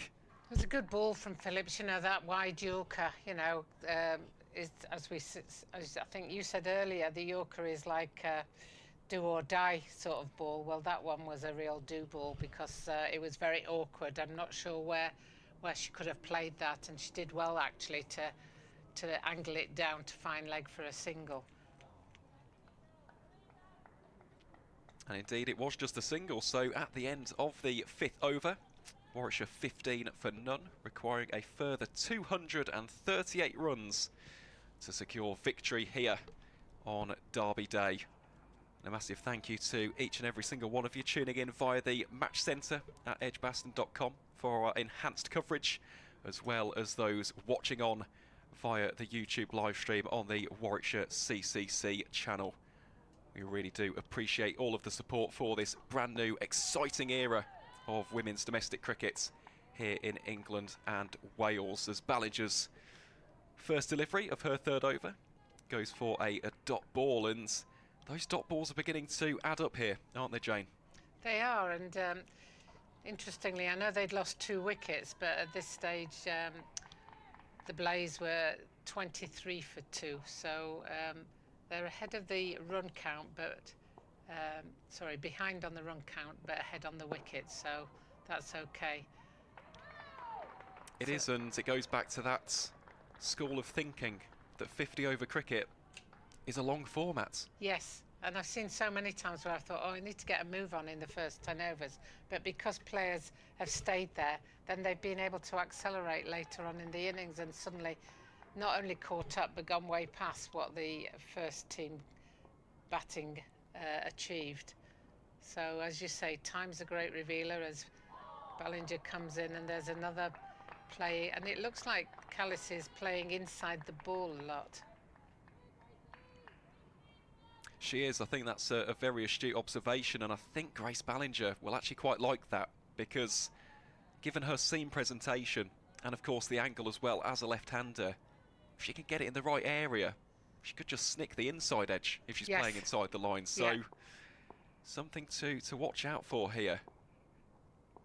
As Ballinger winds up now in her run-up, bowls in towards Callis. Callis plays that defensively.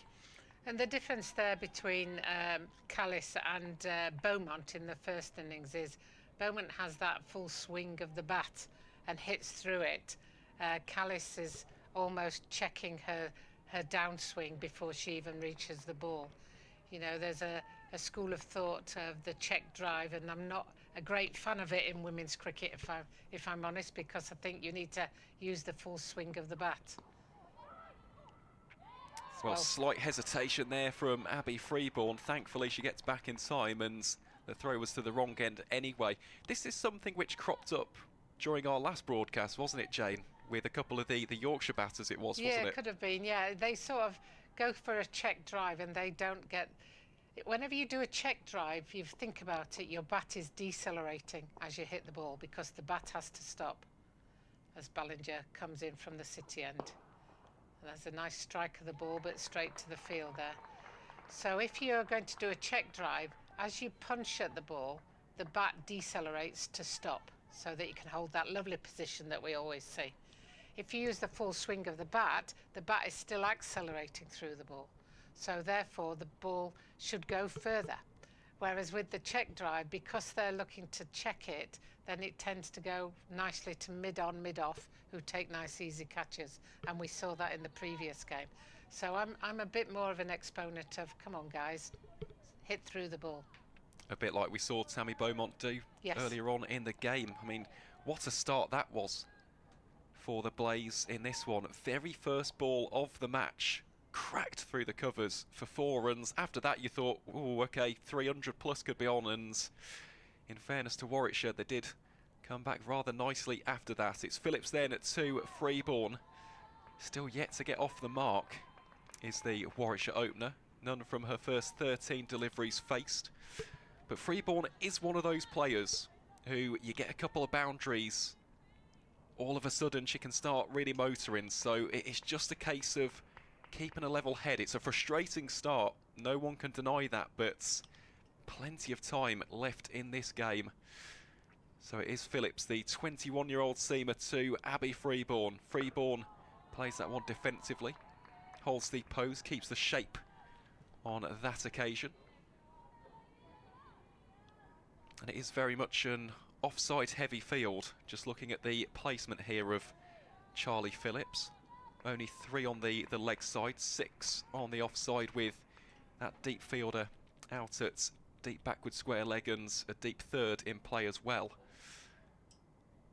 Trying to get Freeborn to just snick off here. And although she played that one really firmly and really well, she hit that straight to the fielder. And as this pressure mounts, she'll start to get a little bit frustrated with that. When you play such a good shot, that's the time when you're expecting to get something for it. It is. It's one of those where I suppose as the batter you can take the moral victory. I know that's something which has been said a lot in recent times, especially in English cricket. Yeah, it was a nice clean connection on that one. That, however, completely lost the shape of that shot, did Freeborn. You can just see maybe it's beginning to weigh on the conscience, just beginning to get out of that rhythm that we've seen in previous matches.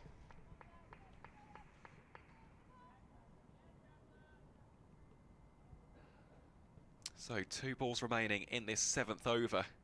In what is proving to be a fine opening spell from Charlie Phillips. And Freeborn now just caresses that through the cover region, gets off the mark on the 17th time of asking.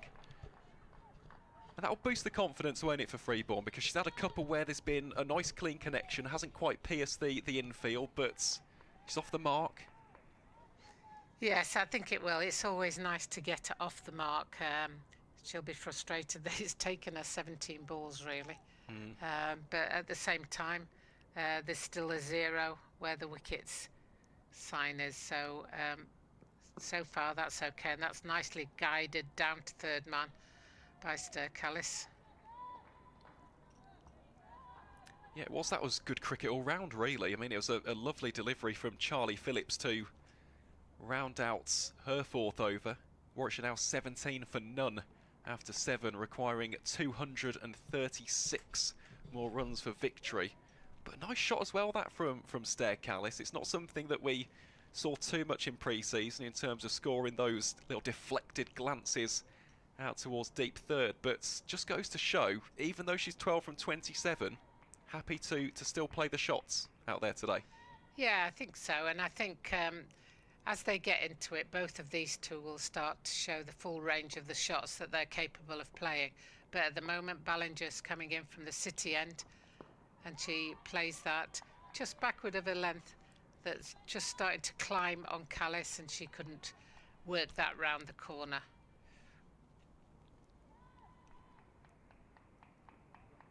Yeah, and as for much as we've discussed Warwickshire's batting and the approach so far, it is top quality bowling this from Ballinger and Phillips, not allowing anything loose as of yet.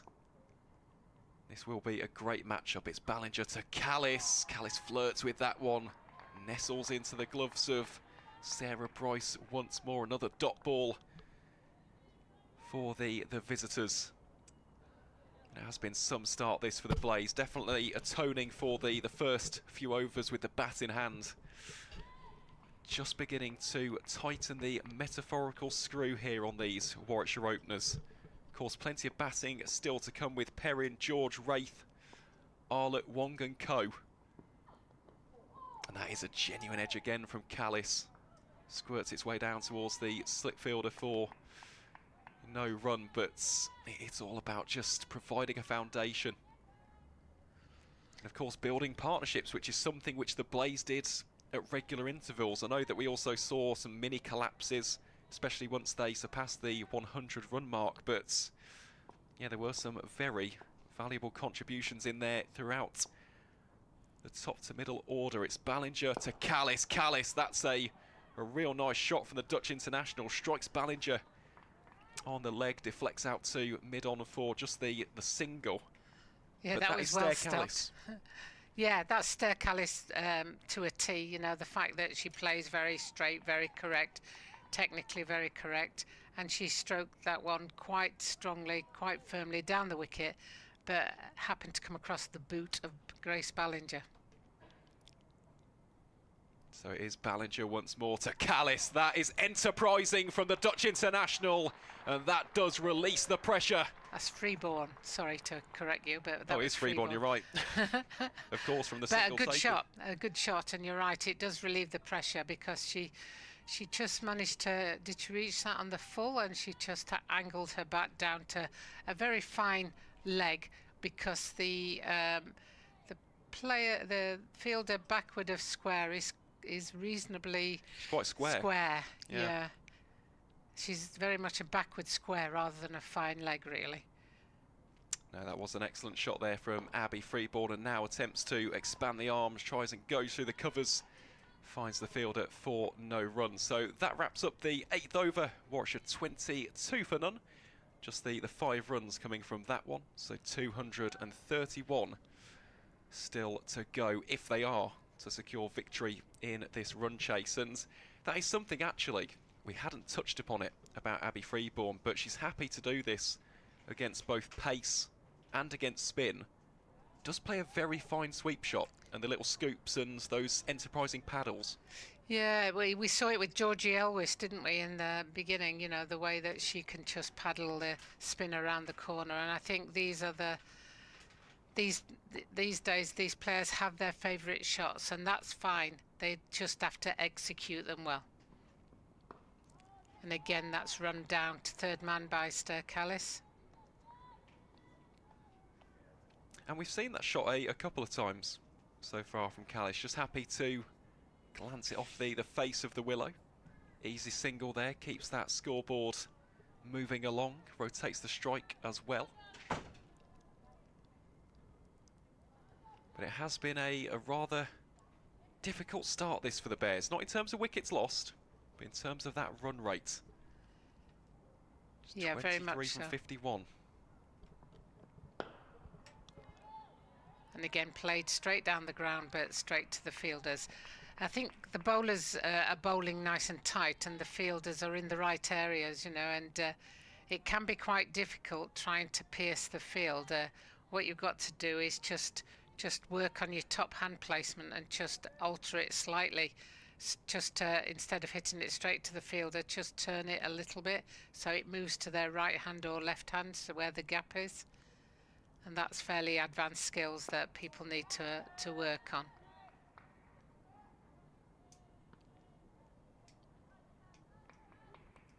Another dot ball there for Charlie Phillips. Figures of none for 14 from her 4.3 overs so far.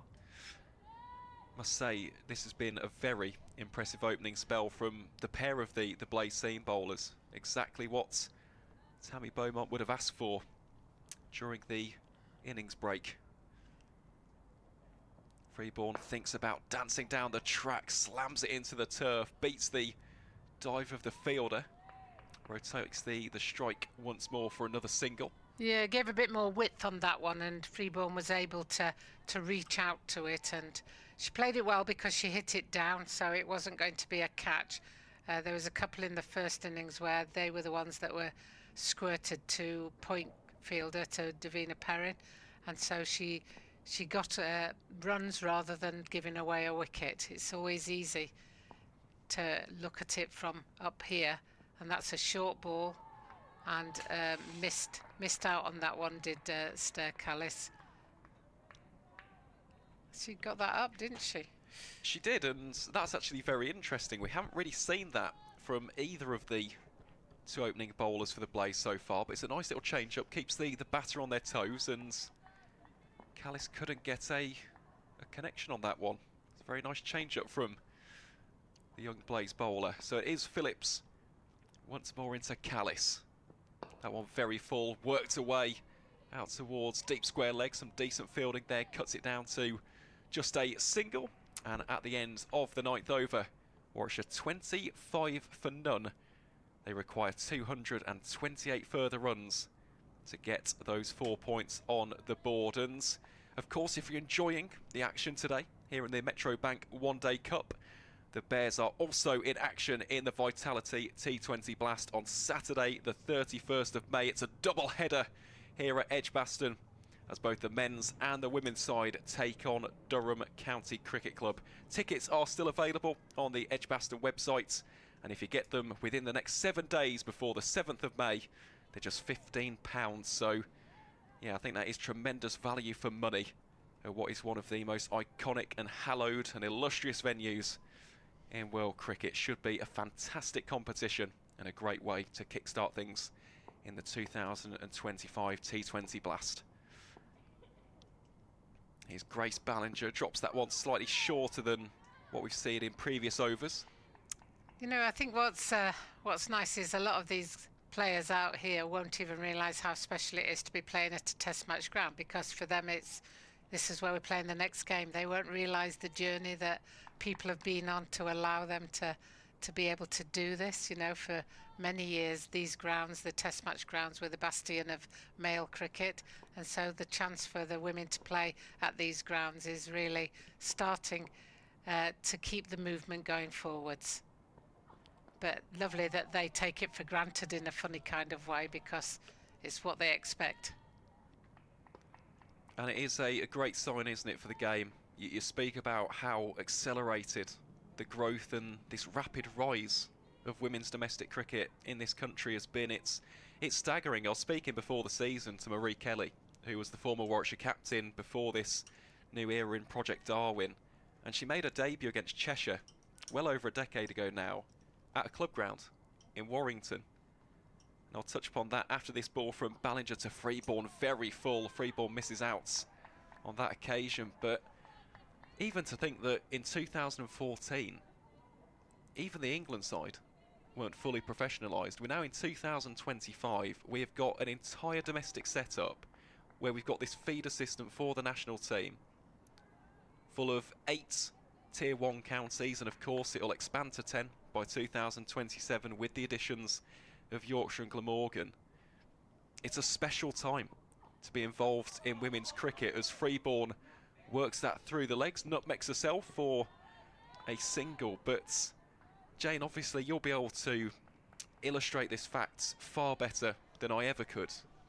But how proud are you with regards to the evolution and development of women's cricket in England and Wales? Yeah, no, I mean, it's brilliant, and it's great that the girls have got these opportunities. I think as long as people remember there's a history behind all of this, that it doesn't just happen, that there's been a lot of people who've given a lot over the years as Ballinger comes in. You know, and there's some things that have improved massively, and there's other things that, well, just a minute. Way back in 1981, I know that's before you were born, Aaron, but I went on tour to India with a young England team, and we had crowds of 20,000 people.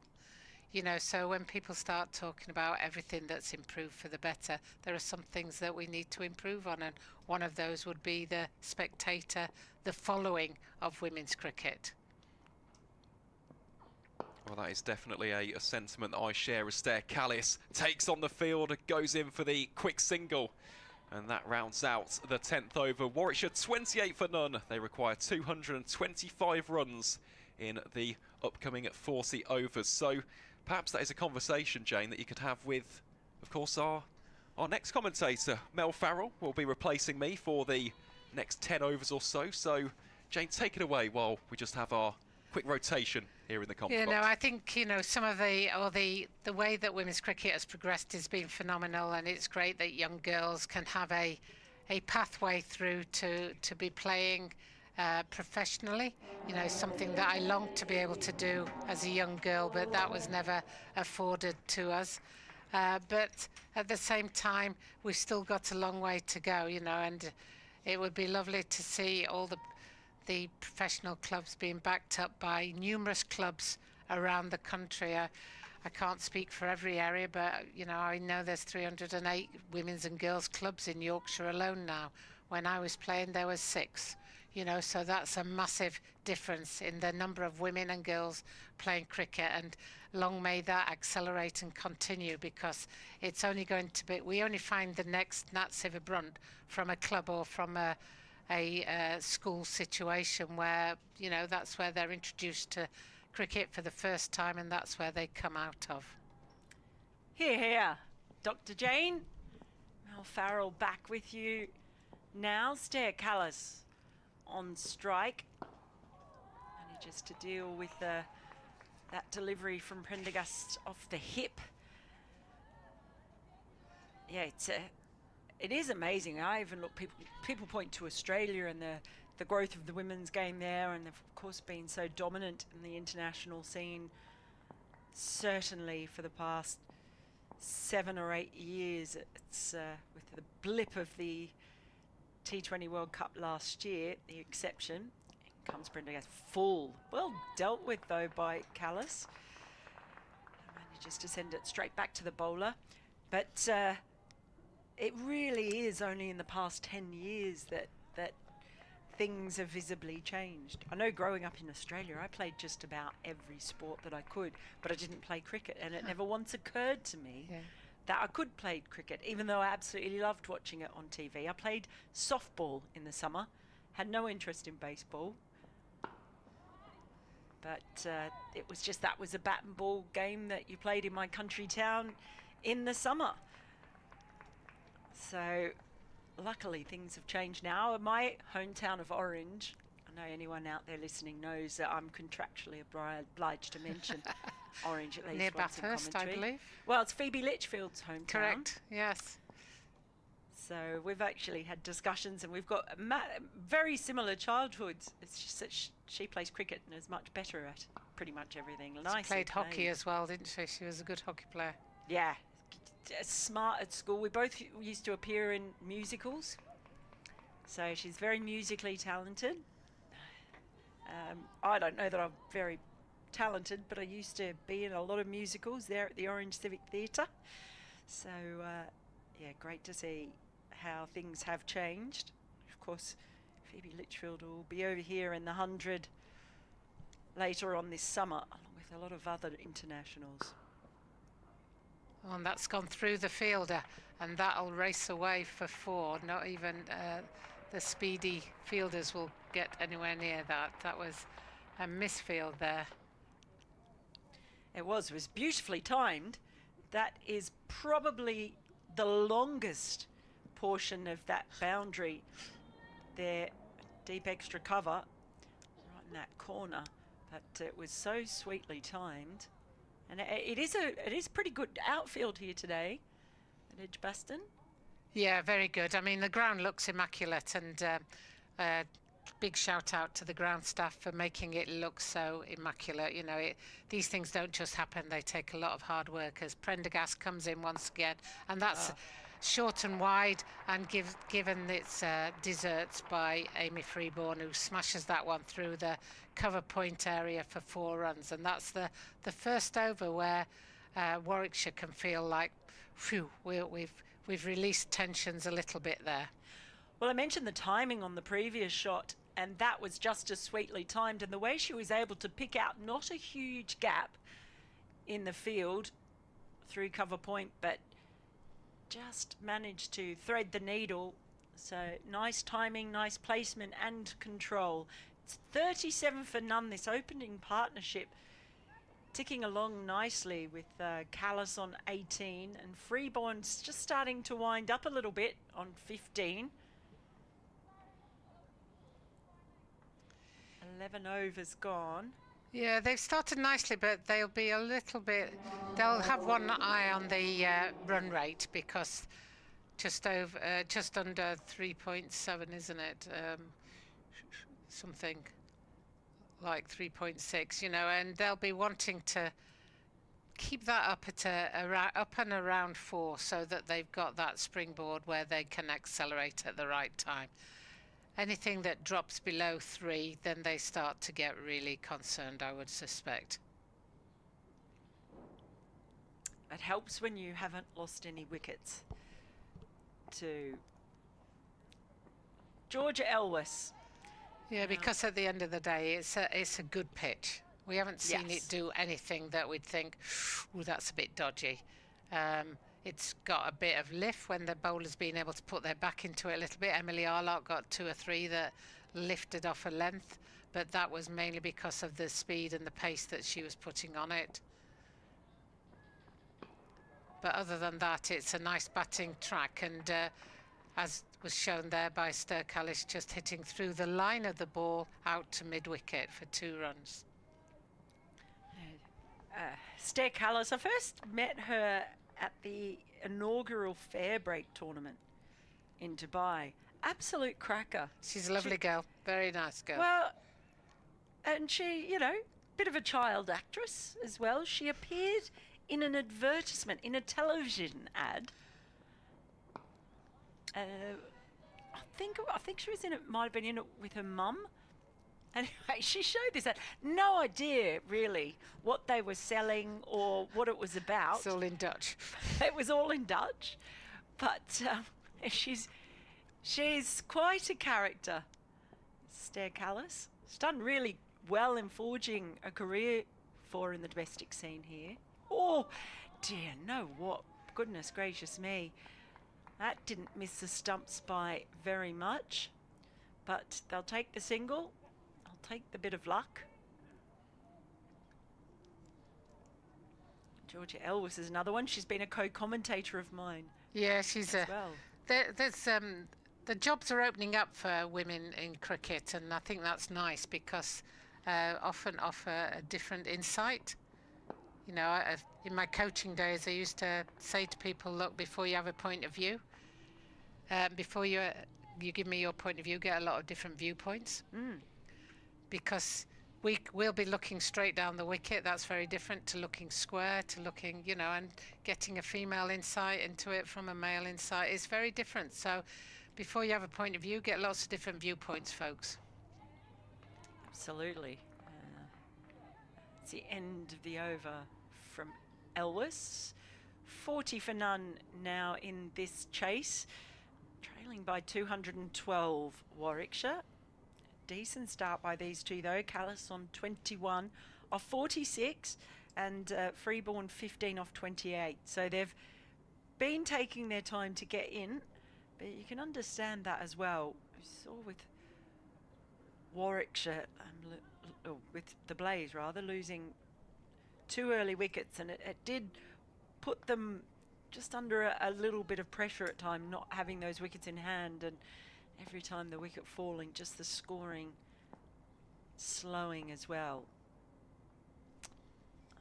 It's Prendergast continuing, and that ball's in the air, drops short of backward point. Prendergast's head in her hands. as Callis just sliced that attempt at a drive.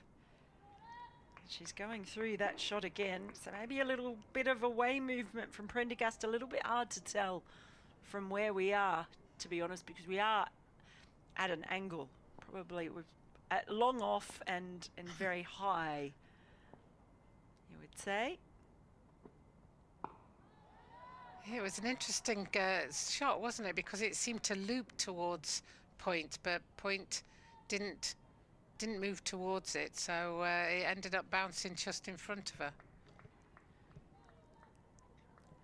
That'll be a bit of encouragement for Prendergast.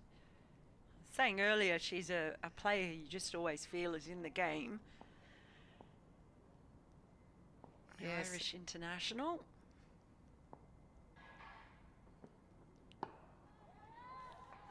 Another tall bowler. If you see photos of her standing next to Tammy, it's quite funny, really, because Tammy is quite short. But Orla Prendergast is quite tall, and again, a bit like Ballinger, uses the full height of what she can deliver the ball, and because you get some good height, then you can get some good bounce from it as well. On goes down the track, and for the big heave-ho, Stair Callis. So just trying to take on Prendergast, but not finding the middle of the bat. Feels a little bit fraught. I think Callis is getting a little frustrated. She likes to be fairly free scoring, and she's been rooted into the crease for most of the 50 balls that she's faced, so she'll be looking now to try and force it a little bit, because she knows that she's eating up balls without scoring. But as I say that, then she just rocks onto that one and hits it nicely through mid-wicket for 4. Lovely shot.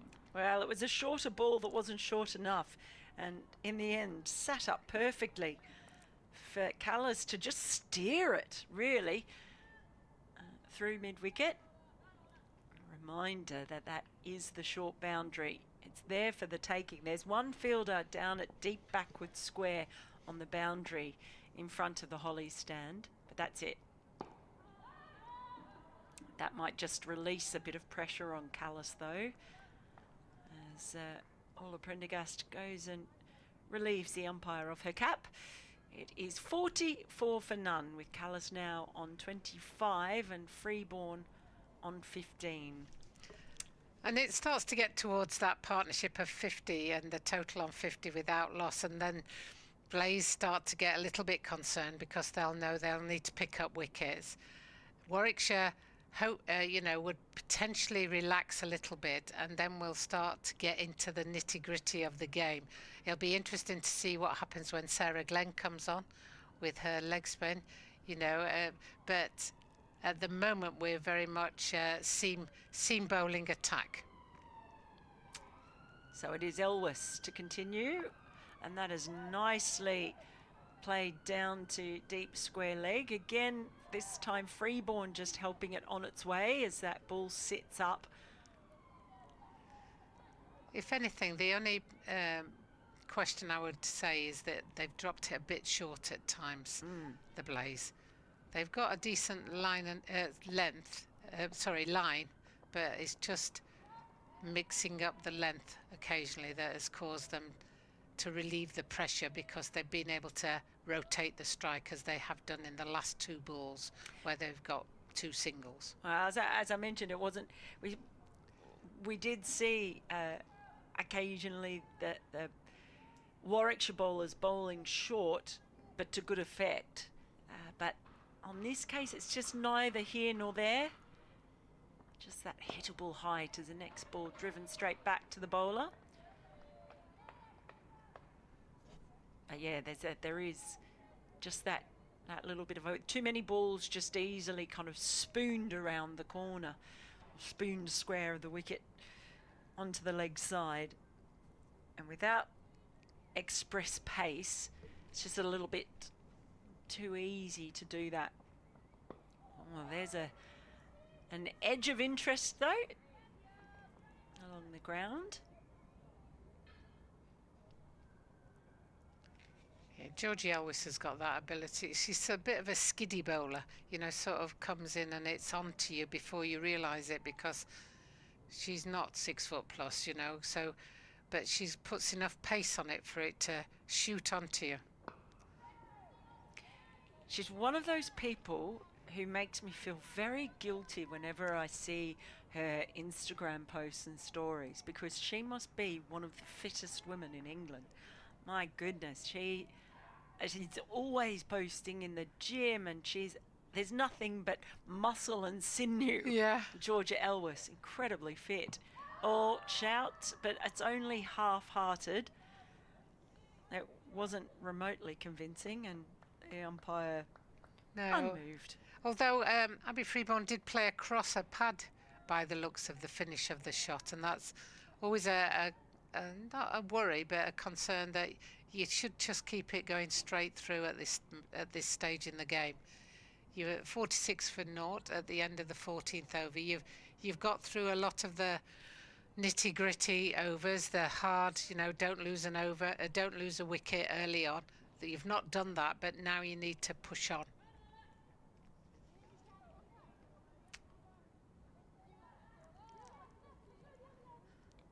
Yes, they will not want to waste a good start. This partnership now worth 46. No extras after 14 overs. Prendergast continues. Wristy shot from Callis to backward point.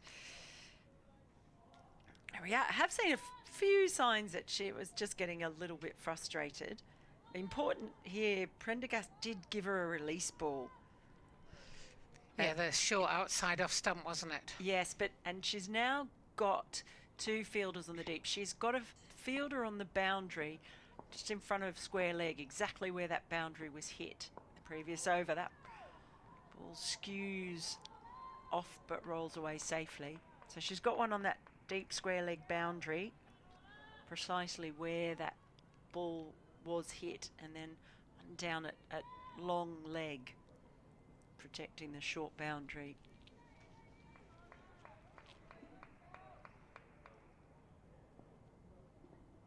Wonder when we might see Sarah Glenn come into the bowling attack. What point?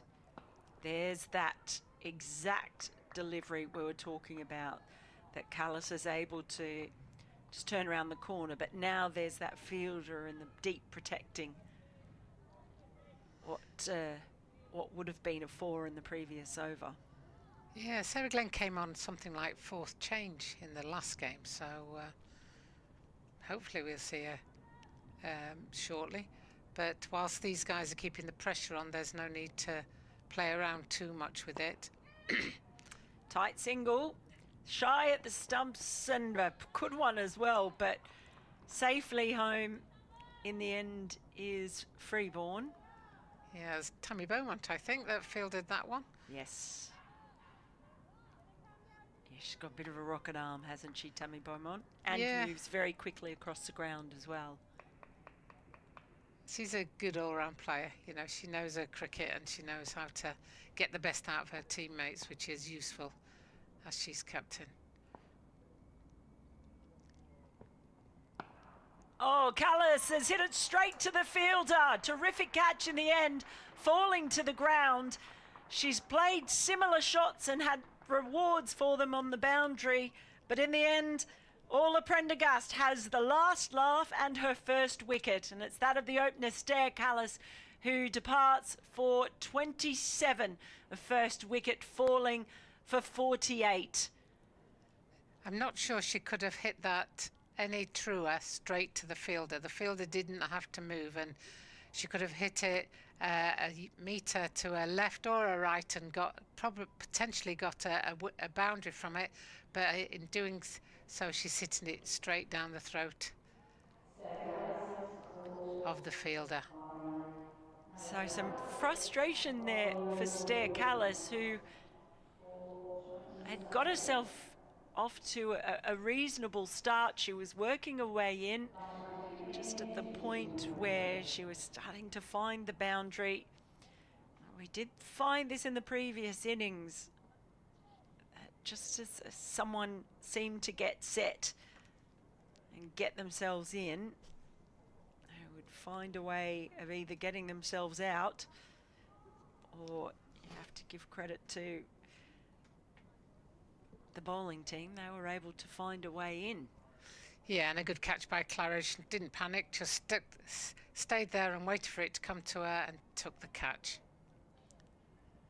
Everybody's having a quick drink. I think it's quite hot out there. We're in a very air-conditioned box. Well, with the sun behind us or to the left of us. Well, I'm comfortable in here. This is well, the last time I was in here was the first round of the county championship, and I can tell you it was freezing in here on that occasion. So I'm okay with the temperature as it is, but from the looks of people out there, I can't see any shirts off. So, which is a good thing. Yes, very much. Because of the sun, I'd like to say, because of the sun factor. Actually, I can see shirts off. According to my Very phone, English it says straight. 24 degrees out there, so. Perin is the new batter in, and she's at the crease. Plays the first one nicely. Played it late, waited for the ball to come to her and just used the pace, opened the face, and gets off the mark with a single. I always used to joke, that's the end of the over, by the way. Prendergast, good one for her, 49 for 1. I did used to joke when I first came to this country, backpacking. I found it quite amazing, the fact that, you know, only needed to be half a sunny sky. And their shirts come off. And if there was a blade of grass somewhere, someone would sit on it and take their shirt off. Just at one blade of grass is all you need. Sprawl yourself across, rip your shirt off. It's quite the sight. So 15 overs gone now, and they're 49 for 1. They will be definitely one eye on the run right now, but Perin is usually a free scorer, so we'll see how she goes. She'll also run quite quickly, which might be a concern for Freeborn. She'll need to be on her toes, because I'm fairly content that Perin would be able to make a quick single. Well, that single there, she wasn't on her toes, she was actually sat back on her heels, and it was almost a late reaction to start running. So yeah, that is going to be something for her to be conscious of. She's on strike now. Oh, and has that gone through everything? Did she get a big bat on it? She must have got a bat on it. She has, because the umpire signalled 4, so very, very fine. She'll take it. She moves on to 21. And the 50 in all of that. I beg your pardon. The 50 came up with the previous quickly run single from Perin. So Warwickshire 54 for 1 now in this chase.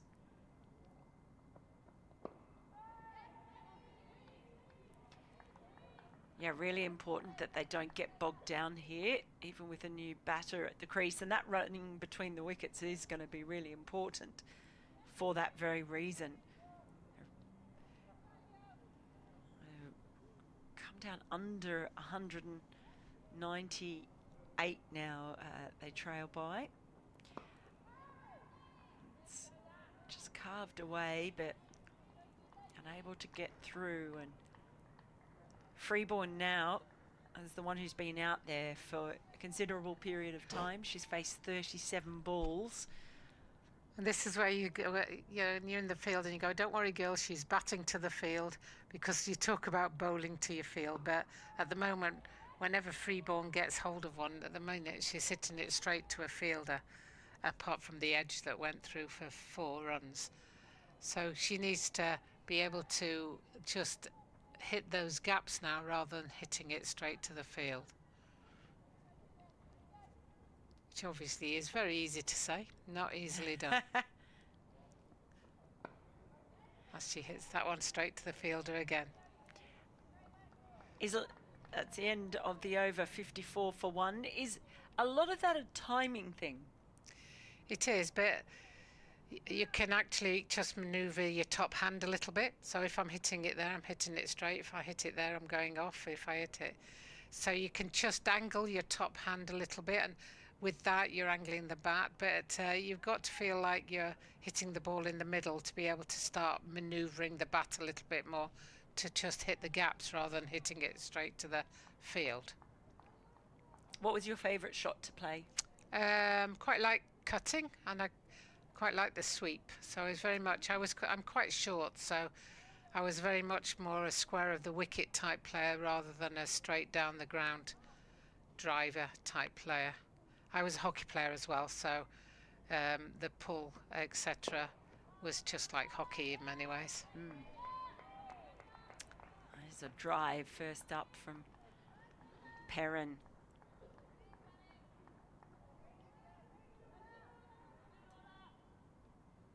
Well, there are plenty of gaps, and so at the moment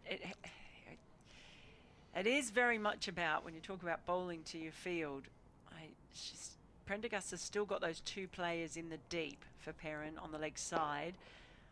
Perin quite fancies the drive, and if she beats the infield on the offside, there's acres of space for runs to be scored. There's no one protecting the offside boundary apart from one fielder who's down at deep third. So it's three fielders mid-on, shortish mid-wicket and a point.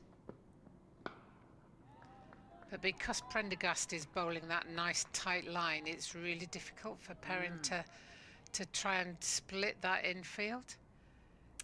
She's almost waiting for the length of it to be able to free herself, because with the line that she's bowling and the length, it's very difficult to get it away at the moment. Yeah, just a feeling of inertia at the moment for Warwickshire. Now she does get it this time, plays it late, but there is that fielder down at deep third, so just the single. And what you'd want them to do is not necessarily go for the big hits right at this moment in time, but have a look where the gaps are. Even if it's drop and run, just try and rotate the strike. Let's just try and get some inertia going, because we don't want to be static. We want to keep it moving. We want to keep the score ticking along. Even if that's 3, 4 and over, that's what we should be aiming for at this stage. Cover's dropped back, but in the end, let's just play gently up to mid-on by Freeborn. You know, it's like with that one, could she have just turned the angled the bat out to where the umpire, square leg umpire is? There's a single there, because by the time you've run, the fielder's got to run in 20, 30 metres from the boundary. So you've got chance to get a single there. So rather than play it straight back. A little shimmy down the pitch and aims to sweep. Doesn't connect. The end of the over, a pretty tight one again by Prendergast, and it's 55 for 1. Perin now on 3, Freeborn. Yeah, one off the over is not, it's not what you should be looking for at this stage. You know, that's putting more pressure on yourself.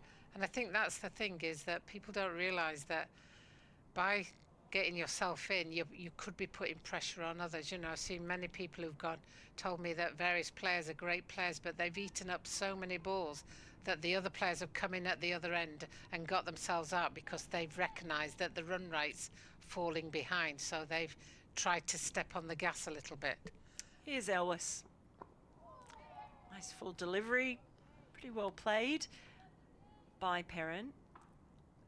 So they get the single, and that's it. It's looking for the opportunities for those singles and not getting stuck. It's sort of been just, you're right, a lot of hitting the ball straight to the fielders. And what you don't want of... That's a good shot, and that'll be 4 runs. But what you don't want is the pressure to be on young Deina Perin, so that she comes in and throws a wicket away because she's trying to keep up with the run rate. Yeah, so that boundary for Freeborn might just relieve that pressure a little bit. is that gap. There's a fielder at backward point on the ring. She managed to play it fine enough.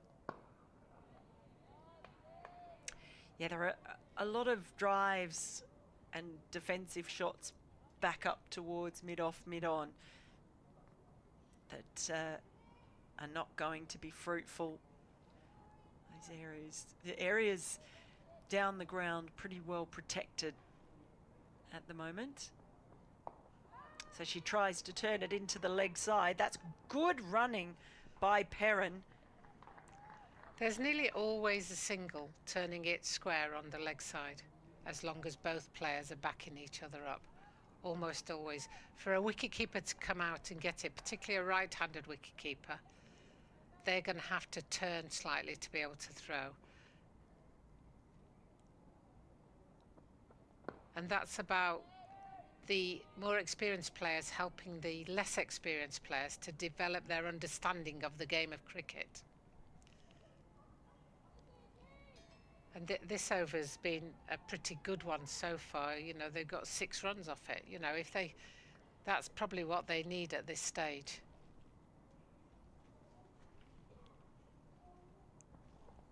Oh, that's in the air. It's going to fall short of the fielder coming around from deep cover. I get the single though. End of the over. It's 62 for 1 with Perin on 5 and Freeborn on 25.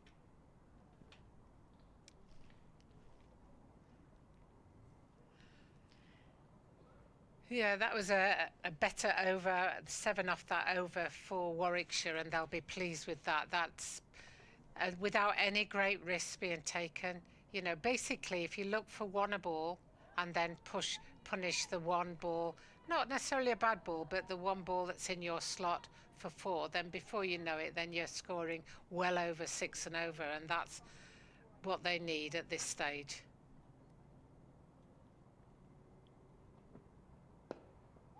First ball of Prendergast over. She's certainly been probing, but what is evident, and this always worries me when you see 2 batters out there, Perin is much quicker between the wickets than Freeborn. It's very noticeable. She's really nippy, Perin. She's injected a little bit of life in it, though, isn't she? Because Urgency, of that. Yes, think that's the word. Great word. And that one's... She'll definitely come back for 2 here, will Perin? Yeah. You could see that she'd run that first one and she would already turn for the second before Freeborn had completed the single, but that's okay because Perin was running to what we call the danger end when it's gone down there. But it's just going to have to take a bit of awareness between these 2. Yeah, they're going to have to talk to each other, make sure they communicate pretty well.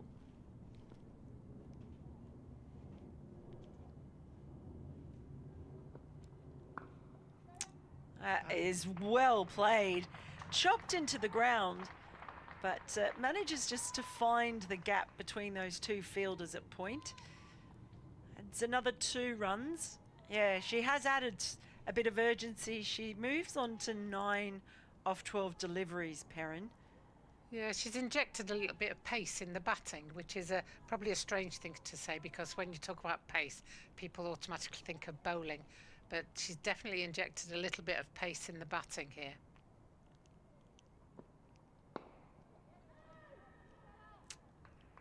Yeah, that one just hit a little bit too straight. Again, that was that. If that's hit a little bit squarer, there's definitely a single there. Fielder down there at deep square leg.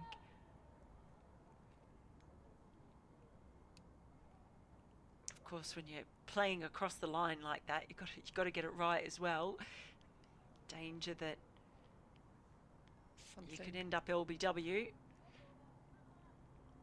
Just a little hold up. I'm not. I think the umpire was on the mic, but I'm not sure what for. At the end of Prendergast's over, she has figures of 1 for 21 after 5 overs, 67 for 1 overall, trailing by 185 after 19 overs. Oh no, there's still one ball. There we go. I had it finished already. I've got ahead of myself. I've time travelled. So one ball remaining of Prendergast's 5th over now. That's up in the air, but safe as it makes its way down to the deep third fielder. Single to finish. So now Prendergast is 1 for 22 after 5 overs, 67 for 1 overall. And Warwickshire trailing by 185. Just the differences in scoring rates has borne out there. Freeborn 25 off 44 and Perin 10 off 15. Definitely has shown a keener intent to score, to get those quick singles. Trying to turn the ball into those little pockets of space. She's going to be on strike now as Elwes will continue with her 5th over from the Birmingham end.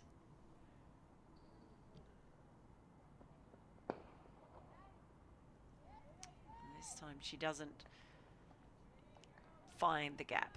Yeah, straight down the ground again, you know, and that's a good technical shot as you're growing up in the game. That's the one that, you know, as she develops her skills and her experience, she might be able to pierce the gap a little bit more there. As Elwes comes in one more, and this time she almost did that. She almost used a bit more wrist on that one, and but didn't evade. I think that's Sarah Glenn in there. The problem with these numbers is that you don't see them very well in the sunshine. I can't have and had to if check you've got long with you. hair, the hair covers the numbers. Yes, I have noticed that. So it's a very nice gold number, but it's very difficult to see in the sunlight. Yeah, I'm afraid I can't quite make it out at all. Yeah, the gold on the navy, or the yellow on the navy, does stand out a bit more on the Warwickshire shirts. So they either need haircuts or different numbers, or both. Bit of a play and a miss. Well taken by Bryce, who's standing up to Georgie Elwes, keeping the pressure on the batter. There's always a danger if the wicketkeeper steps back, is that the batter feels a bit more less threatened and they can bat outside their crease, etc. That one's played nicely out to the short boundary, but only as far as the sweeper out there. It's actually one of my... I was talking about this in the men's game, even in county cricket. It's one of my favourite things in cricket is when a keeper keeps up to a medium pacer or a quicker bowler. I just think it's so much fun. Yeah, it keeps the pressure on for sure. I'm going to take a breather and hand over to Aaron. Well deserved, Dr. Jane. Thank you for your thoughts. End of the over, 68 for 1 with Perin now on 11. She'll take strike at the start of the next over. Freeborn on 25. She's been having a few more troubles in finding the gaps and rotating the strike. As Aaron joins me once more. Yeah, pleasure to be back, Mel. And yeah, a very tantalisingly poised run chased, isn't it? At this stage, 185 needed by the Bears. Peridon's Freeborn currently at the crease. The partnership 20 from 31 deliveries. It just feels like something big needs to happen though for the Bears just to make this a little bit more comfortable, but it does not get any easier with the Blaze. They've got so many good seam options, of course. Katherine Bryce, who's coming on to bowl, being one of those, and we've not even seen the spinners yet. Basically, they need a couple of good overs. If they can get a couple of good overs at this early in an innings, it changes the equation significantly. First ball from Katherine Bryce, it's full. Just dug out along the ground by Perin. It's 1-2 the score. Of course, the Bryces have recently returned from Pakistan, where Scotland were heartbreakingly, if you're a Scotland fan, just missing out on along with West Indies, really, making the Women's World Cup later this year. They beat the West Indies as well, and played against Ireland. I wonder out there with all the Prendergast out there as well, might be a little bit of feeling, because it came down to the last ball, a real thriller between Ireland and Scotland.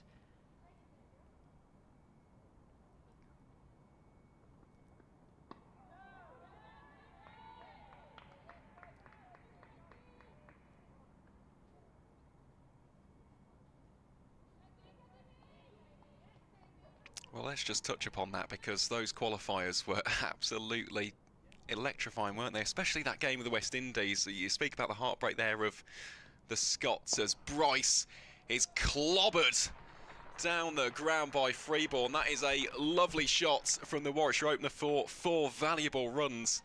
Yeah, the West Indies, I don't think I've ever seen anything like that. I mean, that 6, which tied up the game, and then they actually needed a 4 and then a 6 in order to make it through.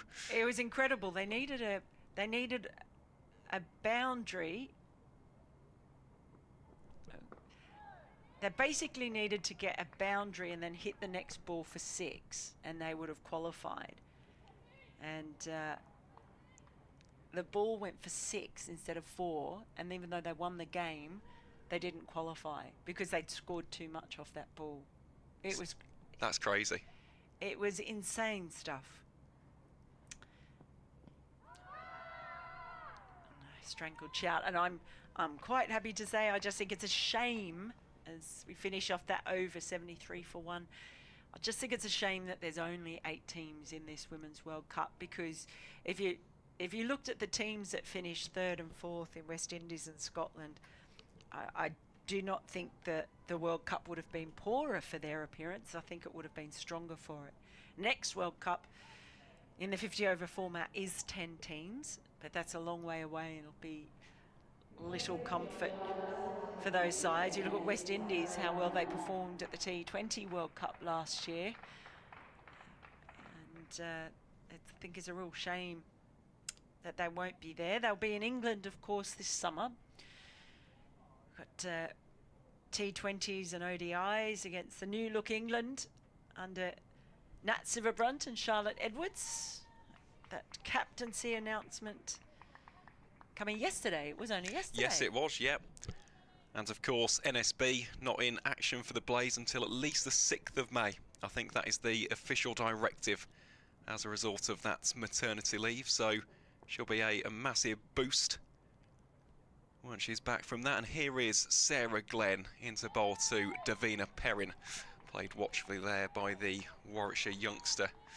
Yeah, just to echo that point, Mel, I'm a massive advocate of associate cricket, whether that is in men's or women's cricket. I think back to the T20 World Cup in Australia, as Glenn bowls once more to Perin, rocks onto the back foot, chops it into the ground for no run.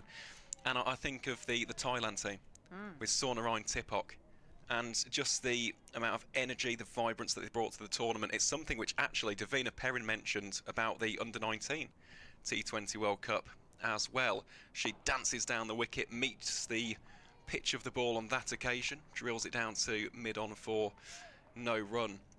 She mentioned about the associate teams that featured in that tournament, and just getting to grips with the culture, the different languages, the different play styles of cricket and what cricket means. It was a special tournament, and Perin has absolutely leathered that downtown, wallops it for 6 runs. Take some of that. Wow, that is the shot of the day and then some. The second 6, the first one ended up in the Hollies stand, but this was down the ground, the long boundary, long straight, and it was straight as a die. That was a superb shot from Perin, who has looked like she wants to get on with it. Lovely shot. Really was, and again, proactive with the footwork. It's something myself and Jane spoke about earlier. As a spin bowler, it gets into your psyche. This is some wonderful batting.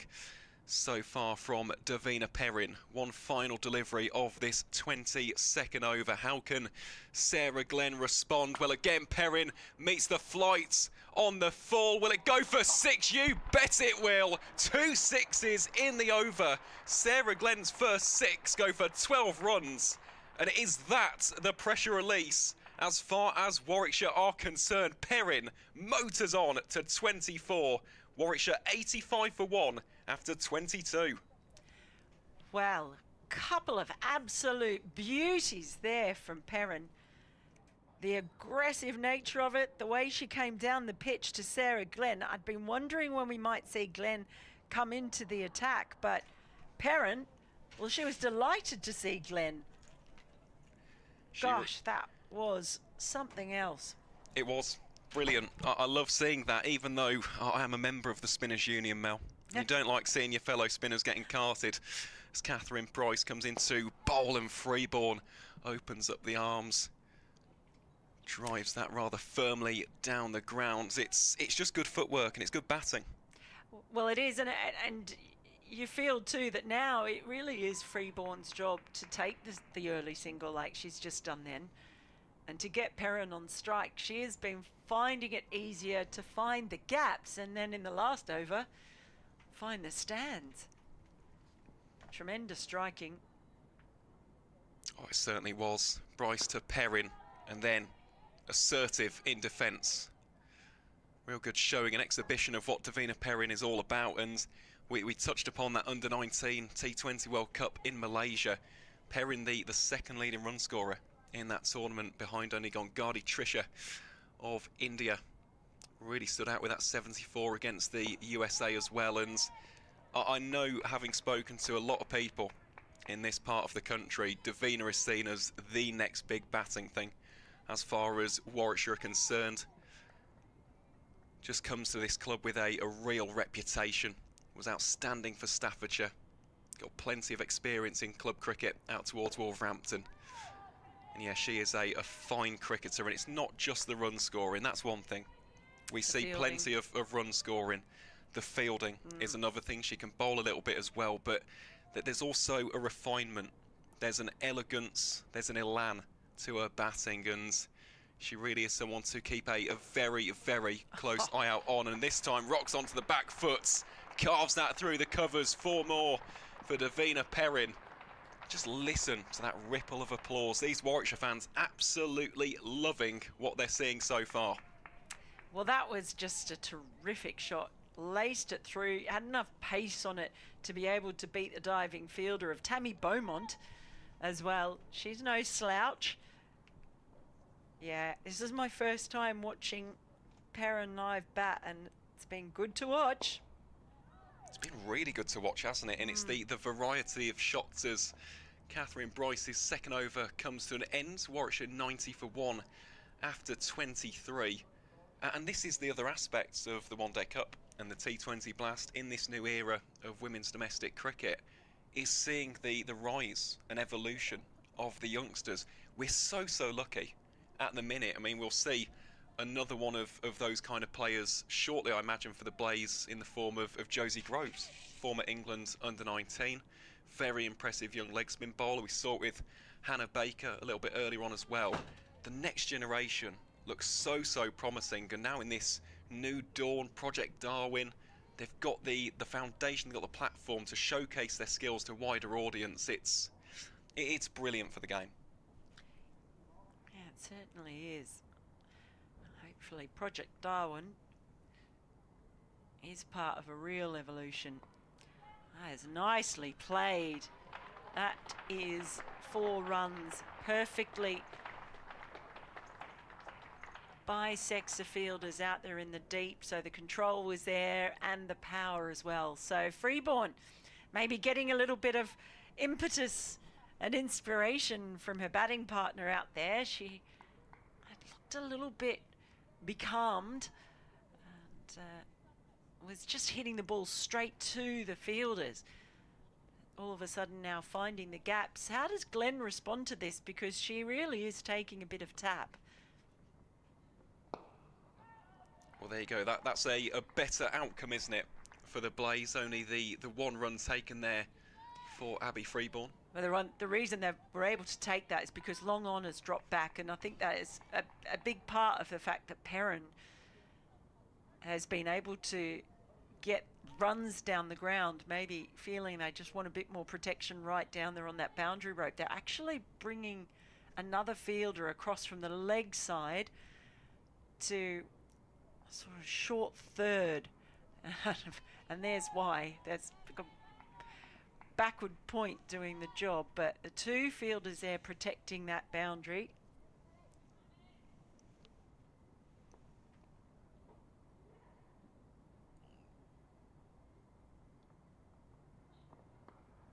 So she goes the other way.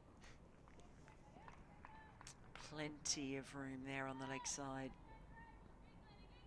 Well, there's just so much open space, isn't there? Lovely green grass for the two batters to try and deviate the ball in the direction of, and that is an area of strength for Deina Perin, rocking onto the back foot, whether that's on the pull shots or indeed playing it square with those late cuts. That is something that she will feast on in this game.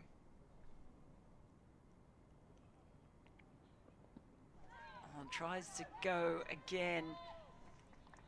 Ball just coming off the pad.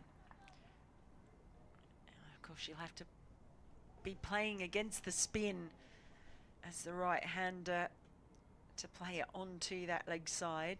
That fielder who was on the ring is now swapped again to the leg side on the 45. Gets another one through the gap, past the diving fielder, hit with some force. And Freeborn, it's like the shackles really have come off. Just spent about 4 overs hitting it straight to fielders, and all of a sudden, as we see the 100 come up, she's been able to actually start finding the gaps, and it's made a real difference to the scoring rate. It certainly has, and also a 50 partnership up between Deina Perin and Abby Freeborn. Has been some really smart batting in here so far, especially from Perin.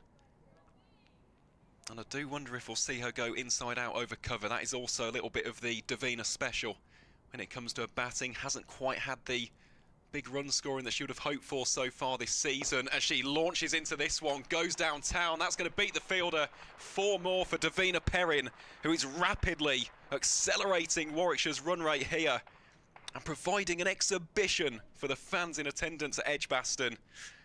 I'll tell you what, that is another high-quality shot from a top-class cricketer.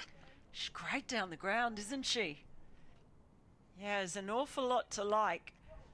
She's already forcing them to make a few field changes. That's exactly what you want to see a batter do, is just start to make them second-guess themselves. But yeah, the timing, use of the feet, and even though Sarah Bryce is up to the stump, she's still got the confidence to come down the track. It is, it's scarily good, this. Deina, just a reminder, 18 years of age. Absolutely crazy, and I had the opportunity to speak with her during that Under-19 World Cup. The other thing which really stands out to anybody who's had the chance to have a word with her, touch upon this point after the delivery to Perin from Bryce, rocks onto the back foot, plays it out towards mid-off for no run, is her attitude. She speaks like someone who's been in the game for a good 10-15 years. Her aspirations are sky high. She wants to be the best batter at Warwickshire and one of the best batters in the country to boot. Here she is again. She'll rotate the strike with that one. Very quick, races away for the first. They'll come back for a second. That's some good running and rotation there from the two Warwickshire batters. Another 2 to the total for both Perin and her team. And the other aspect is leadership, which as an 18-year-old, that is such a promising thing to hear for someone so early in their professional time as a cricketer. Honestly, the sky really is the limit for young Deina Perin, and she's worked that one smartly, very fine. They'll get at least 2 more here. I think it'll be cut off eventually by the fielder. Indeed it will. Another 2 runs on the board. Yeah, I like what I've seen so far. just even in that shot there, just working it around the corner. There's not just been skillful batting, but some smart batting. And you even see as she'll play a defensive shot, and then she's immediately half a step down. She's just waiting for that opportunity or mistake.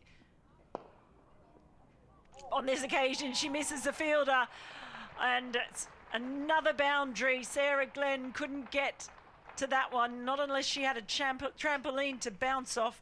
Another terrific shot by Perin. She's just picking a spot around the ground and manufacturing the required shot to get the ball there. Really good batting from her. She's now raced to 41 off 40. 112 for 1 now in the chase at the halfway mark, trailing by 140 with Perin on 41 of 40 deliveries. Freeborn on 39. The players are going to have a drink, and I'm just being Dr. Jane has just come up to me and pointed out at the same point, the halfway mark, the Blaze were 116 for 5. So very interesting comparison. Pretty much bang on as far as runs scored, but with 4 wickets in hand. And Aaron, that could be very significant. It could be, yeah. Just looking at the rest of the batting order for Warwickshire, still got Katie George, Nat Wraith, Emily Arl, the Centurion down in Chelmsford, Izzy Wong, Caris Pavley, Georgia Davis as well is no slouch with the bats.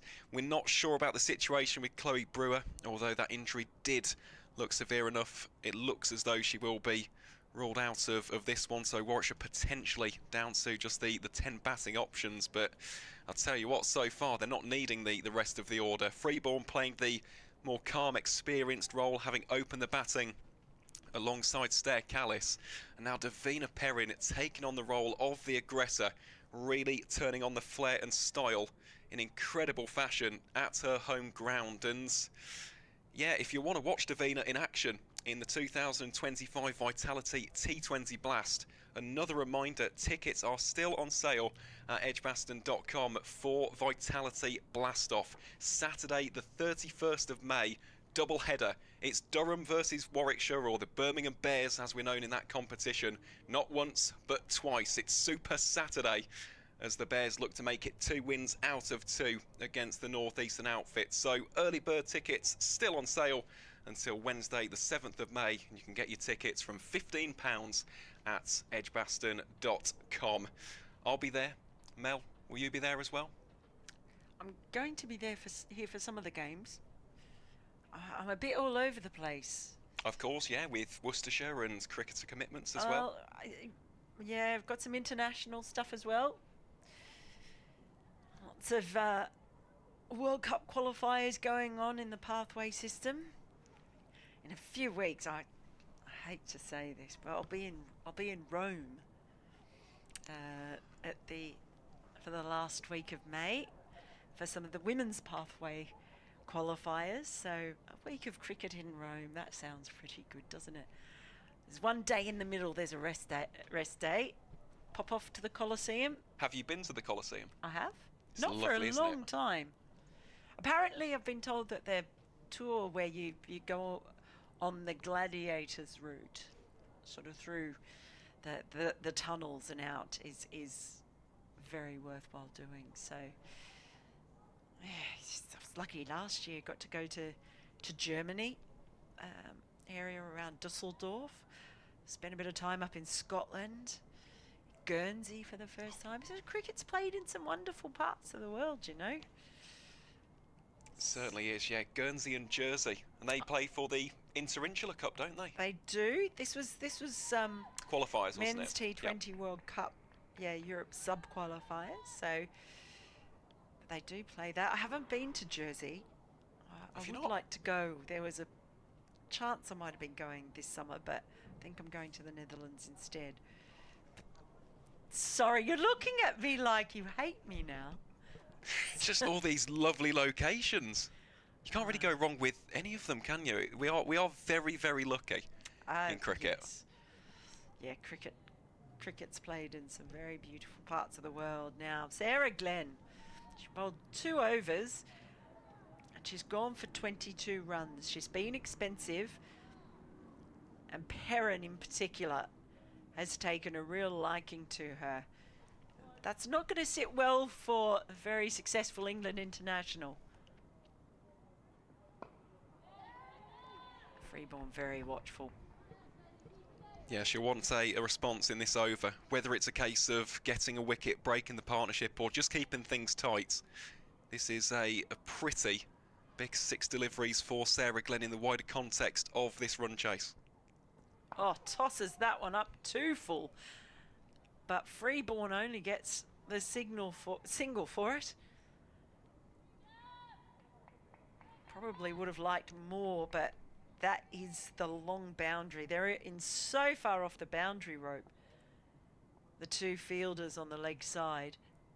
If you end up hitting a 6 out there, you've done really well. It's worth 12 in my book. Oh, how about that for a shot?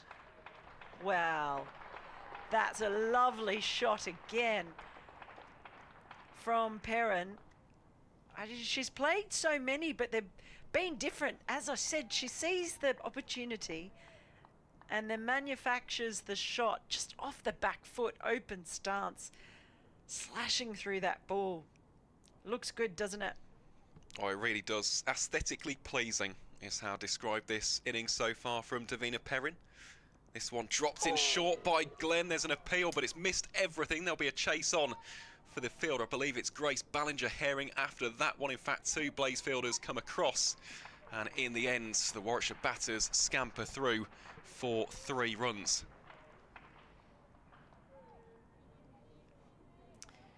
Should have an interesting wagon wheel, I reckon, by the end of this innings, even at this point. But this partnership now worth 72 off 65 balls. They need a break through the Blaze. Just darts that one in. But I feel like Perin has actually freed up Freeborn a little bit, shall we say. No, she definitely has. Slight change in the field here coming up as another fielder goes into the 3rd region inside the circle. So it is Glenn to round out this over. Again, very full. Bit of flight on that one and just about dug out by Freeborn for no run. Warwickshire 120 for 1 after 26 overs. Require 133 from the final 24 overs of the run chase. And I heard your conversation a little bit earlier with Dr. Jane Powell about the kits, of course, the Blaze in this very vibrant orange, and we've not spoken about your hometown, Mel. I did say to Jane that I did mention it when she was on. I think you might have been out of the room. Orange did get a mention. Oh, good. I'm glad it did. You know, it's gonna be mentioned once when I'm in commentary. Yes, orange. Not that my hometown isn't named after the colour, nor is it named after the fruit. It was actually an apple growing district and now wine. It's too cold for oranges, but named after William, Prince of Orange. Oh, that's interesting. There you go. You learn something new every day, especially here at Edgbaston. Perin works that backward of square. They think about coming back for 2. That's really good running there from Deina Perin. She wanted it. I should say Freeborn was unsure, but Perin called her through knowing that she was going to the danger end. And I've just been really impressed by the maturity, the way she's worked the ball, the way she's opened up, played her shots. Keeper still up to the stumps.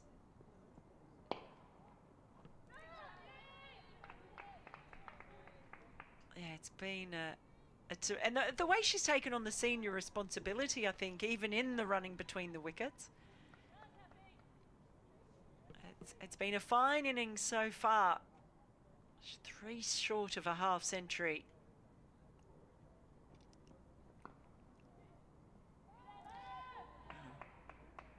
That's one occasion where she hasn't been able to beat the fielder.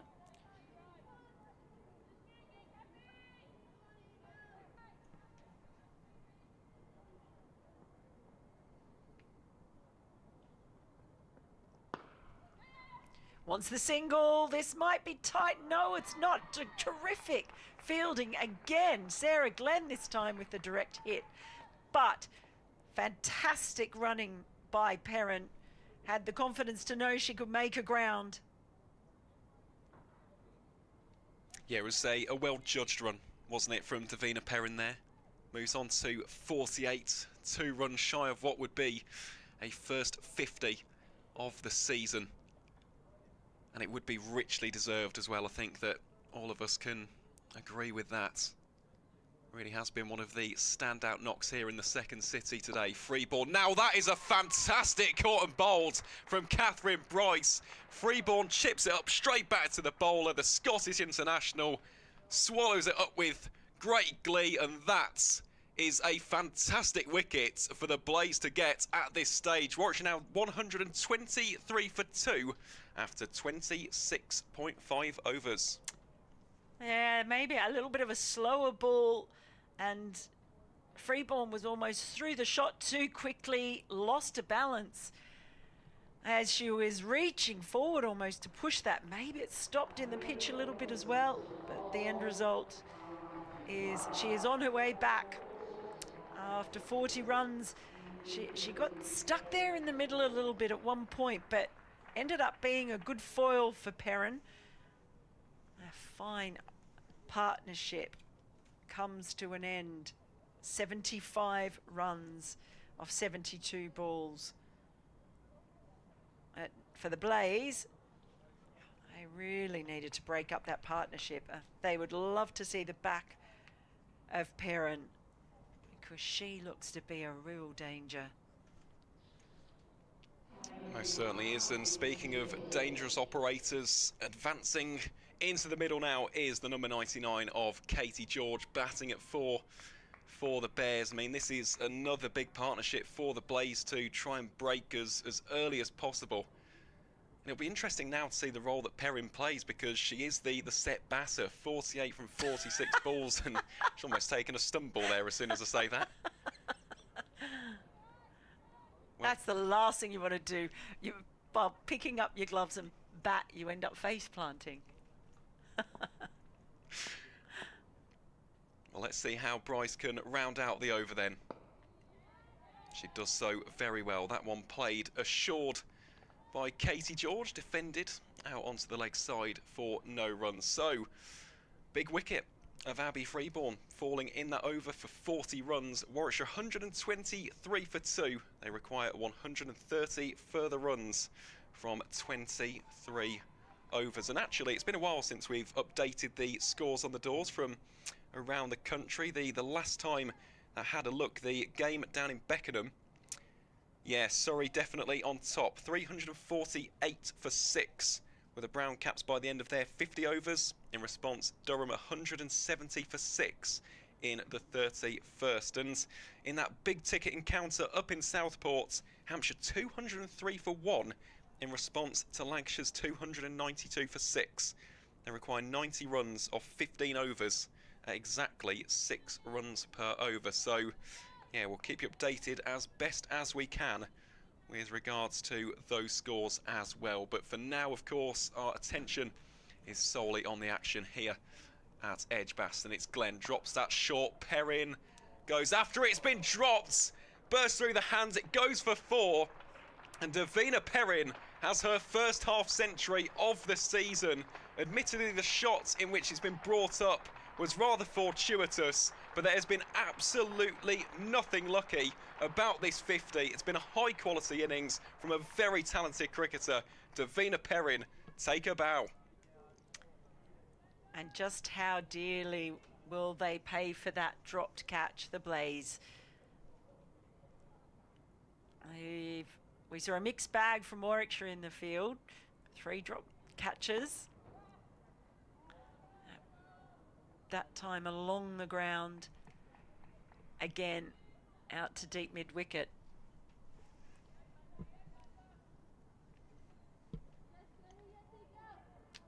How big of a moment could that be, Mel? Well, huge.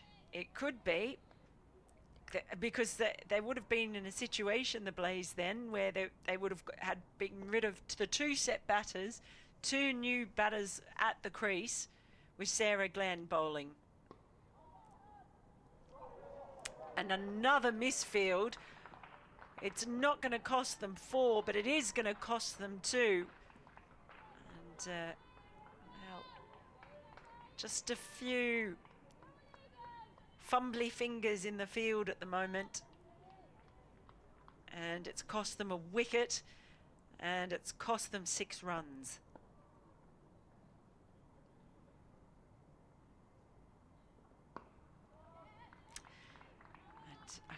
Sarah Glenn, she won't be happy at all because her figures have taken a bit of a beating. First couple of overs, justifiably so, but she's now had 1 put down, a misfield, gives away 2.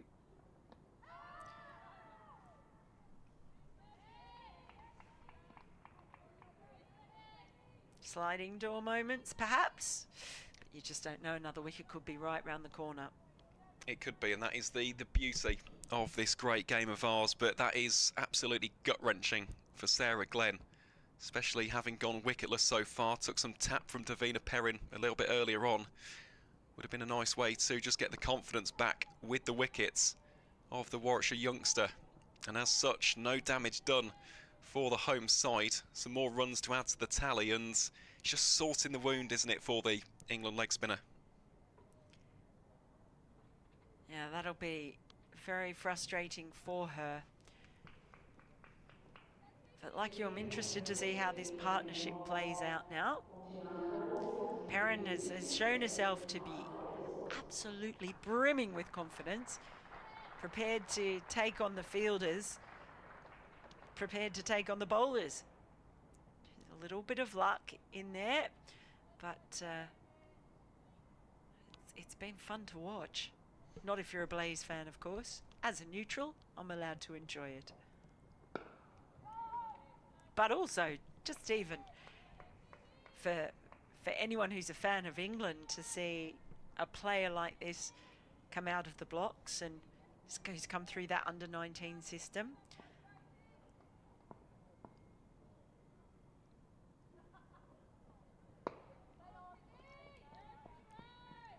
Know that it's an interesting time for England women. As I mentioned, the new coach, new captain, and a feeling of there needs to be rejuvenation, if not rebuilding, after that Australian tour.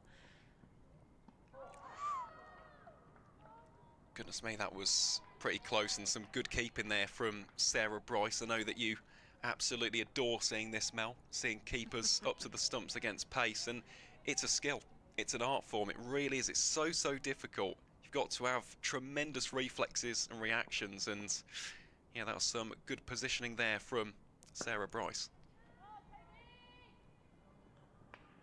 Just trying to generate some real power there, George. Not quite timing it yet. As she just gets to the pace of the wicket, tries to get herself in.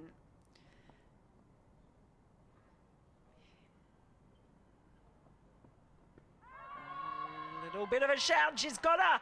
She's got her. The wonderful innings of Perin comes to an end, and Katherine Bryce makes the vital breakthrough. It's been a terrific innings.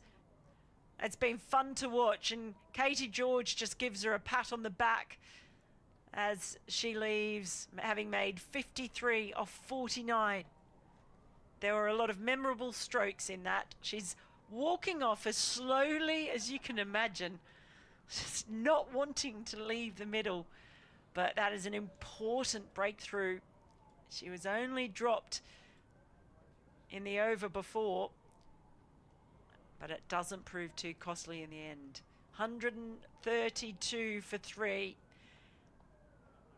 Actually, sorry, that hasn't updated, has it? It has, it is. I sometimes wonder about the scoreboard. 132 for 3 as Wraith comes to the middle. So now can the Blaze capitalise on this? They do have 2 new batters at the crease.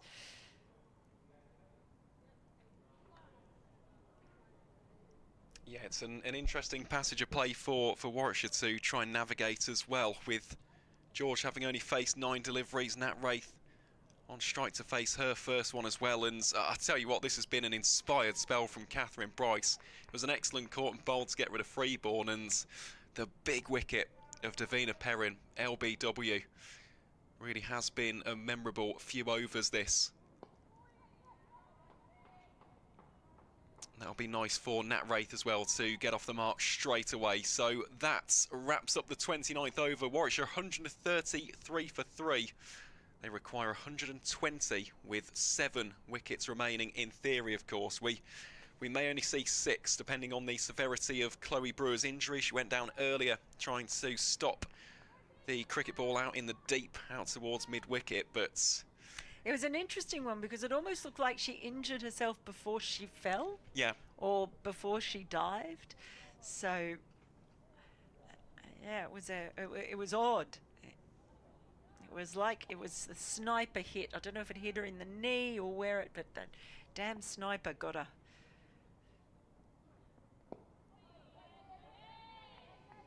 No, it's desperately unfortunate for 2 reasons, of course. I think the Bears probably could have done with a bowling in those final 10 overs, and then of course the batting. Brewer is a very fine batter. Glenn to Wraith. Wraith advances down and actually carves it through the fielders. That is an excellent shot from Nat Wraith. Her first boundary of the afternoon, and yeah, that is a lovely way to properly get off the mark.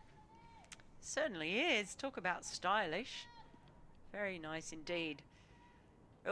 What that Perin innings has done is the fact that she was able to at least get that scoreboard ticking to a point where the run rate is pretty healthy. Even though she's out now, there's not as much pressure on this next pair. They can, if they're able to just keep rotating the strike, turning things over, give themselves the opportunity to get themselves set. Still more than 20 overs remaining. 114 they trail by. If you think of it in terms of a T20 match, if you've got to get less than 100, albeit possibly equivalent of 4 down, that's going to be the big question for Warwickshire. It's funny you mention that, Mel, because I was just about to touch upon that.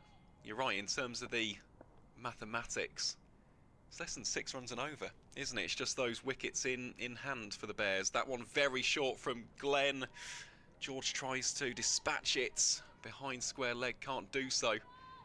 Instead drops well short of the fielder just for a single. Yeah, 2 overs, well, 2 balls, sorry, remaining in this over. 1 now for Sarah Glenn as she has a chat with her captain, Tammy Beaumont. And we will have a change in the commentary position as we welcome Dr. Jane Powell back into the action. So we'll just have this final delivery from Sarah Glenn at the Birmingham end, bowling to Nat Wraith. Let's have take 2 of that, as Sarah Glenn has to restart in her bowling action. Wraith tries to dance down the track, can't get the correct connection on that one, and as such it will be a dot ball to round out the 30th.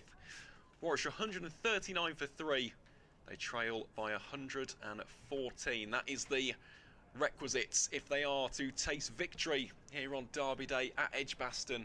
A glorious sun-drenched second city lies before them. Can they send these home fans away feeling even happier than I imagine they are at the minute?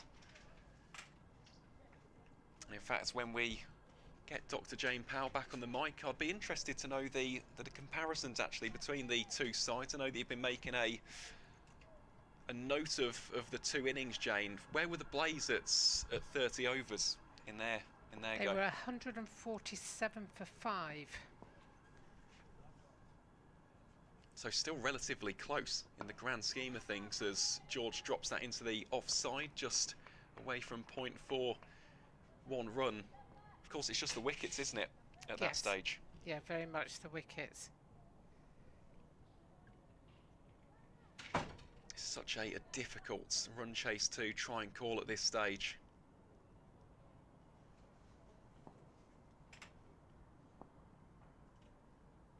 So it will be Katherine Bryce to continue from the pavilion end.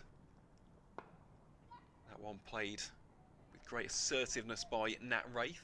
It's looked very lively.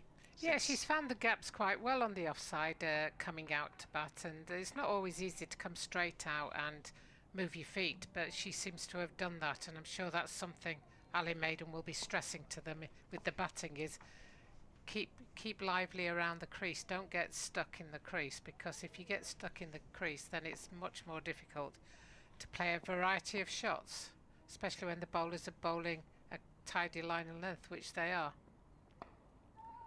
They most certainly are, and again that is a demonstration of that. Katherine Bryce not going for many runs at all in this over. Those two huge wickets, getting the two set batters out. Still work to be done here for the Blaze though. You'd still say, looking at the equation, Warwickshire probably just about on top in this one. Not too much with regards to pressure from the net run rates or the required run rate at this stage. It's just a case of playing the ball on its merits, setting up those final 10 overs and allowing that middle to lower order at least the opportunity to try and finish this off with a flourish.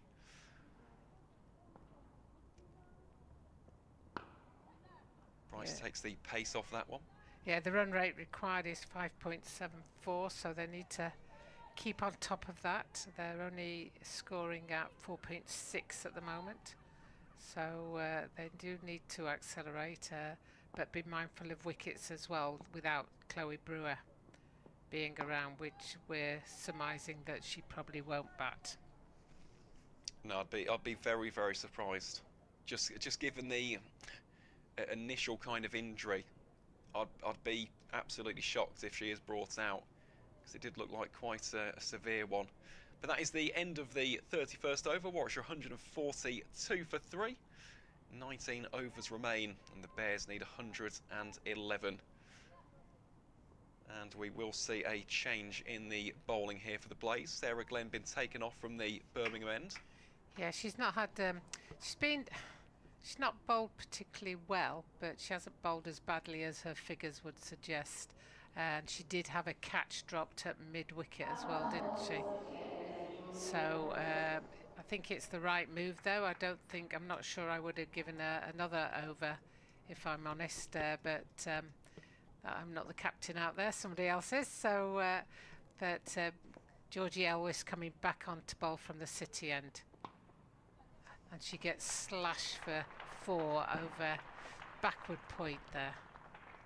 Too short and wide, and both these batters are very much keeping the impetus going. I like the way that they're batting. I like the fact that they're trying to look for, Nat Wraith came down the wicket and hit it between the two fielders in the previous over, and that's good batting. Both of them trying to strike the ball. They're looking for the run out at the non-strikers end, but Wraith got back there quickly. Yeah, and it's controlled aggression, isn't it, so far from George and Wraith? Yeah. And then she's just glanced that one down the leg, and that may well beat the fielder. And it goes for 4 runs. But that was a genuine glance, a leg glance there. Some of them have hit the pads and run down there, but she actually got the bat on there, moved her feet well, moved inside the ball and just angled the bat down to fine leg. And brings up the 150 for Warwickshire in the 32nd over. Equation now 103 runs required from these final 18.3 overs. Every boundary is like gold dust at this stage. How they would love to get the bragging rights over their Midlands rivals. Elwes to George again, and that's what you mentioned there, Jane, in terms of the proactiveness of the Warwickshire batters. Nice early call as well, so there's no hesitation, there's no miscommunication in the middle. Yeah, and both look quite quick, sharp between the wickets, and that makes a difference as well. When you know you can trust your partner to back you up, then there are singles everywhere. This time Wraith just plays that defensively. Not doing anything too flashy in this over as of yet of the Bears. They're just kind of reconsolidating and reassessing the situation. Of course, we did see that with the Blaze on a couple of occasions, some quick wickets falling, especially once they're around the 100 runs mark. And it's up to the likes of Ella Claridge and Orla Prendergast, and of course that final wicket pairing of Grace Ballinger and Charlie Phillips to get the East Midlands side back on track, which in fairness they did do very well, given the fact that they were 5 for 2 in the very first over of this game, and then they suffered from a couple of stumbles. Blaze have done well in terms of their character just to really make a game out of this one, and tell you what, a couple of quick wickets, the pendulum really does swing in their favour. It certainly does, and you're absolutely right with the Blazers showing a lot of character, because they didn't do as well as they would have hoped from the start with the bat, but they knuckled down and had a couple of good partnerships, set a challenging 252. Warwickshire still need 101. Grace Ballinger has put her little strips down by the umpire, so Grace Ballinger coming back on from there. She's switched ends and come to the pavilion end. It's an interesting contest. Any result could go from here at this moment in time. Most certainly could, and we'll touch upon that in a few moments' time. George works that off the face of the bats down to deep third for a single. Yeah, we saw it last week against Hampshire. For the final 10 overs of that game, that literally could have gone anywhere. It looked at moments as though Hampshire were going to skittle Warwickshire. Then there was a little bit of a fight back, and you thought, well, Warwickshire will win this with ease. And then another couple of wickets fell, and in the end it ended in a pulsating tie.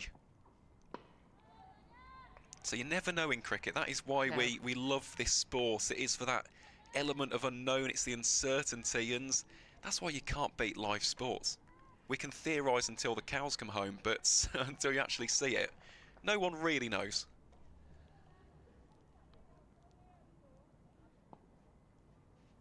I'm interested that she's coming round the wicket, left arm round. She's going to have to straighten it a long way if she wants to get an LBW, and there's one pushed down the ground, and an excellent run there by Nat Wraith.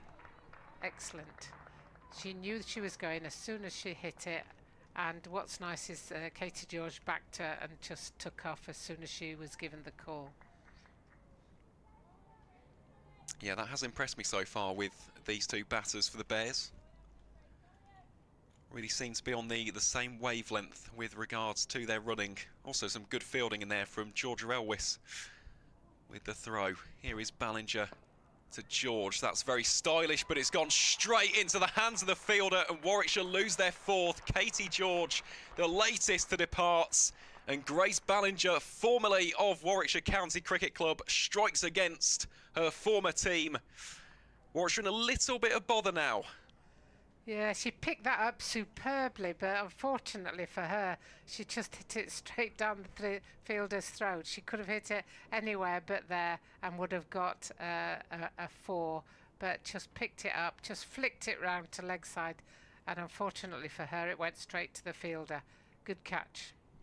A really good catch, and it's not the first excellent effort we've seen in the field today from either side. Still not quite fully over that catch from Izzy Wong earlier. I guess if you get catchers caught at deep mid-wicket, it doesn't matter that you're coming round the wicket as a left armer, does it? I just think she's been more effective coming over the wicket from a strike rate of the stumps and LBWs. As far as catchers are concerned, you can bowl it anywhere really, can't you? I saw Maddie Ward pick up 3 and I thought, oof, they look like 3 not great balls, but all 3 of them were caught well by the fielders, and you just think, yep, that's probably how I would like to have got wickets. I wasn't a bowler, but you know, what are you bowling? I'll just chuck the cricket ball up and hope that somebody at deep mid-wicket can catch. But Emily Arlott comes to the crease now, fresh off 130 off 141 balls, was it?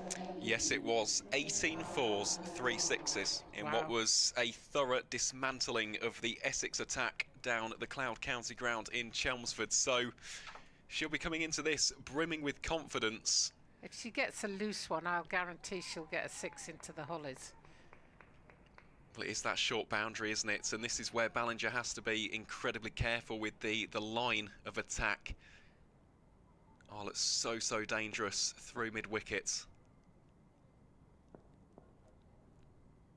So it is Ballinger to Arlott. That one played out behind points. Beats the effort of the fielder. Will just be a single. They think for a second about coming back for 2, but yeah, no reason to take any unnecessary risks at this stage. Remains just 1 for Arlott, and yeah, she really has emerged as one of the key players for Warwickshire so far this season. We spoke at length about her bowling a little bit earlier on, but batting really has come on leaps and bounds in recent seasons as Nat Wraith plays that down to mid-on. Will be no run.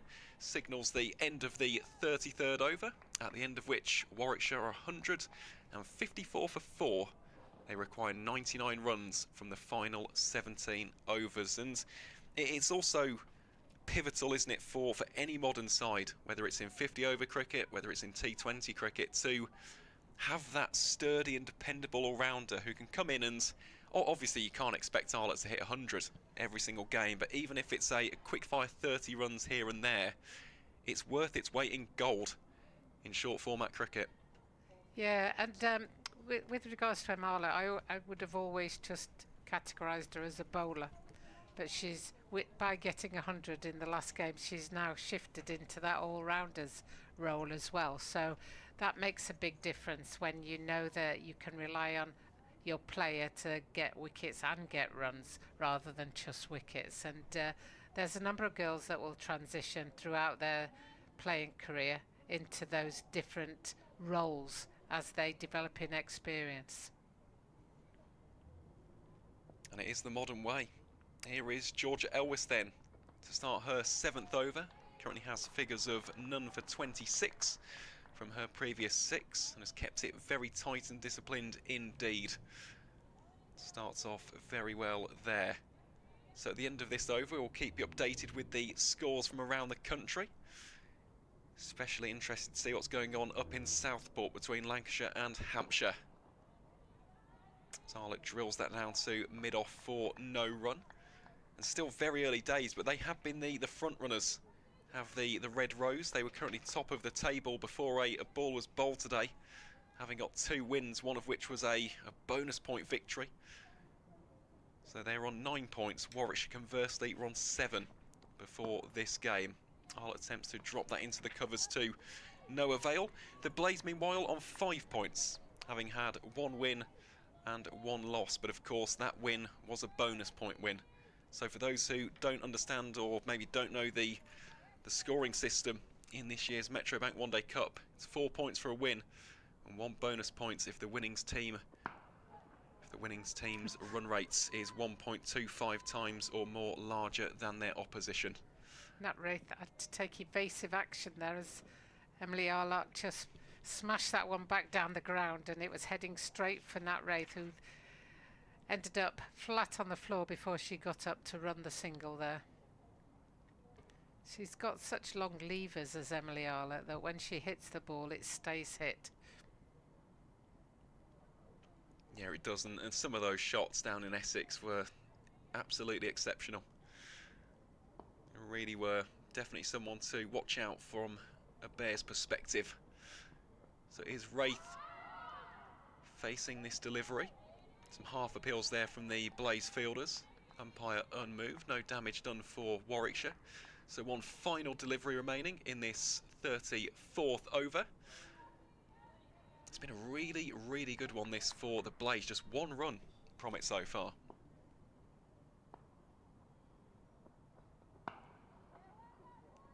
There should be 2 there, but they might only get the 1 because the fielders got to the ball very quickly and released it quickly. So just the 2 runs off the over. That's 156 for 4 at the end of the 34th over. Yep, and I will update you then with the scores on the doors from across the country. We'll start with that game up in Southport, because that is the real big one as far as these two sides are concerned. And I'll tell you what, it looks as though Hampshire are cruising to victory at Southport and Birkdale Cricket Club. 259 for 2 in the 42nd over. They require 34 runs from the final 8 in that match. As for the game down in Beckenham between Surrey and Durham, it looks as though Surrey are going to make it a first win on the board. Durham 207 for 8 in the 39th over. So many standout performances for the Brown Caps in that one, especially Sophia Dunkley, 92 from 94, and Alice Davidson-Richards, as is often the case, quick-fire 40, not out from 23 deliveries. It's Ballinger once more then into Nat Wraith. Pulls that out towards deep square leg for just a single. And Jane, in terms of the 8 Tier 1 sides, who's really stood out to you so far in League One? Yeah, that's a good question, because I think Lancashire have probably surprised a few teams by picking up 2 wins at the start of the season. Not because they're not capable, but because they've not done it in the last few years, and they haven't changed their side much. Obviously, Eve Jones has gone up to Lancashire from Central Sparks, as was. So they've added a few players, but I can't say that they've got any big overseas signings, whereas some of the other teams have picked up 1 or 2 overseas signings that makes you raise your eyebrows. That's a... Oh! There's yet another one of those good catches that we've seen this game. Well, that is an outstanding take, and it's another wicket to fall here at Edgbaston. Warwickshire now 157 for 5. It's a second wicket as well for Grace Ballinger, who, in fairness, I thought in that opening 5-over salvo was outstanding. Desperately unlucky not to have got a wicket. And having changed from the Birmingham end to the Pavilion end, all of a sudden she's got 2 wickets, and Warwickshire now beginning to falter a little bit. So Emily Arlott, a century in the last game against Essex, can only muster 2 in this game, and as a result, another new batter enters the fray. To be fair, she hit that one really well. I thought that had 4 written all over it when I saw that go off the bat. But I wasn't banking on the fielding there. You know, great fielding, great catch, and well played Blaze. Certainly is. And the Blaze, for me, I just see them as one of the front runners for both this competition and the T20 Blast as well. And Hampshire, I mean, Hampshire look ominous, and this is Hampshire as they are, who look incredibly dangerous. And then they've lost a few players, haven't they, as well? Charlie Dean's gone across to Somerset. You know, I rate Charlie Dean. I think she'll potentially be a future England captain. She's got a good cricket brain, cricket knowledge, because you can have skills, but if you don't have the background in cricket, then it's quite difficult, isn't it? Yeah, she is a fine cricketer, is Charlie Dean. But just getting back onto Hampshire, talk about big overseas signings. I don't think any overseas signing this season is bigger than that of Elise Perry. Yes, exactly. Yeah. But in this game, we can't keep Katherine Bryce out of it with that catch there. She's the one who turned the tide with her bowling, and now she's just taken the catch of Emily Arlott. So she's having a good game, is Katherine Bryce. That's beat all the players, and it's running down the hill. And I believe it's 4 runs. Can't quite see it because we're quite up high, and I'm too short to look right over the side to see that. But that was a good shot from Caris Pavley. Was a very nice shot, and nice little strike rate at the minute, 400. Of course, still incredibly early days. First delivery faced. You'd take that, wouldn't you? Oh, you certainly would. And Ballinger coming over the wicket to the left-hander. Thought that had bowled her from this angle.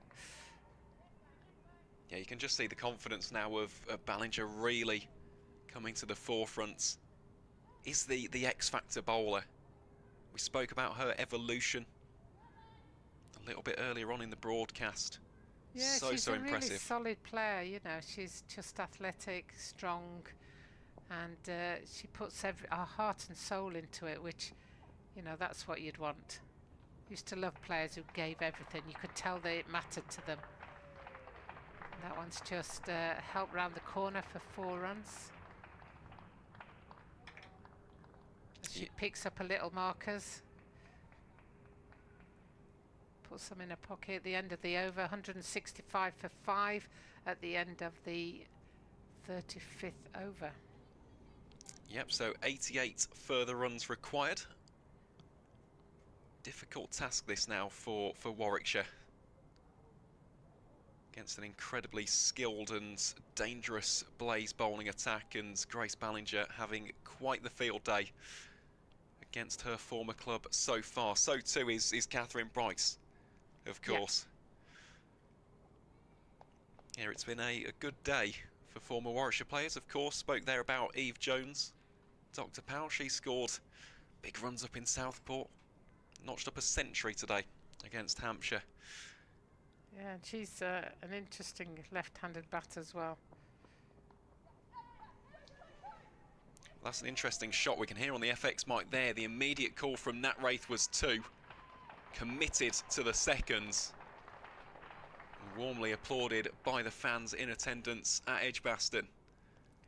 With this ground being so massive, it's difficult to see that there's many here, but there is quite a crowd here actually. They're all spread out all the way around the ground, so it doesn't look like there's very many people here. Is that a played and missed outside off stump? Georgie Elwes just keeping it outside that off stump, with Sarah Bryce standing up to the bowler.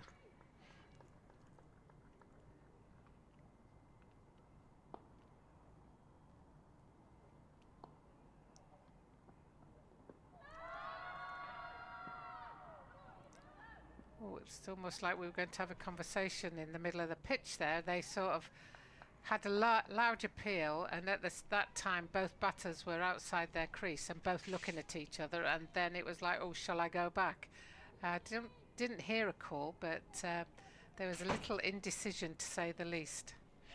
There was, and in the midst of all of that, the non-strikers end, it's a good job that Pavely was aware to that.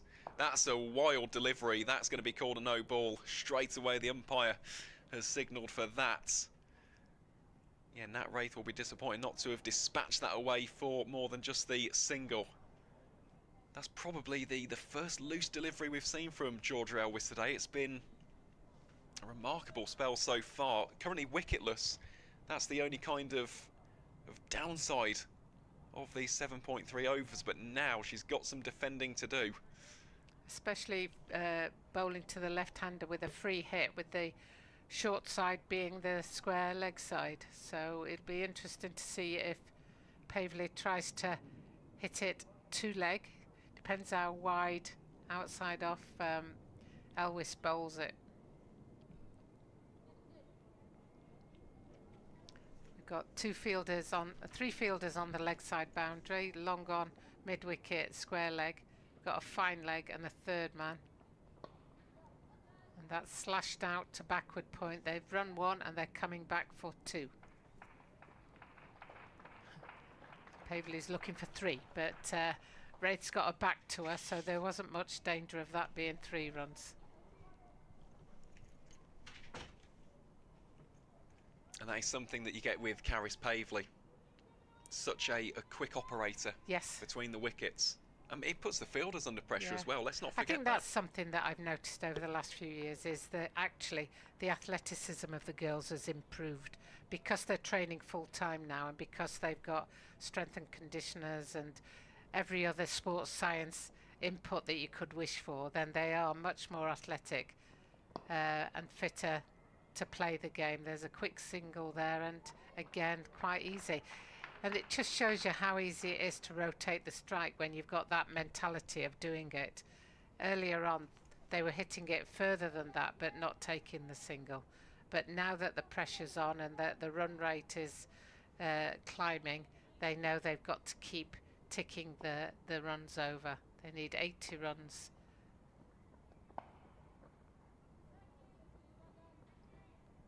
From 85 balls, so it's just under 6 and over at the moment. Yep, and that will signal the end of over number 36. Warwickshire 173 for 5, and at the end of that over, we'll also have a slight change here in the comms box. So I'll leave you with Dr. Jane Powell, and in my place will return Mel Farrell. So the run rate then is just under 6 and over. We've got 84 balls remaining, and we need 80 to win. Touch and go, I think, this one, whether it'll go one way or the other. Who's your money on at this stage, Mel? I never gamble. I don't make enough money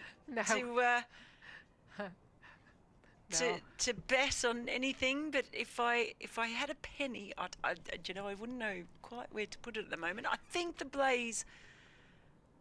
Yeah, I think I'm with you. I think I chances. prefer to be in the Blaze shoes at the moment. But having said that, if this pair stay for some time and build this partnership, then it's not that unsurmountable. But the Blaze just seem to keep picking up the odd wicket. But interestingly, they brought Glenn back on, who's had 5 overs and gone for 41 at the moment. So let's see how she goes from the pavilion end, because the city end wasn't that kind to her. Well, she was also up against Perin, who really took a liking to the leg spinner. Boy, oh boy, first ball, that's a lovely shot over extra cover from Wraith. And Sarah Glenn, her figures have taken a bit of a beating today. That was a terrific shot, use of the feet. Just carved the ball over extra cover. Yeah, no, lovely shot. Moved her feet superbly. I think she had one catch drop, but if they hit the same from this end, it'll be 6 anyway, because it'll sail over the boundary. So we'll see how they approach the rest of this over. And have dropped a fielder down to the boundary, extra cover. Slaps it straight through to that fielder along the ground. Interestingly, because that fielder's gone back now, there's an easy single. And for me, I'd still want to put pressure on. I'd rather the batter go aerial than let them just hit it along the floor. They've already got a 4 off the over, so another 5 singles, you know, that's 9 off the over. Is that what I really want? Must be a great feeling as a batter as soon as you get the fielding team chasing the ball, opening up a few gaps for you. But it's Pavely now, takes a couple of steps down the track, sends the ball down to long on. And now what's happening, because they're rotating the strike, you've got the right hand, left hand fielders are running all over the place, making sure they're in the right place for the right batter. Wraith again. That would have been close, I think, had that hit. Yeah, might have been close. But yes, they're like little orange ants scurrying about the field in between each delivery. Yeah, they're having to keep moving all the time, aren't they? It's the deep fielders I always feel sorry for. They have the biggest runs to do. Comes down the track again. That is a lovely stroke. It's not going to get 4. It's good fielding on the boundary. I think that's Elwes down there. And you have a feeling that shot almost most deserved more. Bit of a risky 2 in the end, because Pavely set off for the second, and I think Wraith only thought it was 1 and then thought, oh, well, I've got to go because she's halfway down.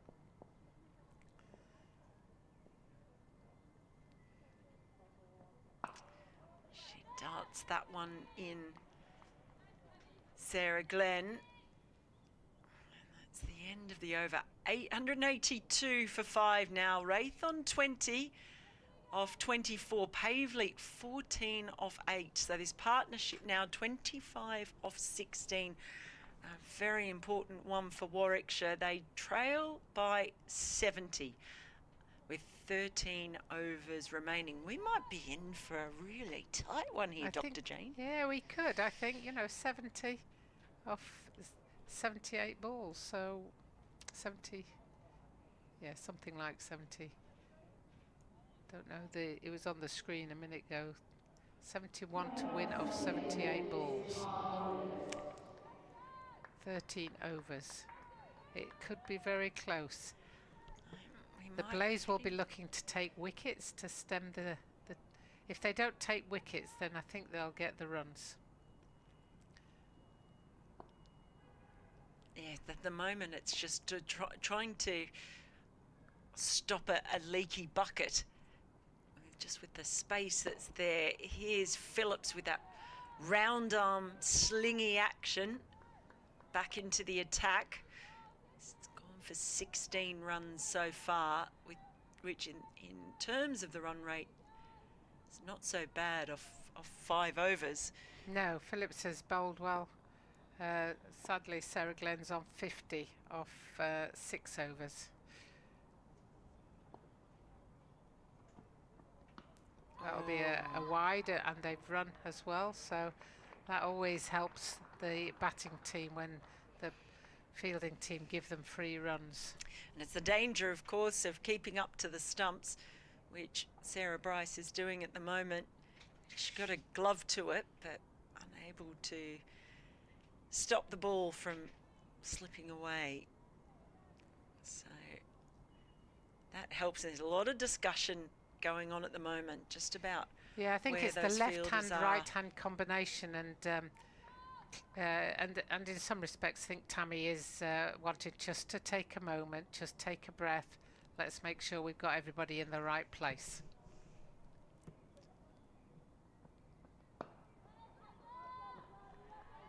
Tammy Beaumont in quickly there to prevent them from taking a single. So the protection down at long off, quite a straight long off and a wider long on, and then down at deep mid wicket for the left-handed Pavley. There's one out at deep cover point as well. But that does open up with those two fielders back, long off and long on. Yeah, the only problem with hitting it straight down the ground is the fielder, the batter at the non-strikers end can't really leave the crease till it's gone past the bowler. So there's always going to be that delay from the batter running from the non-strikers end. So whereas Pavley had hit that and run the first one and was turning, Wraith still wasn't at the turning end, so there was no way they could get to there. But they are bringing up those fielders now at long on and long off. They're both up, so trying to put a bit of extra pressure on Wraith. Temptation, short ball gets a little top edge, and that's going to run away for 4 valuable runs at this point in the innings, and Wraith will happily gobble them up. Yeah, no, one over the shoulder signalled there, but she played that well, because that's often a free hit, but we don't play it very well anymore because you're only allowed to face one and over, so you don't get much practice at that shot. So she did well to get an edge on that one and it to run away for 4. And it starts when the total starts to come down, 63, you start to think it's getting closer, and as the fielding side, you'll be a bit more anxious. All in the air, but safe in the end. Just brings about another single. Long on comes in to do the fielding, takes the score 290 for 5. I do think we might be in for a little nipper and tucker. I think we could be, Mel. I think you're absolutely right. They've already got 8 off this over, so it's a good over for the batting side at this stage. Nicely stroked there by Pavley.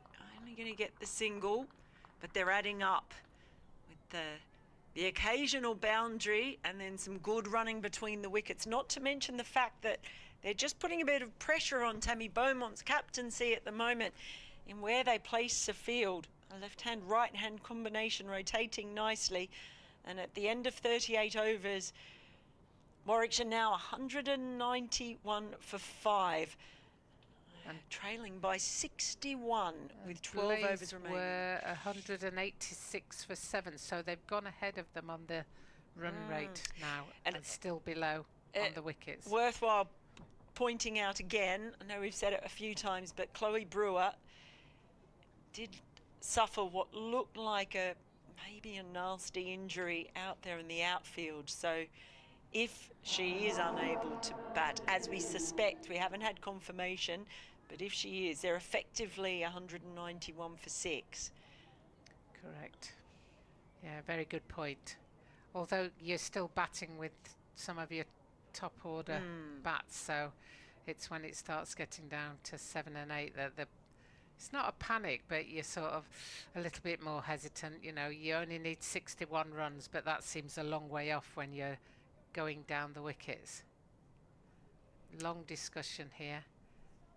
Checking that the field's in the right place. And Georgia Elwes, Tammy Beaumont and Katherine Bryce, a little triumvirate of cricket knowledge, just trying to work out their field, their plans. Bryce is 2 for 30 from her 6 overs. She's now bowling to Pavely. And they're going to take a sharp single. Pressure on the field, and it's the skipper Beaumont with the misfield. Allows them through for a single. They've put Golden Arm back on, Katherine Bryce, who seems to have that knack of changing games. But interesting, when you put pressure on the field, even the best of fielders can feel that pressure and make errors.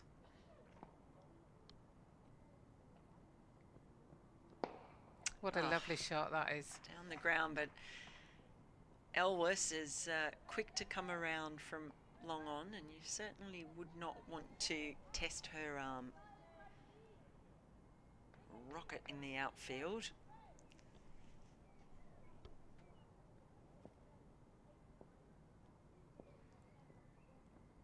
Goes straight again. Pick up another single. Part of me feels that the Blaze should be trying to stop these singles because at the moment these two are just stroking it down there. Well, they have actually brought Long off up now. Just trying to cut off that easy single. This time Beaumont fields it cleanly. Yeah, because at the moment they could do it by hitting singles. Just wait for the bad ball. Put that one away. Beats a fielder a point. 2 there at least, I would think. Yeah, they come back for the second. And for Warwickshire, really, just eliminating as many dot balls as possible. Just keeping things lively, as much to keep the pressure on and to be able to just disrupt the rhythm of the field with that left-hand, right-hand combination. There's that easy single up to long on again. But yeah, I think you're right, Jane. That's 6 off the over. Yeah, it's just a little bit too straightforward, as long as they don't lose another wicket, and that is the key. But in many ways, you'd rather them have to go aerial in the air to score runs. But because they're putting the fielders too far back, then they can go aerially, or they can go along the floor and take an easy single. And that's all they needed. 6, you know, 1 a ball will get them over the line very easily. Yeah, 197 for 5 now. This partnership 40. worth 40 off just 28. Wraith on 29. Pavely 18. Phillips back from the Birmingham end. And again, see, aerial, but the field on the leg side is all out. So there's no danger there. Start off off with another single. And here comes the process again, scurrying around into position.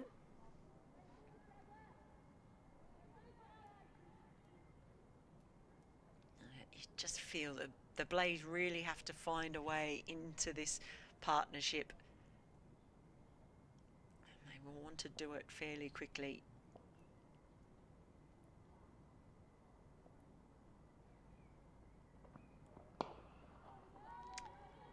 We've said it, feel like a bit of a record. Yeah, broken record, but there's the easy single down to long on.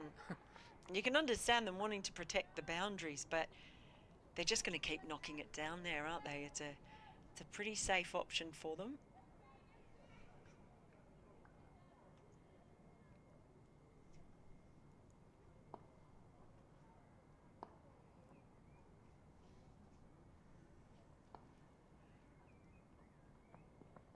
Oh, goes for a little scoop shot. There were two fielders behind Bryce on both sides, but in the end not connecting anyway. Wraith? This is, part of me wants to just get inside the head of Nat Wraith and ask her, what were you what were your thoughts there? Not what were you thinking, but why did you choose that shot, or to try to go for that shot when you've been striking it down the ground for singles all the time, and you only need 54 of 63 balls. There is no panic at the moment. You don't need to go for high risk shots.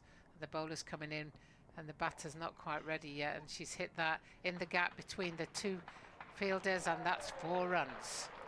That's fantastic placement there. And 200 comes up. It does, brings up the 200 for Warwickshire. With a really fine stroke. There were two fielders out there defending, and that ball just perfectly spliced them.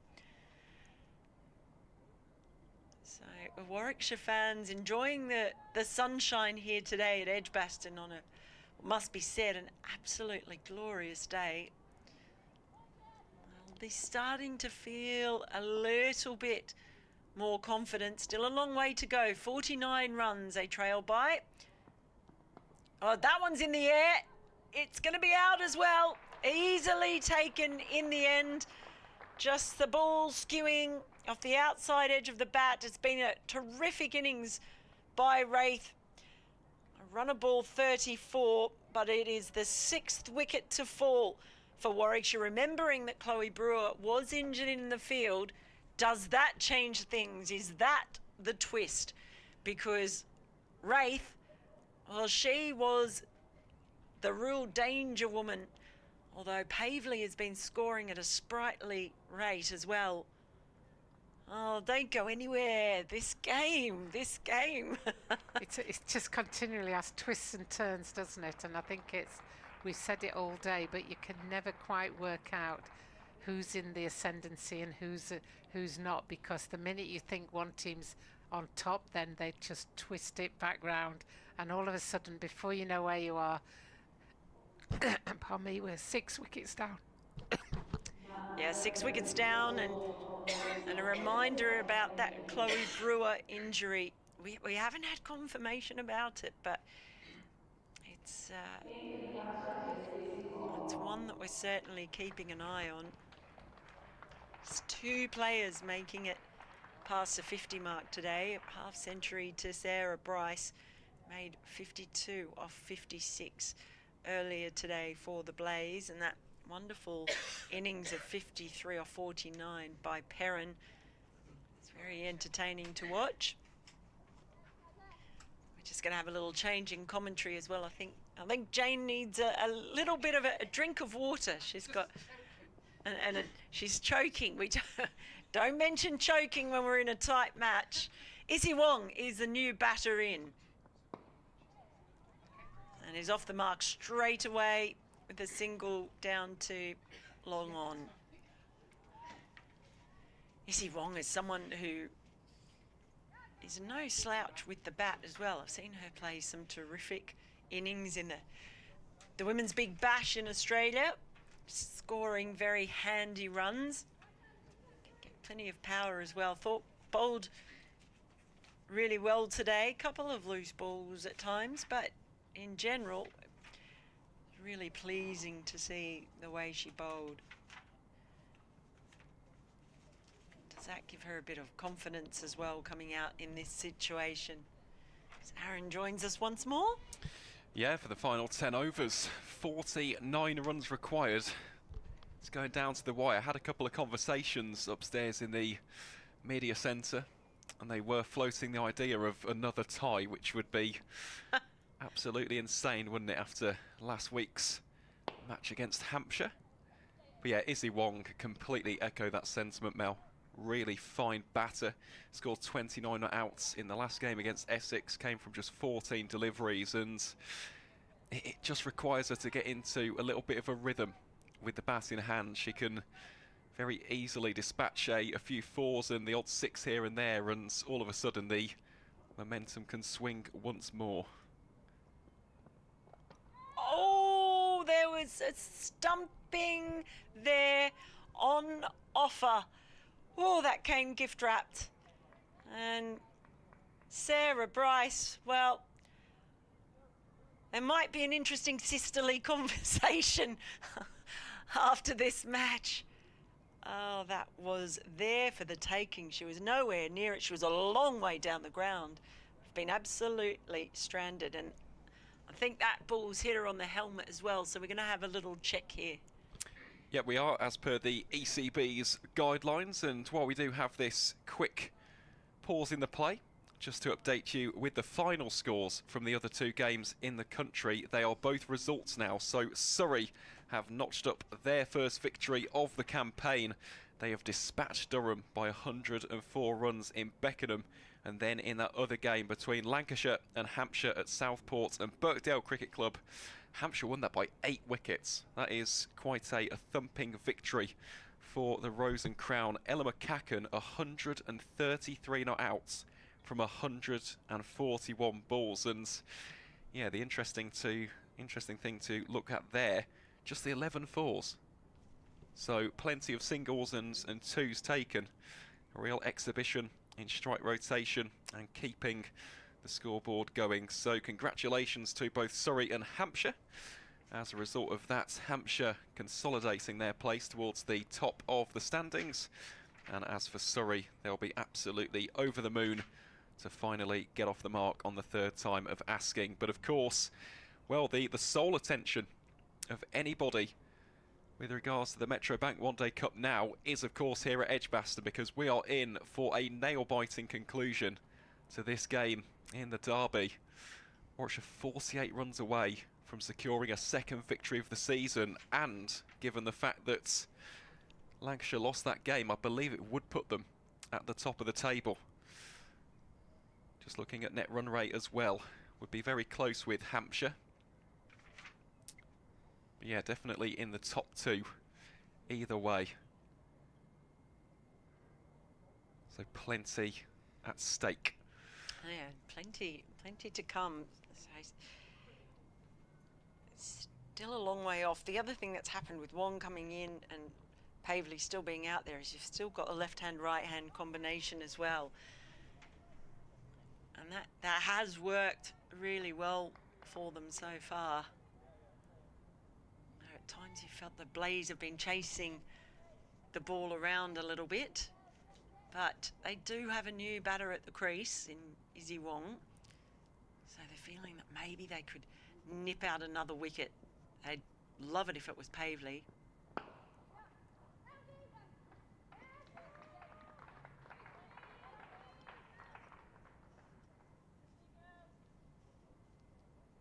Yeah, some good fielding once more there from Georgia Elvis. Seen that quite a few times inside the inner circle. Restricts it to just the one run on that occasion. Yeah, Pavley has looked very energetic at the crease so far, and there is Wong winding up. It's only gone as far as points, and Warwickshire have lost their 7th wicket. Izzy Wong departs for 2 from 3 deliveries. And now it's looking like a real mountain to climb. 47 further runs required. And Katherine Bryce, what a game she is having with the ball in hand. A 3rd wicket already in this 8th over of the game. The Blaze now, you'd have to say, probably in the ascendancy. Definitely 1 wicket at this stage of the game really changes things. And I do still have Pavely out there. Should have been dismissed. The previous ball was well out of her crease and stranded when that ball came off her helmet. In the end, was still out there, but Izzy Wong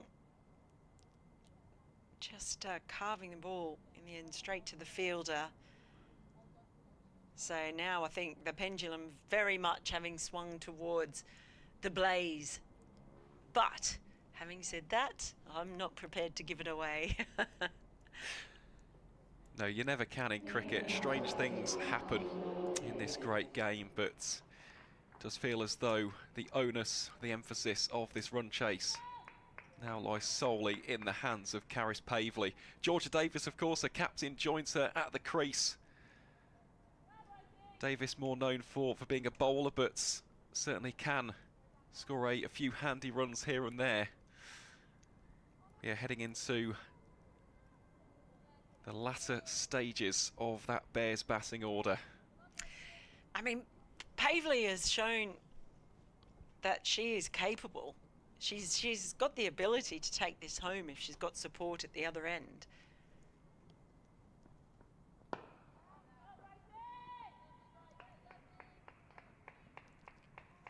And so now what you'd like to see the Blaze do is, if you're a Blaze fan, is to really put the pressure on Davis. Keep her trapped up there. There is space on the leg side. But she's happy to play out the over in the end. 206 for 7. Davis yet to score. Pavely, on whom one suspects Warwickshire's fortunes rest. He's at 20 off 16. 47 needed for victory for Warwickshire. 46 to defend for the Blaze. This over might be very important in the scheme of things, in how this game pans out. Pavely on strike from the start. Okay, after being hit on the helmet and having a bit of a scare of possibly being stumped.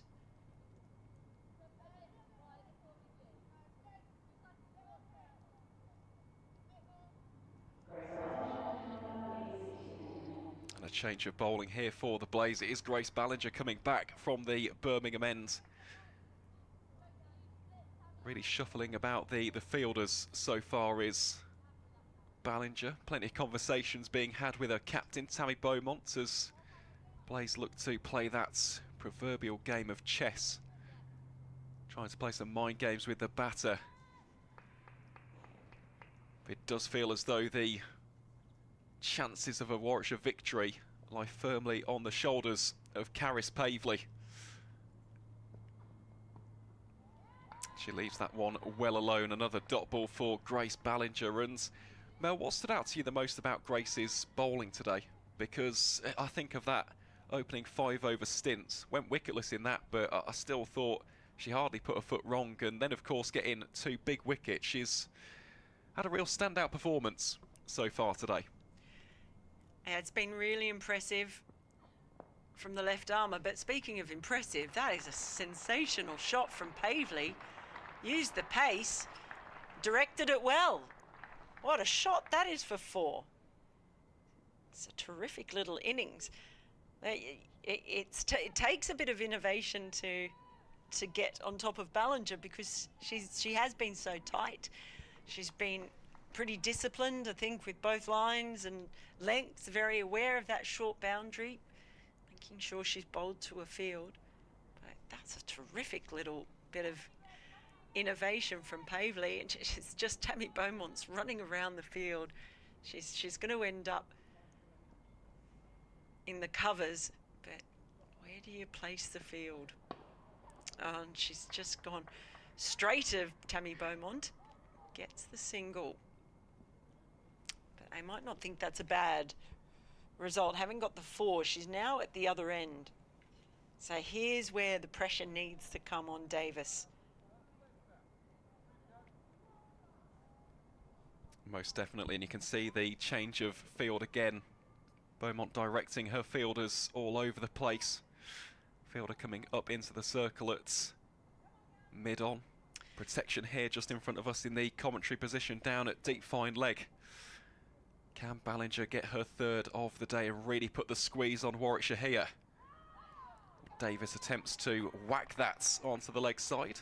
Well, the invitation is there to go leg side because the field's all back. There's mid-on is up, but there's two fielders in the deep on the leg side, deep mid-wicket, deep square leg, and at deep fine leg as well.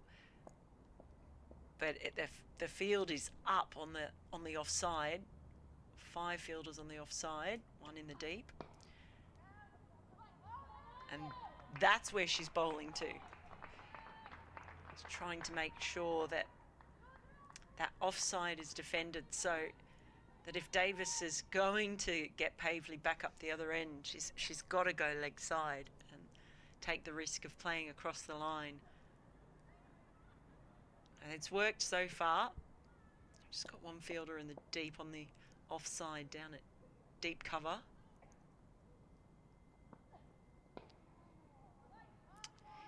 Yeah, really tight. She's not given her anything to be able to turn it around. So 5 runs off that over, and so you do feel it is perhaps on Pavley to really score early in the over and then get herself down the other end. I'm going to leave you now because I've got some writing to do, Aaron, and I'll let Dr. Jane Powell back on. Well, thank you very much, Mel.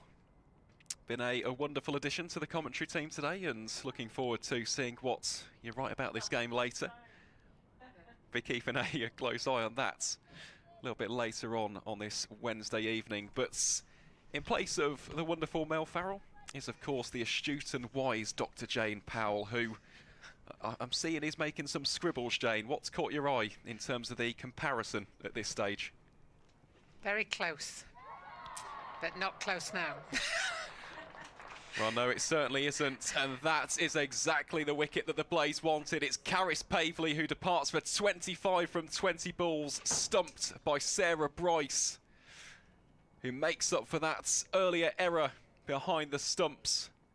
And is that the last straw that broke the camel's back for Warwickshire? 211 for 8. The hosts require 42. And this could be the final wicket. Still awaiting confirmation of whether or not Chloe Brewer will bat. But regardless, Hannah Baker will be the next Warwickshire cricketer at the crease, batting alongside her captain, Georgia Davis. And I'll tell you what, Katherine Bryce, 4 for 38. 1 away from what would be a terrific 5-wicket haul. Yes, and at the start of this over, the Blaze were 2-1-3 for 7, and Warwickshire were 2-1-1 for 7, so only 2 runs difference. At the end of this next over, Blaze had lost 8 wickets. The biggest difference here is that poor Warwickshire have lost, we think, Chloe Brewer, and I can't help but think I'd feel gutted if I was Warwickshire, because not only would she have contributed with the ball, but she would have contributed with the bat as well. And they've got close, but I don't think they're going to get close enough.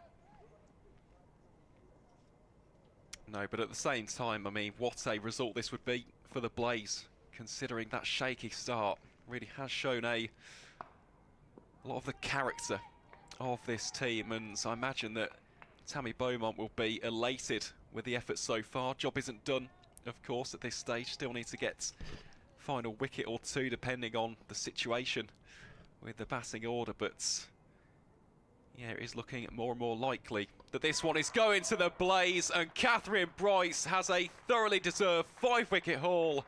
Outstanding bowling from the Scottish international. Knocks over Hannah Baker. And there are some conversations being had in the middle. I believe that this will signal the end of the game. Confirmation that Chloe Brewer is not fit to bat. And as a result, it is the Blaze who emerge victorious on Derby Day here at Edgbaston. They have beaten the Bears by 41 runs.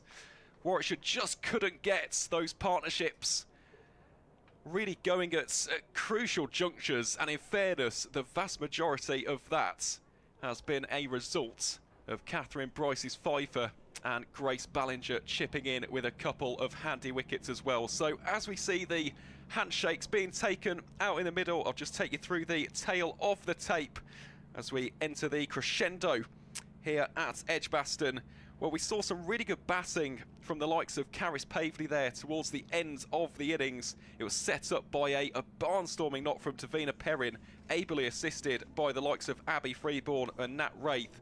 But ultimately, an outstanding bit of bowling from Katherine Bryce, ably assisted by Grace Ballinger, Charlie Phillips and Orla Prendergast, has allowed the Blaze to walk away with the victory against their Midlands rivals. And as a result, it is the Blaze who leapfrog the Bears. They go into the top 3 at the bare minimum, and that is exactly the result that Craig Cumming and his side would have been looking for. So, Jane, just before we sign off from the coverage, final thoughts. What have you made of that display? It was an interesting game which ebbed and flowed. You know, I thought from the first over this morning, wow, we could have an upset here, in so much as I thought the Blaze could be skittled early, but they showed a lot of resilience, and they showed what being a team is all about, the partnerships that you needed to be able to build a total that you then had a chance at bowling against. And then they've bowled really, really well and fielded well. Katherine Bryce, outstanding. 5 wickets, but not only that, she took that great catch of Emily Arlett as well. So she has really just turned the screw in the Blazers' favour, and they've come out worthy winners in the end. I can't help but feel sorry for Warwickshire with Chloe Brewer not being there. But having said that, Blaze thoroughly deserved that win in the end.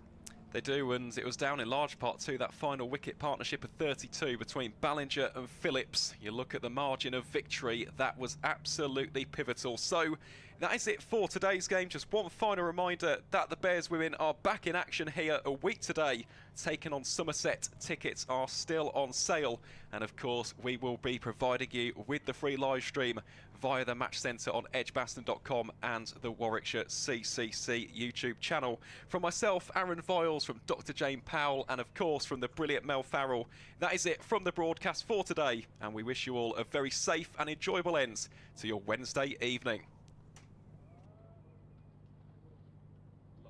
Brilliant, well done. Excellent stuff indeed. There we go, yes.